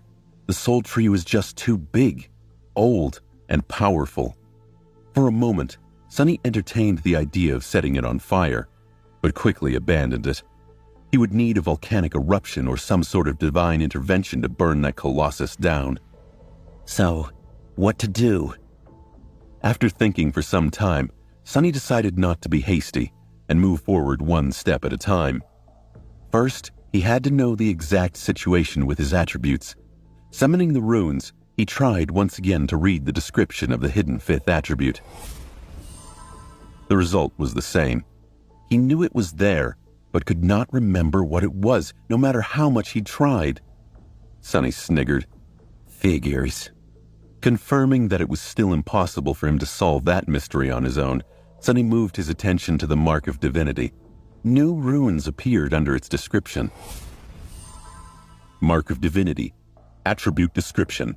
You bear a faint scent of divinity, as though someone briefly touched by it once, a long time ago. It was just as Sonny remembered it, though there was a second line under the new description now. Mark of Divinity is ready to evolve. Proceed. Sonny wasted no time. Yes! Immediately the name and the description of the attribute changed. The new runes read, Attribute, Spark of Divinity. Attribute description.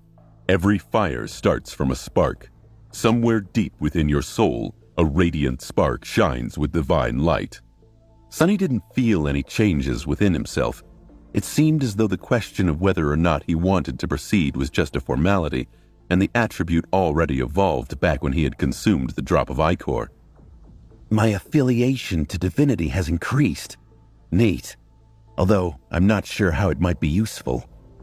Was that spark of divinity the reason why he was now able to see the inner workings of memories, as well as some other stuff like the shadows in his soul sea? If so, Was it a universal trait of all awakened with high divine affiliation? Or just his? For some reason, Sunny felt that it was the latter option. According to the Drop of Ichor's description, it was linked to a being called Weaver. It seemed more than a coincidence that Sunny consumed Weaver's ichor and then became able to see the strings that gave memories their unique qualities. It wasn't hard to see the connection. If this was true, did it mean that there were different kinds of divinity? And he inherited a small amount of Weaver's very special kind of divinity. Was Weaver even a deity? All the gods Sunny had heard about were named similarly. There was Shadow God, War God. Well, that's it. He had never heard the names of any other god. However, Weaver's name was different. Maybe Weaver was not a deity at all. Maybe he, she, or it was actually one of the unknown. Sunny shook his head, feeling that he had almost allowed himself to get distracted and release the hold on his memory. The nature of this divinity was a worthy question, but it was for a different time. He could not allow himself to go on tangents now. Concentrating, he looked at his new attribute, Bloodweave. Attribute description. You have inherited a part of Weaver's forbidden lineage. Your blood has been altered and imbued with odd tenacity. So he would be less likely to bleed out in the future? If that's what the description means, it was a very nice enhancement. However, it did not help Sunny battle the soul tree. It was time for the next step. His highest priority now was making sure he didn't forget all that he learned. The tree wanted him to be lulled into a sense of security badly, but he refused to be its puppet. Sunny made his way back to the central trunk and started back to the ground. He'd noticed that pain seemed to help drown out the tree's mental attacks, which meant it was time for Sunny to embrace the pain.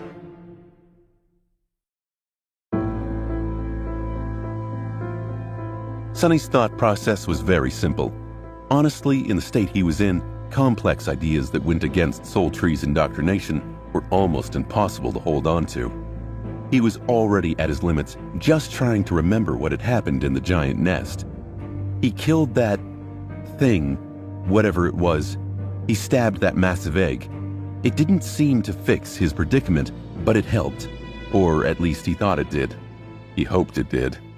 He needed to know more about his situation. On his way down, Sunny had to bite himself several times, leaving bloody marks on his hands. Sharp pain cleared his mind for a few moments and gave him temporary relief from the constant pull of forgetfulness.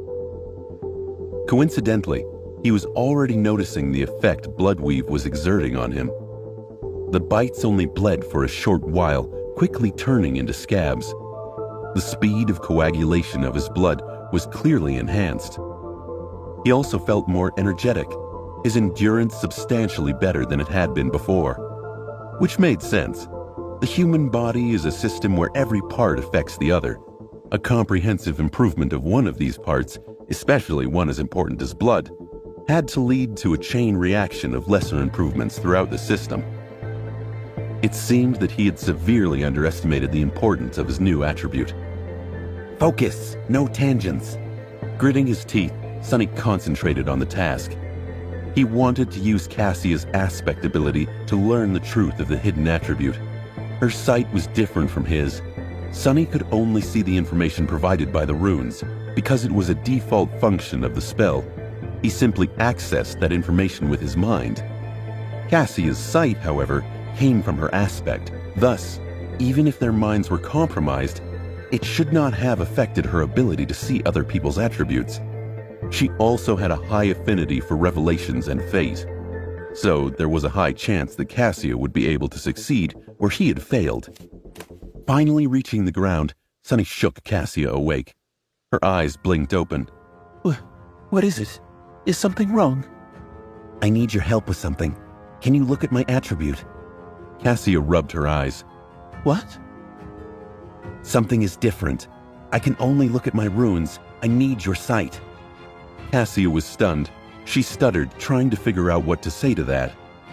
What do you mean? Woke the blind girl up and, after a short conversation, mentioned, my attributes. Can you take a look at them? Cassia was visibly confused by this question. Can't you do it yourself? Sunny smiled. I can, but I think you'll be surprised when you see them. The blind girl hesitated. All right, but if it turns out you woke me up for nothing. She turned to face him and froze for a moment, as though staring into his eyes. Fated, child of shadows, spark of divinity. Wait, wasn't it mark of divinity? Huh, I must have remembered wrong.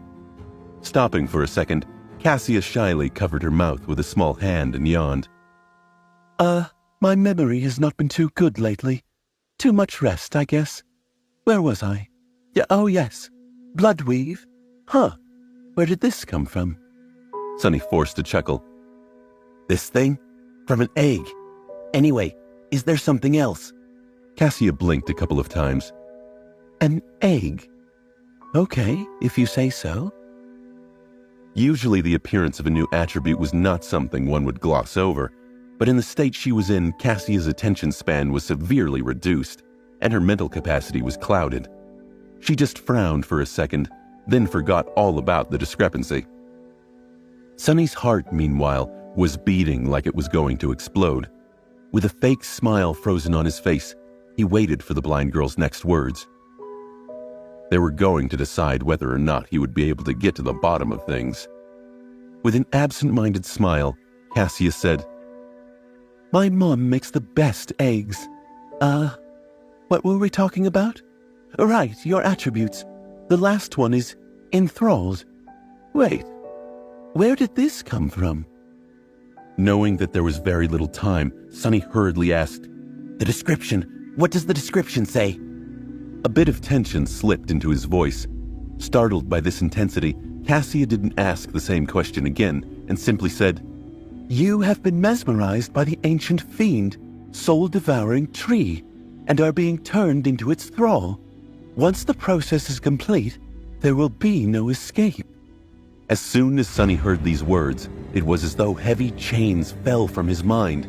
Suddenly, his memories returned in an avalanche, making him stagger. His eyes opened wide. Only now that he had fully recovered his memory did Sunny realize the extent to which his mental state was warped, how much of his true self was gone, how close he came to being completely obliterated without even knowing that a terrible monster was slowly devouring his mind. An extreme feeling of terror filled his heart. For a few moments, Sunny lost the ability to speak, covered in cold sweat and shaking. Calm down. Calm down. It didn't happen. You stopped it. You're back. It didn't eat you.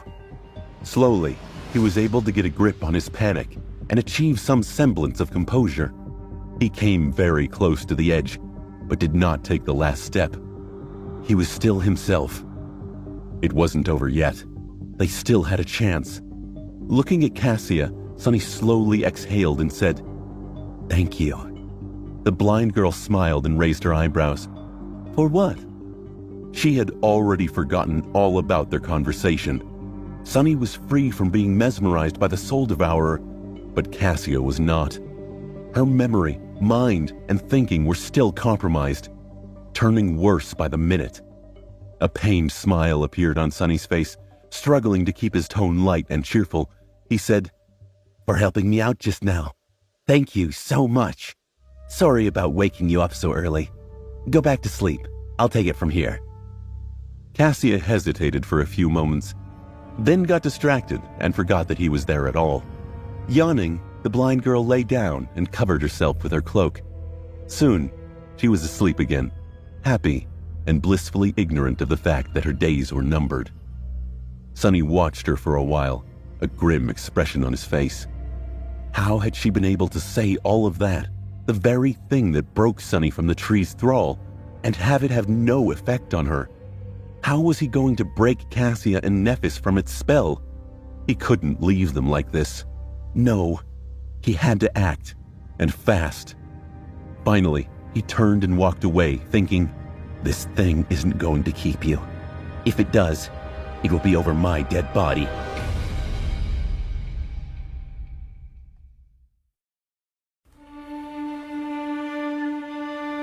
Nephis was still at the western edge of the island, gazing over the receding black waters. It seems as though she barely moved since the last time Sunny saw her. Looking at her with clear eyes, free from the most debilitating effects of being enthralled, he was able to notice things that he had not noticed before. Nephis's hair was indeed longer. Back at the academy, it was short and usually parted to the side. Now silver strands were already long enough to cover her ears, hanging messily without their usual luster. Changing Star's face seemed much thinner, with dark circles under her eyes and a bleak, dull expression. Her usual confidence and energy were gone, replaced by exhausted stillness. She looked as though some unknown illness was consuming her from the inside, slowly turning that once radiant woman into a pale shadow of her former self. Sunny suspected that he knew what that illness was.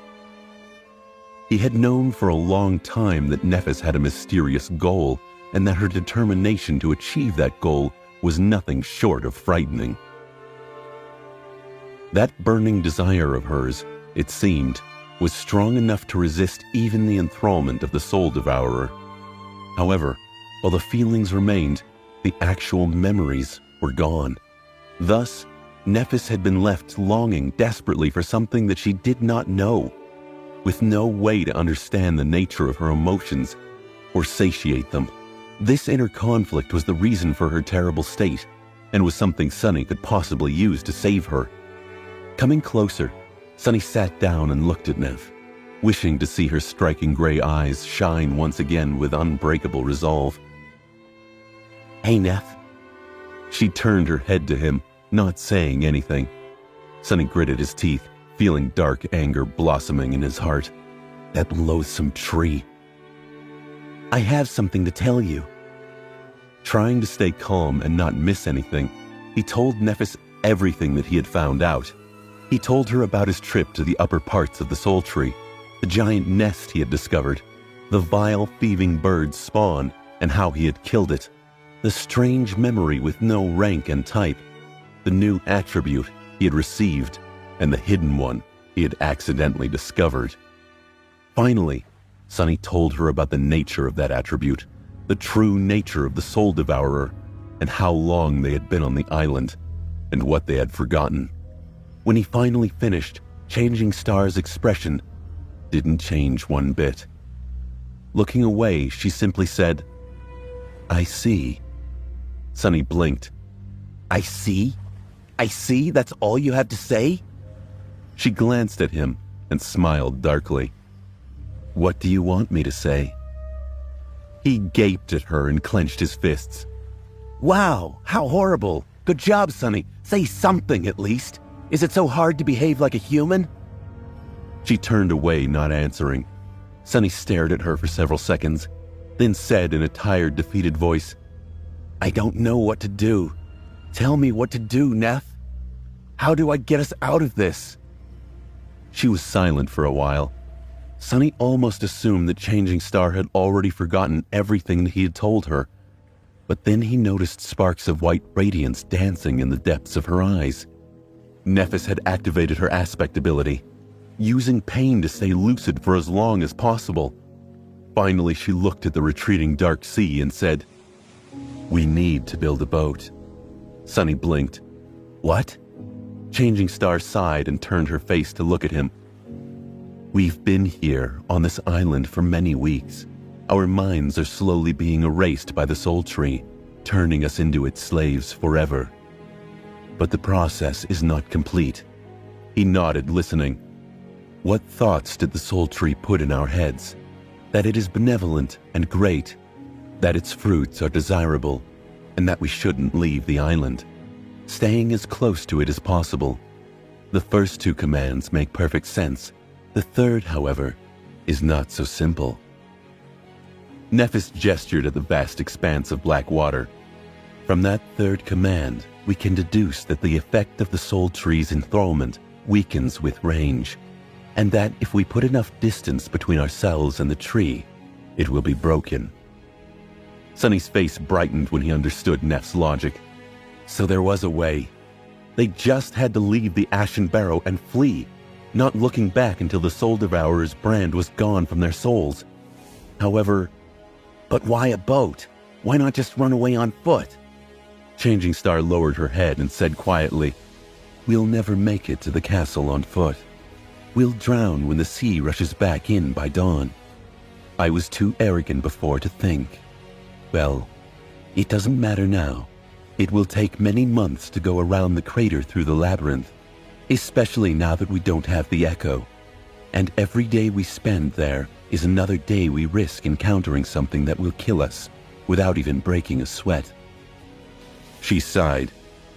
"We were already lucky to survive for as long as we did, but in the end, no matter how much we fought and persevered, we still encountered the Soul Tree. This should have been our end. Do you know how improbable it is that we even got a chance to have this conversation?" Sonny hesitantly shook his head. "First, we had to have an oracle in our group to see the future. Then Cassia had to formulate and execute an ingenious plan in the short amount of time her memory remained intact. That plan was based on the fact that there was someone with an awakened armor of the 5th tier in our group. One enchanted with the extremely rare mind protection trait, no less. Awakened with the revelation affinity were few and far between. Sleepers with a memory equal to the puppeteer's shroud were even rarer. That person then had to find and kill a great devil. More incredibly, he had to receive an actual lineage memory from it. Do I need to explain how implausible this combination of events is?" Sonny slowly shook his head. Nephis closed her eyes. "My point is, if we go into the labyrinth, we will inevitably meet the next soul tree, and even if we miraculously manage to survive that encounter, there will be the next, and then the next. Sooner or later, we will die." She looked west where the last remnants of the dark sea were disappearing beyond the horizon. "But if we build a boat and use Cassia's staff to fill the sail with wind, maybe we'll be eaten by the dwellers of the depths, or maybe they won't pay us any attention at all. It's a gamble either way. Either we wait to die, which is the same as returning to the labyrinth, or we fight to survive. If we survive, we'll be able to travel 100, maybe even 300 miles in one night, more distance than we have covered so far." Sonny froze, stunned by that number. In all the weeks preceding their battle with the Carapace demon, they had traveled for no more than 100, maybe 100 miles, if even that, from the giant knight's statue. It was a considerable amount, especially because of how hard each step through the Crimson Labyrinth had been. To travel as much, perhaps even more in a single day, would have been incredible. But sail on the dark sea? Suddenly he felt very cold and small.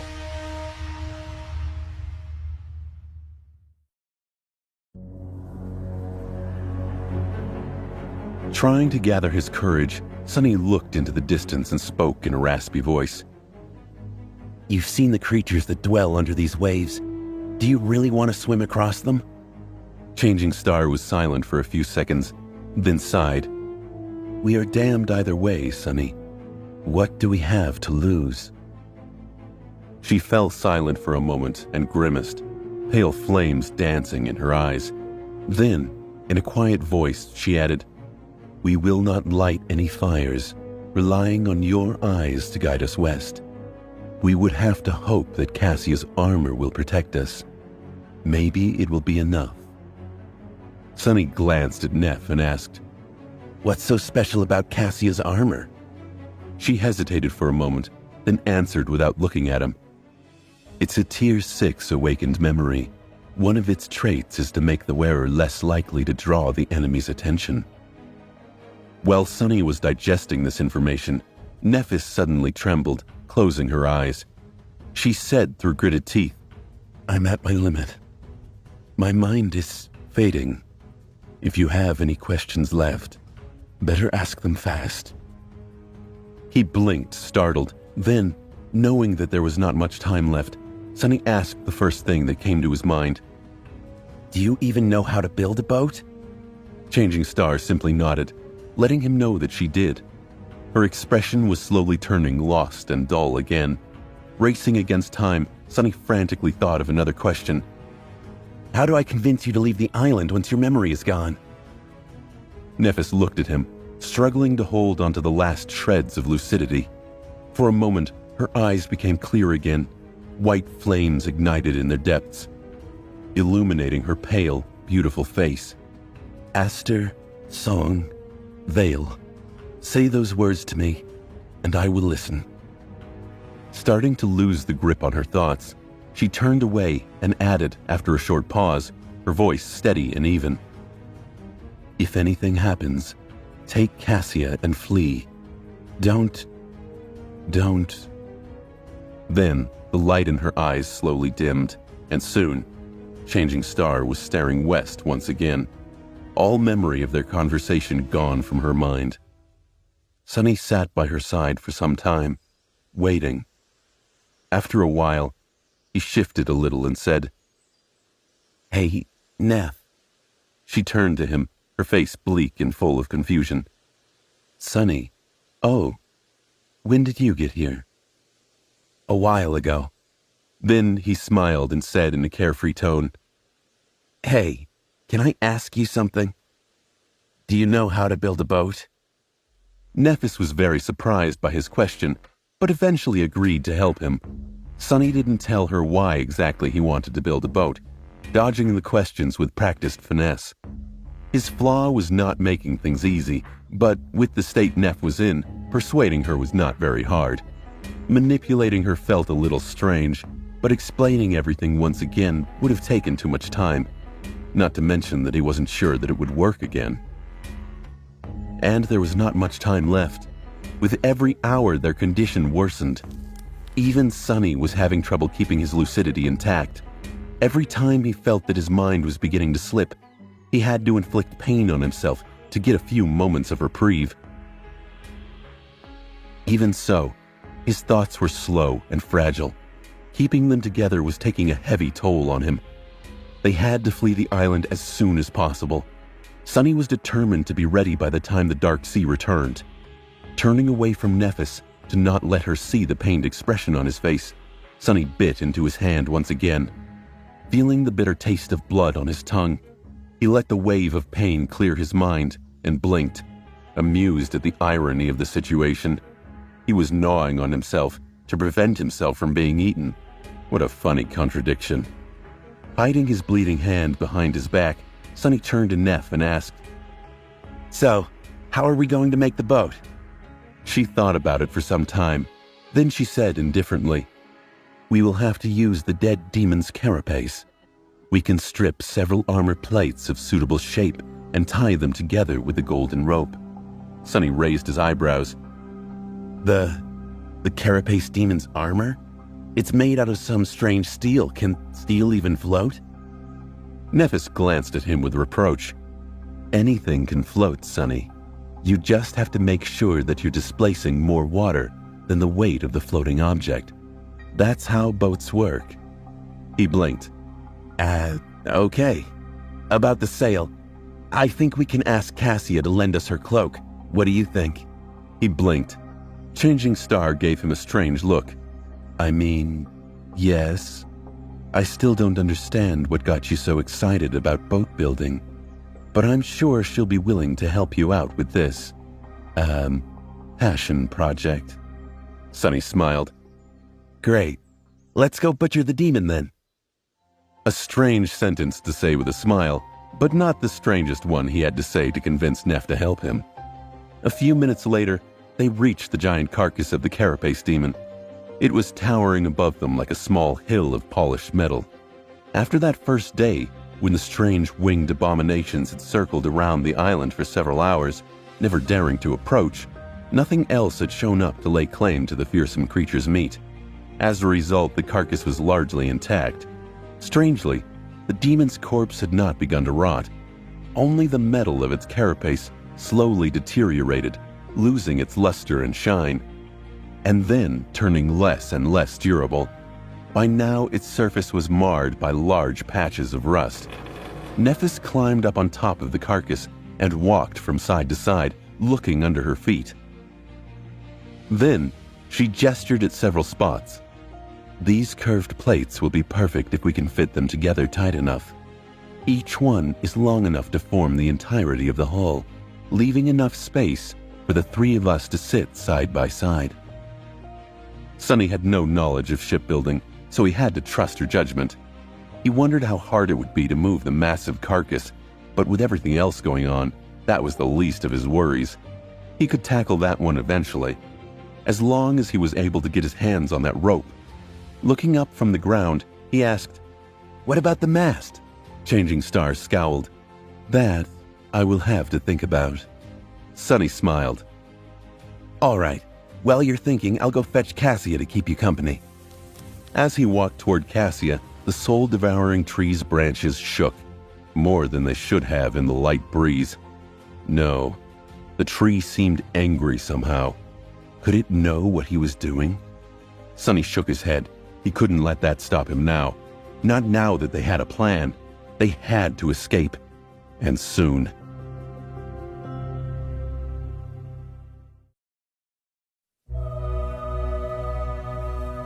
Sonny had a lot to do before sunset.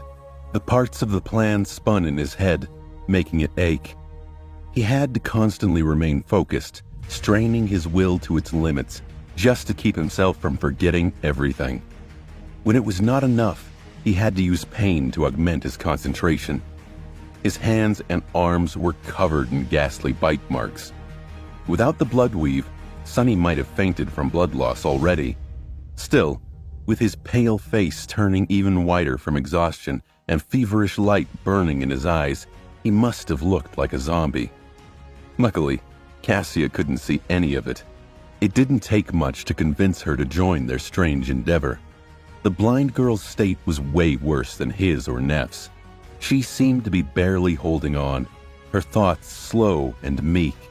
Sonny's heart was gripped with worry. Why is she affected so much more than us? Is it because we have true names and she does not? Names were anchors of one's sense of self, after all. Could it be the true names served a similar role, only in matters having to do with the spell? He didn't know.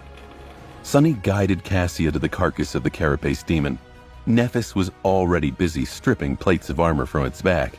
Her silver sword was seemingly able to cut through the deteriorated metal, making the task not as hard as he had been afraid of. Gently sitting the blind girl down in a spot where Neff could see her, he climbed atop the dead demon and evaluated the progress of Changing Star's work. She looked at him with a frown. "Aren't you going to help? This was your idea, after all." Sonny shrugged. "Maybe later. You seem to be enjoying yourself anyway. Some people might say that it's a fun little project to chase the boredom away." She blinked a couple of times, then said, "I guess." Sonny nodded a couple of times, looking down at the spots where, stripped of armor plates, the demon's flesh was laid bare. The azure blood had coagulated, turning it dark and as hard as stone.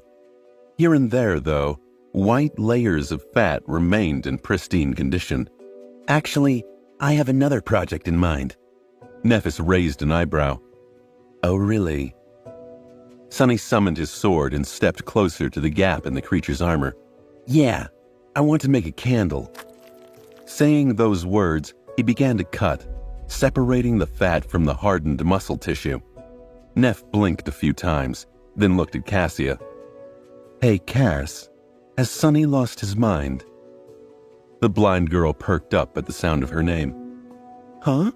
Oh, I'm not sure. I think he's just bored." Sonny concentrated on his task, not paying them any attention. For a moment, he entertained the idea of cutting himself with the Midnight Shard's razor-sharp blade, but then dismissed it. Cutting through the puppeteer's shroud would have been hard, and he couldn't dismiss the armor in front of the girls. Well, to be more precise, he didn't want to. Sonny jumped down from the carcass with a sizable chunk of the demon's fat in his hands and landed on a pile of fallen leaves. Making a candle out of animal fat was not very hard. He just needed fire, water, and time. The wick could be made out of seaweed fibers. It was not going to be pretty, but he didn't care about aesthetics. Leaving Nephis and Cassia behind, Sunny rushed back to their camp. The sun was already high in the sky. He spent the rest of the day doing two things: watching over the process of making the candle and running around the island gathering as many fallen leaves as he could. From time to time, he would catch a glimpse of Nephis working on the boat, sometimes instructing Cassia to help her with menial tasks. From what he could see, the boat was coming along nicely. Changing Star knew what she was doing. Of course, this was only possible because he had convinced her that this was just something he wanted to do for fun. If the girls knew that Sunny was planning to use the boat to escape the Ashen Barrow, the effects of enthrallment would have kept erasing their memories of the task, making finishing it impossible. As it stood, Sunny was the only one who knew the true purpose of the boat. That's why he was forced to bear the full weight of Soul Tree's mind corruption alone. He felt as though he was about to drop dead of exhaustion. His head felt like it was filled with molten iron. His vision was starting to become blurry. But stubbornly, Sunny refused to give up, no matter how tired he was, how much he wanted to let go and ease the suffering, returning to the bliss of not knowing. He kept his thoughts on one goal, and one goal only: escaping the clutches of the Soul Devourer. Finally, with the evening approaching, the boat was ready. Looking like a walking corpse, Sunny slowly approached the demon's carcass, which was now cut open and sliced apart. It was as though a mad vivisector had visited the island to perform an autopsy on the giant and forgot to sew the poor creature back up. Nephis looked at him with concern. "Sunny, are you all right?" Giving her a crooked smile, he shrugged. "I'm fine, comparatively." He did not specify what exactly he was comparing his current condition to. Turning his head, Sunny looked at the boat with dark satisfaction. It was not how he had imagined it. The hull was made out of curved plates of polished metal, with sharp spikes protruding from them in all directions. The plates were held together by the golden rope that was tied tightly around them. Changing Star had managed to make the gaps between the different parts of the hull so thin that no water could slip through. The mast was made out of the demon's spine and ribs, with Cassia's enchanted cloak hung on them to serve as the sail. There was even a steering oar fashioned out of the tip of the giant's scythe. He had expected to see a makeshift raft, but what met him was an actual vessel. Yes, it looked crude, but also strong, eerily macabre, and strangely impressive. Sailing upon the cursed sea on a boat made of demon bones sounds like the beginning of a legend, or a metal band's album cover, he thought, temporarily mesmerized by the ghastly visage of the carapace vessel. Nephis looked at him with a hint of satisfaction. Happy? Now what? Sunny gathered his thoughts. Now.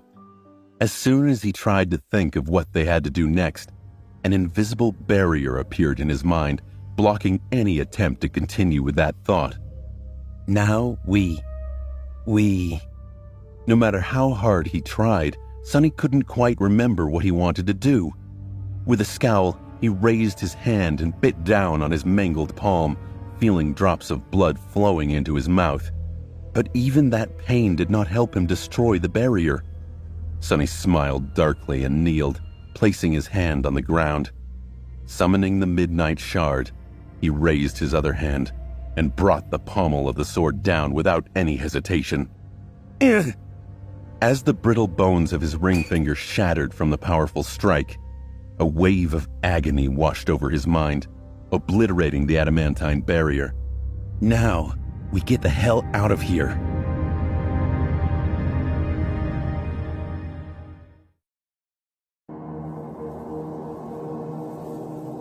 Nephis stared at Sunny, shocked by his sudden act of self-mutilation.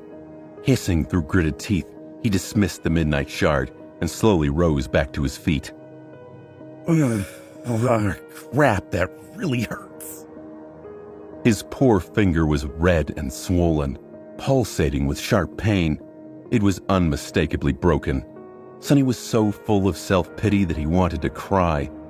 Why am I so unlucky? First that nightmare in the nest, now this. How come no one else is suffering, just me?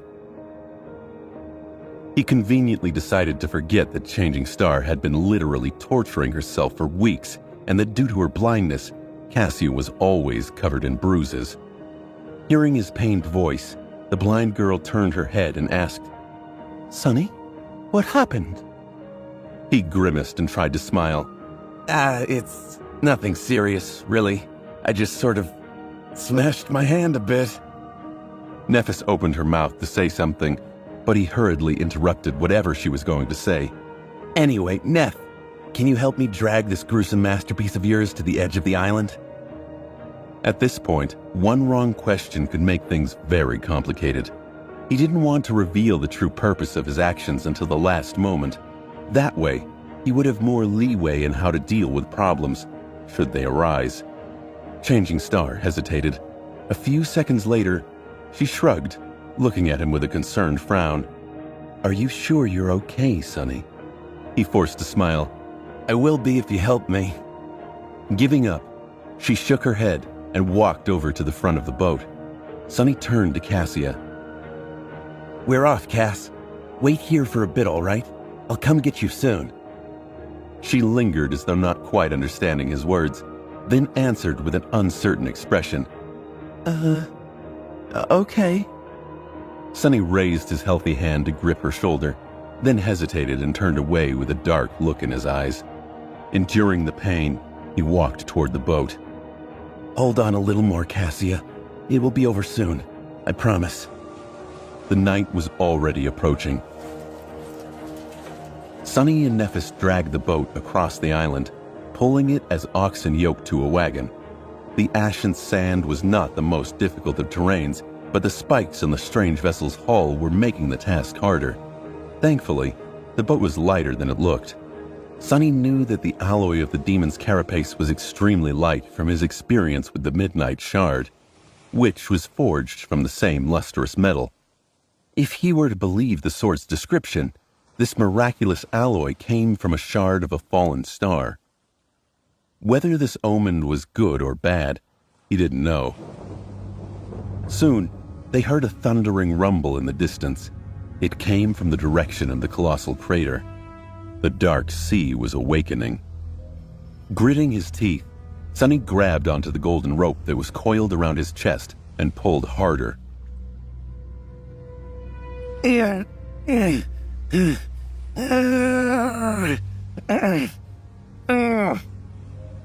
Come on, faster! The sun was just about to touch the horizon when they finally reached the edge of the island.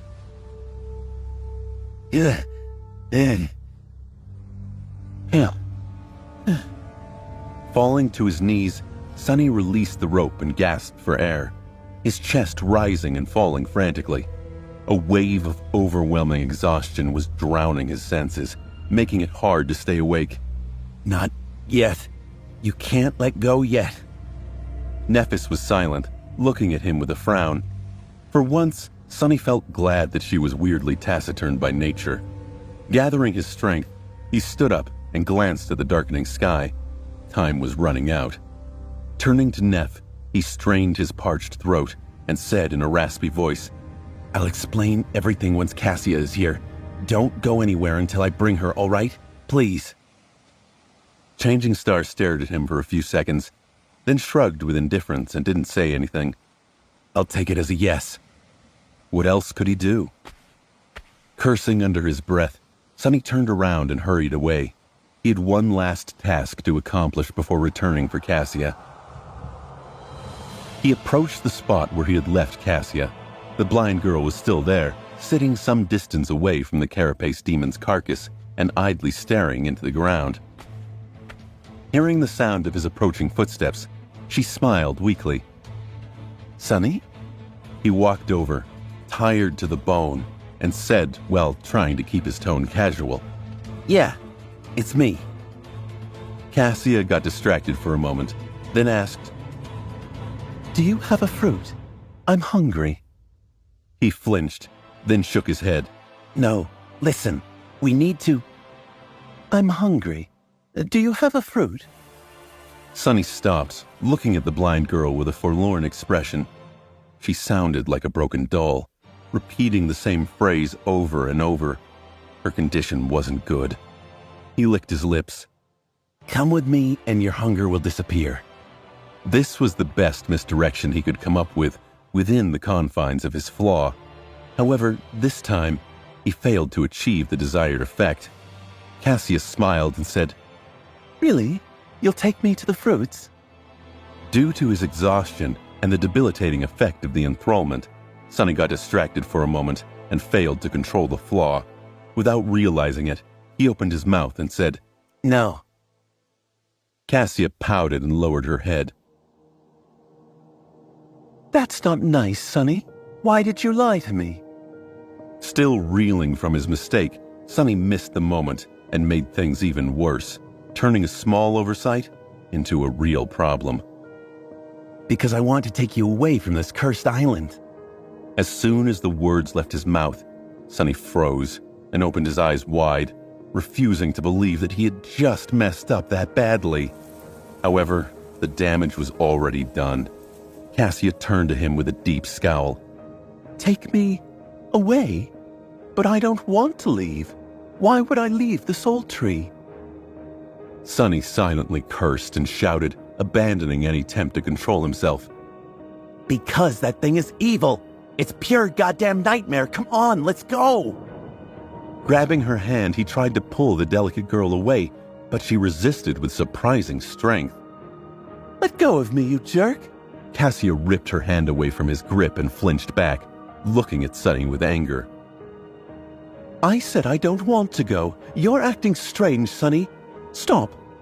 Sonny froze, not knowing what to do. This island is our home. It's so nice here with the three of us together. Why do you want to leave? He lingered, struggling to do what he knew had to be done. Finally, Sonny gritted his teeth and said, Because it's 5, remember? I'm sorry, Cassia. Then he lunged forward and violently grabbed the blind girl, easily suppressing her resistance. What are you doing? Stop! Help! Help, Neff! Throwing her over his shoulder, Sonny turned around and ran toward the edge of the island. Cassia resisted desperately, using her small fists to pummel his back with a rain of punches. Despite the fact that she had never taken part in battles against the nightmare creatures of the Forgotten Shore, she was still considerably stronger than a normal person. All those soul shards Changing Star had shared with her gave Cassia enough strength to make Sonny feel every strike. It wasn't enough to seriously injure him, but more than enough to hurt like hell. I'm sorry. I'm really sorry, Cassia. Deeply disturbed, Sonny tried to block out Cassia's desperate screams and rushed to the boat. His forehead was covered in cold sweat. As the last glimmers of light were disappearing from the sky, he finally returned to the edge of the island. The ghastly boat was silently standing on the sand, just a few feet away from the restless black water. Changing Star was resting just in front of it, raising her head to look at the source of the commotion. Neff, help! Sonny's gone crazy! Nephis slowly rose to her feet, her indifferent expression radiating coldness. She slightly outstretched one hand. Shit. Wait, it's not... Before he could finish the sentence, the silver sword appeared out of thin air, aimed at the ground. For now. Explain yourself. Changing Star's voice was even and calm, but Sonny could feel the hidden threat in it. Suddenly, he saw her in a new light, or rather, in an old one, as a potential enemy. The idea of facing off against Nephis sent chills running down his spine.